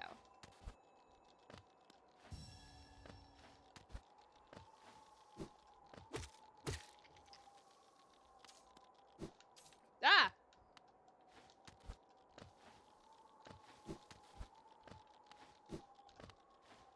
Yeah, there's one right there.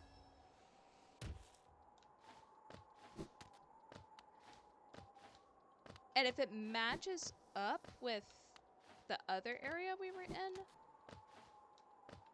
there should be 20 of them.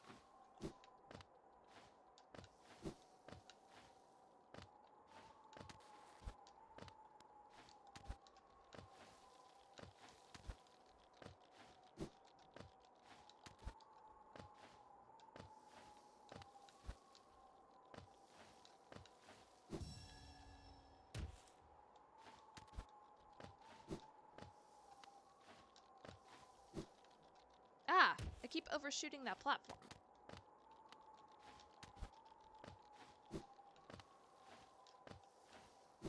Go, go, go, go, go, go, go, go. Ah, you fool! I am Bobo the Fool.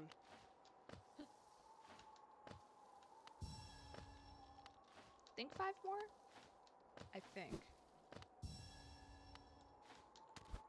This reminds me of that TikTok song where it's like, go, go, go, go, go, go, go.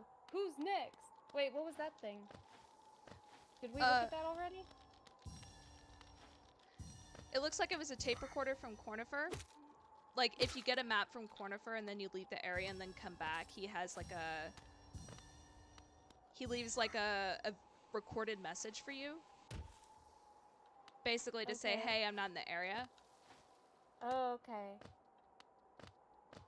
Again, the best guy. He's so cool. I like him.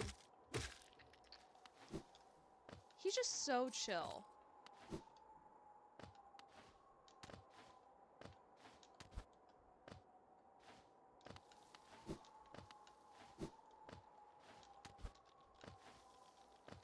Okay, so it looks like there are more than 20 here.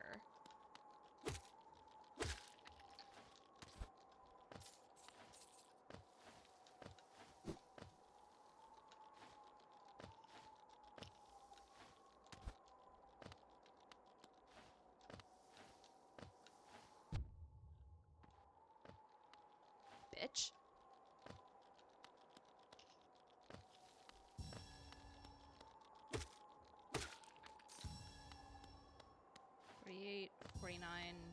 Are there 50 or are there 60 here?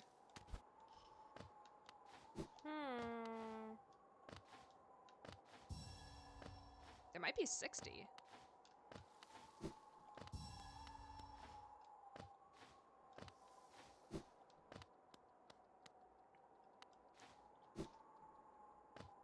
I shouldn't have dashed.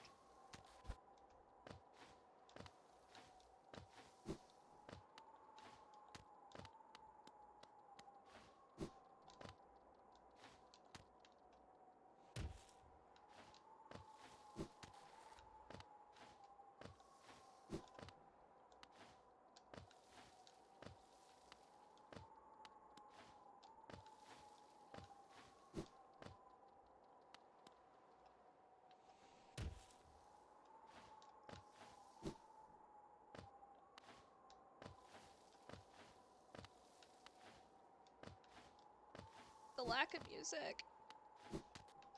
Ah. Oh. Money, money, money, money. Yep. Then fall and get that one. Okay. I have a question for you that I just randomly thought of. Yes. Have you ever watched the documentary Big Fish? Big fish? Mm-hmm. I don't think so. It was the one that exposes how SeaWorld treats its orcas. Oh, you mean blackfish? Blackfish. Oh, I was thinking of a different thing. Oh my gosh, I got the name mixed up. Yeah, Blackfish. Have you seen that? I haven't seen it, but I've heard of it. So in Blackfish, you know, they were talking about how like the orcas that have killed people have been in captivity and like all that stuff. Yeah. And like what has led to that. So when I was watching that, I was like, oh, kill so sweet and kind and like, man, like, killed anybody except when they've been abused in captivity. Like, oh, what poor things.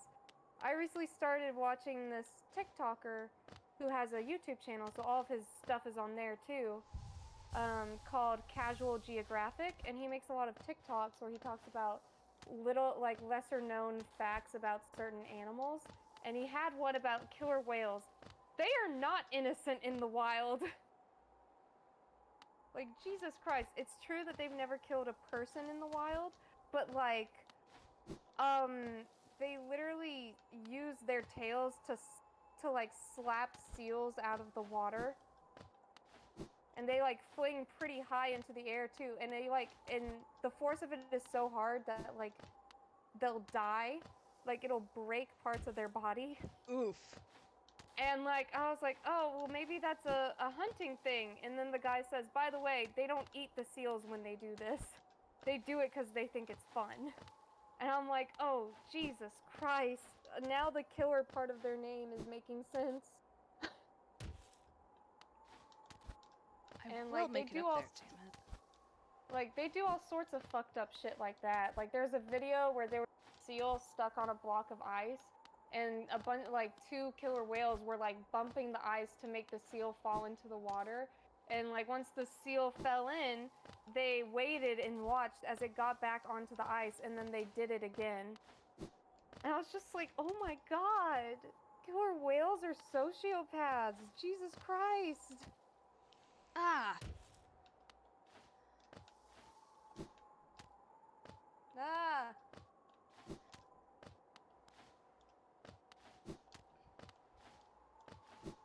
You could do it, I believe in you. I mean, I did believe in you, and now I'm starting to question it. I mean, I would not blame you. I was like, I believe in you, and then you fell down again, and instant regret.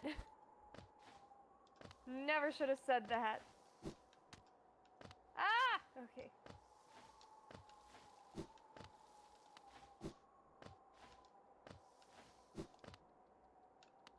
All right. Here we go. Ah! You dick. Oh! There's more. There we go.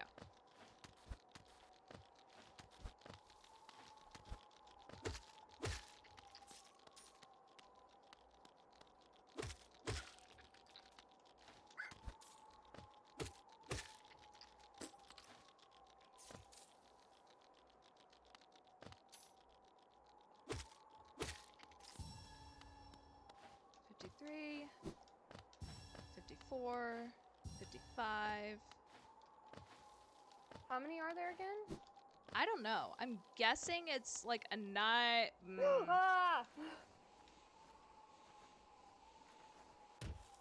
Damn it! I love that we were so horrified that both of us were quiet. Jesus Christ.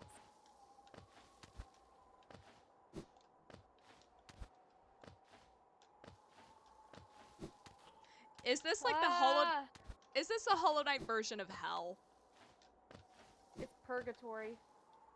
This is where you have to prove yourself in the most non-cool way possible.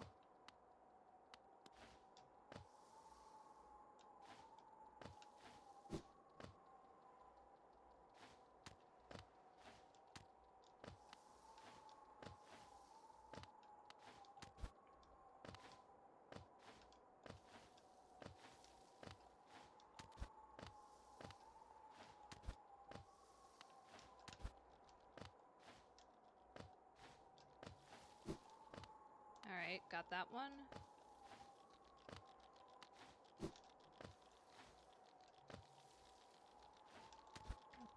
I'll get some of those on the way down. Not like that!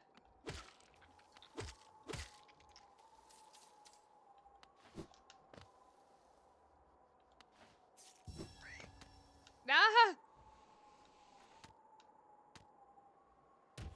Fuck!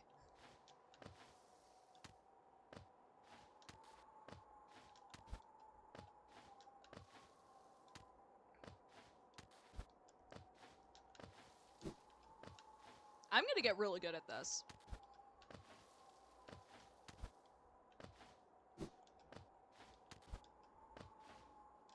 You're getting there.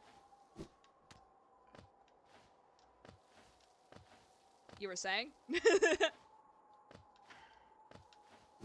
Why must you always do this? There's this one particular friend who... I think the most common thing he says to me is, "Damn it, Sam."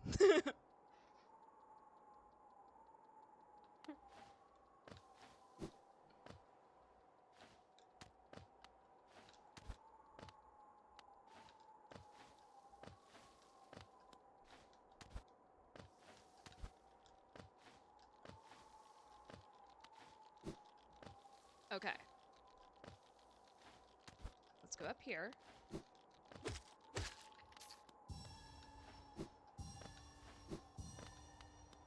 $60. But I know there's more. Maybe it's something like 70 or 75?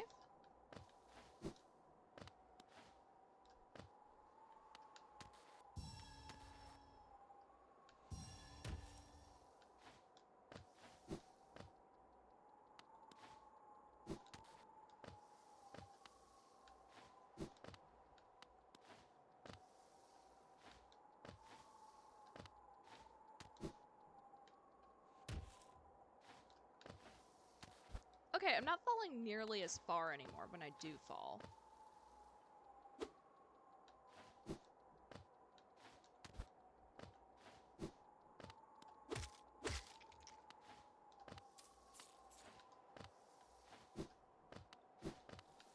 Ah!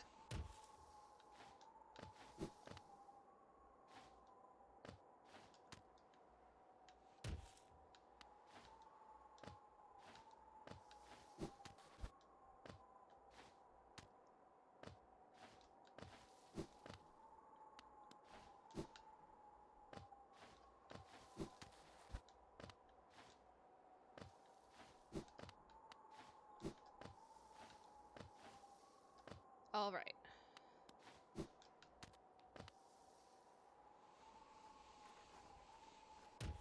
I shouldn't have said anything.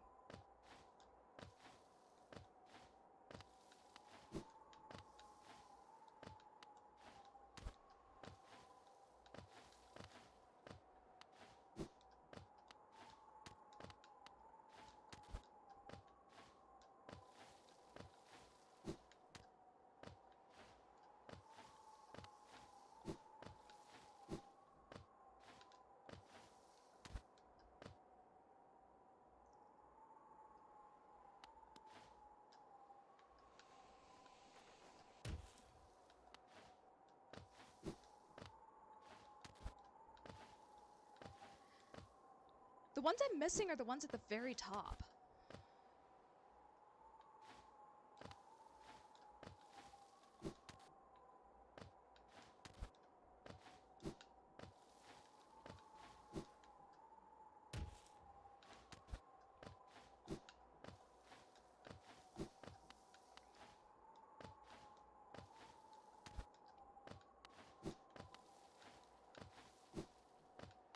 Okay.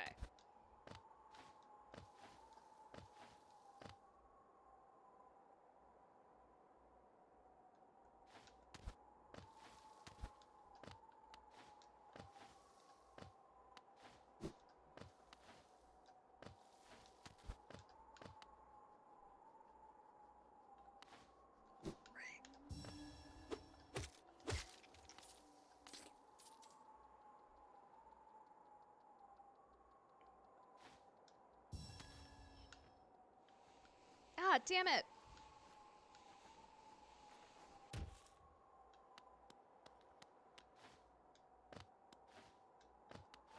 I was close on that one.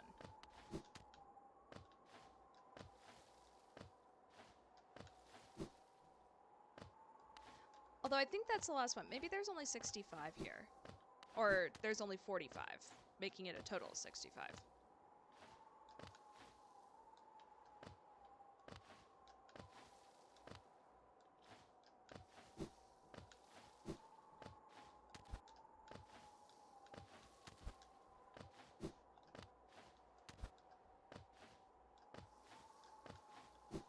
Because I don't see why it wouldn't be in a multiple of 5.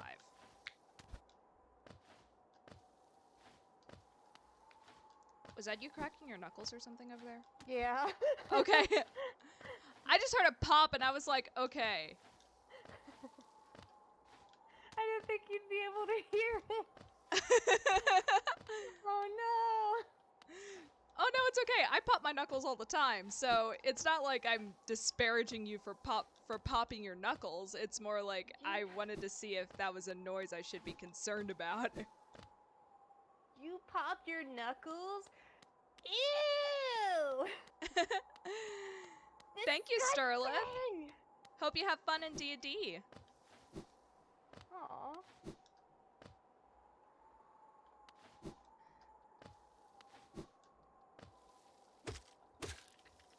Aha! Boom, boom. Ah! Okay. You got one at the last second. Good. Where's the tree? I think it's kind of cute that whenever you get the geos, they like follow you, but like even if you're following for a long time, they're still trying so hard to catch up. It's kind of adorable. It's like, Yeah. wait for me! Alright, I think I have all of them? Except for, there might be ones at like the very, very top that I don't have. So I'm gonna go to the top one more time.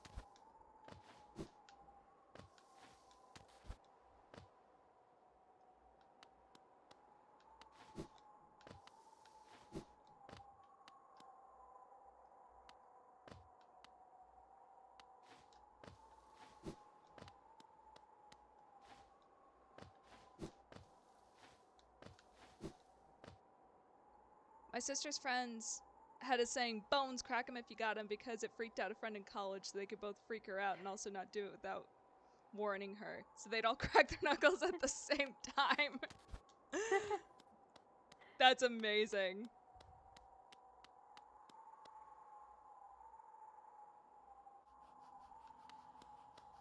My brother pops it. Ah. My brother cracks his neck sometimes, but it's so loud whenever he does it that we get concerned that he's like actually broken his neck or something.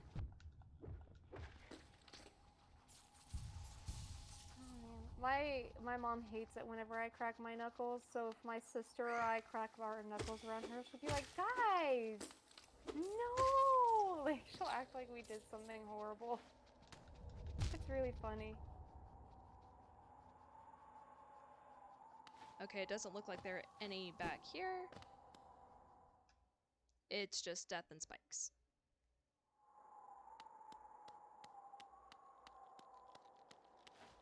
I think I'm gonna make my way back, because I know there's a loop back to Dartmouth. Wait, all the things are gone. Did I get all of them?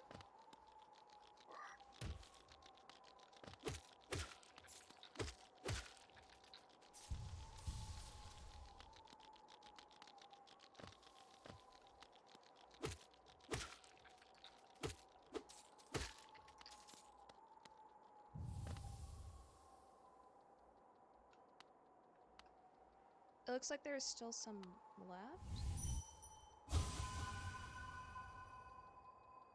Oh, it looks like there's one more left. Only one. Let's do it. Let's do it to it. So I want to know what this shit does. The essence shit? Yeah. Well, I need to get 100 of them, and I don't think I'm gonna get 100 on them before I need to go to D&D. Because we're having a one-shot tonight, and I'm playing a monk for the first time, and I am fucking excited. Ooh, okay.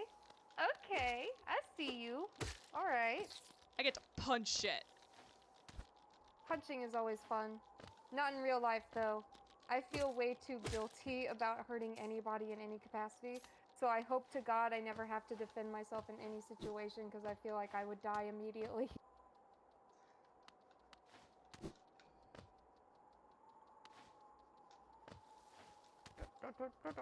Oh, you got it. You got it.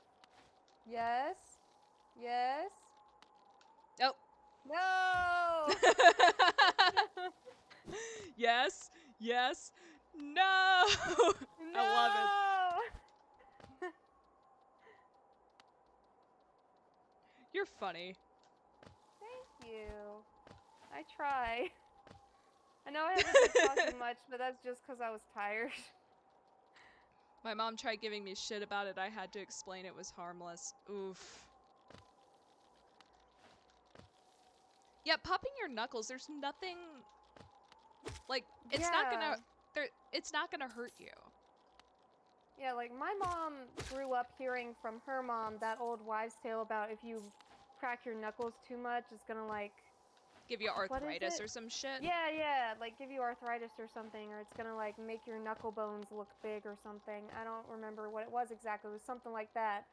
Well, out of curiosity one day, I looked it up, where I was like, does cracking your knuckles often, like, have a negative effect on your knuckles? And there was this apparently science experiment where they had this dude crack the knuckles of one hand for like a couple years, and then once that was done, they compared, like, you know, they did some x-rays of the hands which his knuckles he cracked, and then the hand that didn't, and there was virtually no difference. Oh, I found them all. Awesome. You did it! Oh, God, that tree does not look as pretty anymore. God, it just looks like a gross, dried up worm just sticking out of the floor. Alright. She was saying it was joint issues, which my grandma has. She's in her 70s. Well, I mean, joint issues kind of come when you get older, so... Yeah.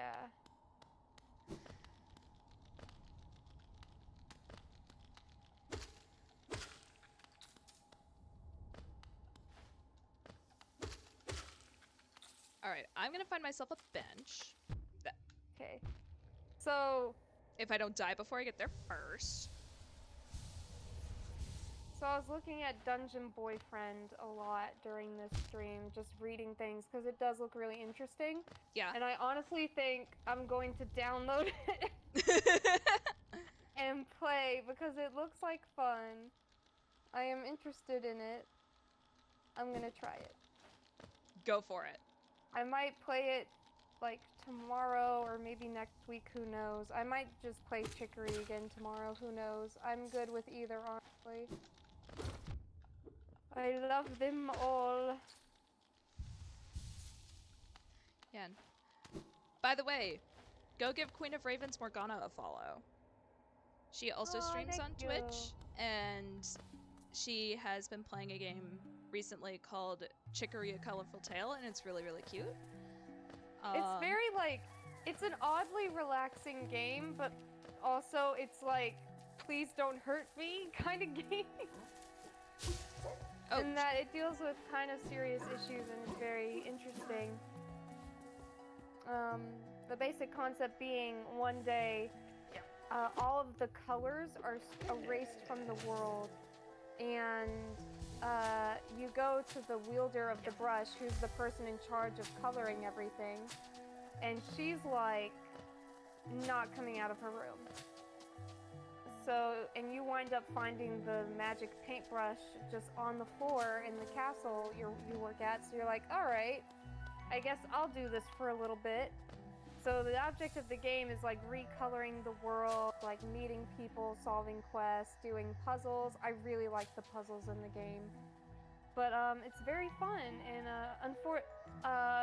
just to save myself future embarrassment, be patient with me at boss fights, because I'm terrible at boss fights. I'm not used to doing boss fights. So I kind of die a lot. But they're still fun. And it's a very good game, and I recommend it very much because it is extremely wholesome. Thank you, Hammy. It looks like Hammy gave you a follow. For real? Mm-hmm. Hold on a minute. No way, really? I'm gonna look at this. No, I don't want to watch my last video. I'm trying to look at the followers. Holy shit, yeah, I have one more. Jesus, that's cool. Thank you. But yeah, Oh I my think that was really nice. I'm gonna go ahead and hold on. Go to menu. Progress will be saved. Hey, the real Sultan, how are you? We are actually just finishing up the stream right now. We actually got a lot done. Found the crystal mines, found the Howling Cliffs, got the dream nail, and I'm working my way towards upgrading it. Been a really productive stream. But yeah. Damn. Sorry. But You fool, you have missed everything. you could go back and watch the VOD later. But yeah, my schedule right now is 8:30 p.m. Salute. Thank you for showing up anyway, even if you were late. Just a few quick things. Thank you for streaming and have a good one. You too, Hammy. Aww. Just a few things. One, I have a Twitter account. It's Samwise the Adventurous with spaces between all the words, but my handle is actually Samwise the ADVE1, and I keep my schedule updated on there. Right now, I also have a Twitter. You'll probably find it linked on one of hers anyway, so I'm not gonna plug mine because you'll just find it from her anyway. Yeah, she yeah. Queen of RavensMorgana also has a Twitter. I think that's all I have. Do you have anything you want to add, Momo? Not really. I mostly try to stream on mine on like Sundays. Usually at like 6 or so. I don't do stream for very long either, because I kind of start to get tired after the 2-hour mark. But yeah, this was a long stream. Chicory. This was almost a 5-hour stream. Thank you for hanging in there the entire time. No, I was honestly like, wow, this is going for a long time, and then like it got longer, and I was like, wow, this is going for a long time. Whoa. But yeah, my Wednesday streams tend to be about 3 hours. My Saturday streams tend to be about 4 hours, but 3 to 4 hours. But sometimes I go longer if I get really into it, because hyperfocus is amazing. But But yeah, that is all I have. Yeah. I hope you all have a good night, and I will see you all on Wednesday. Bye!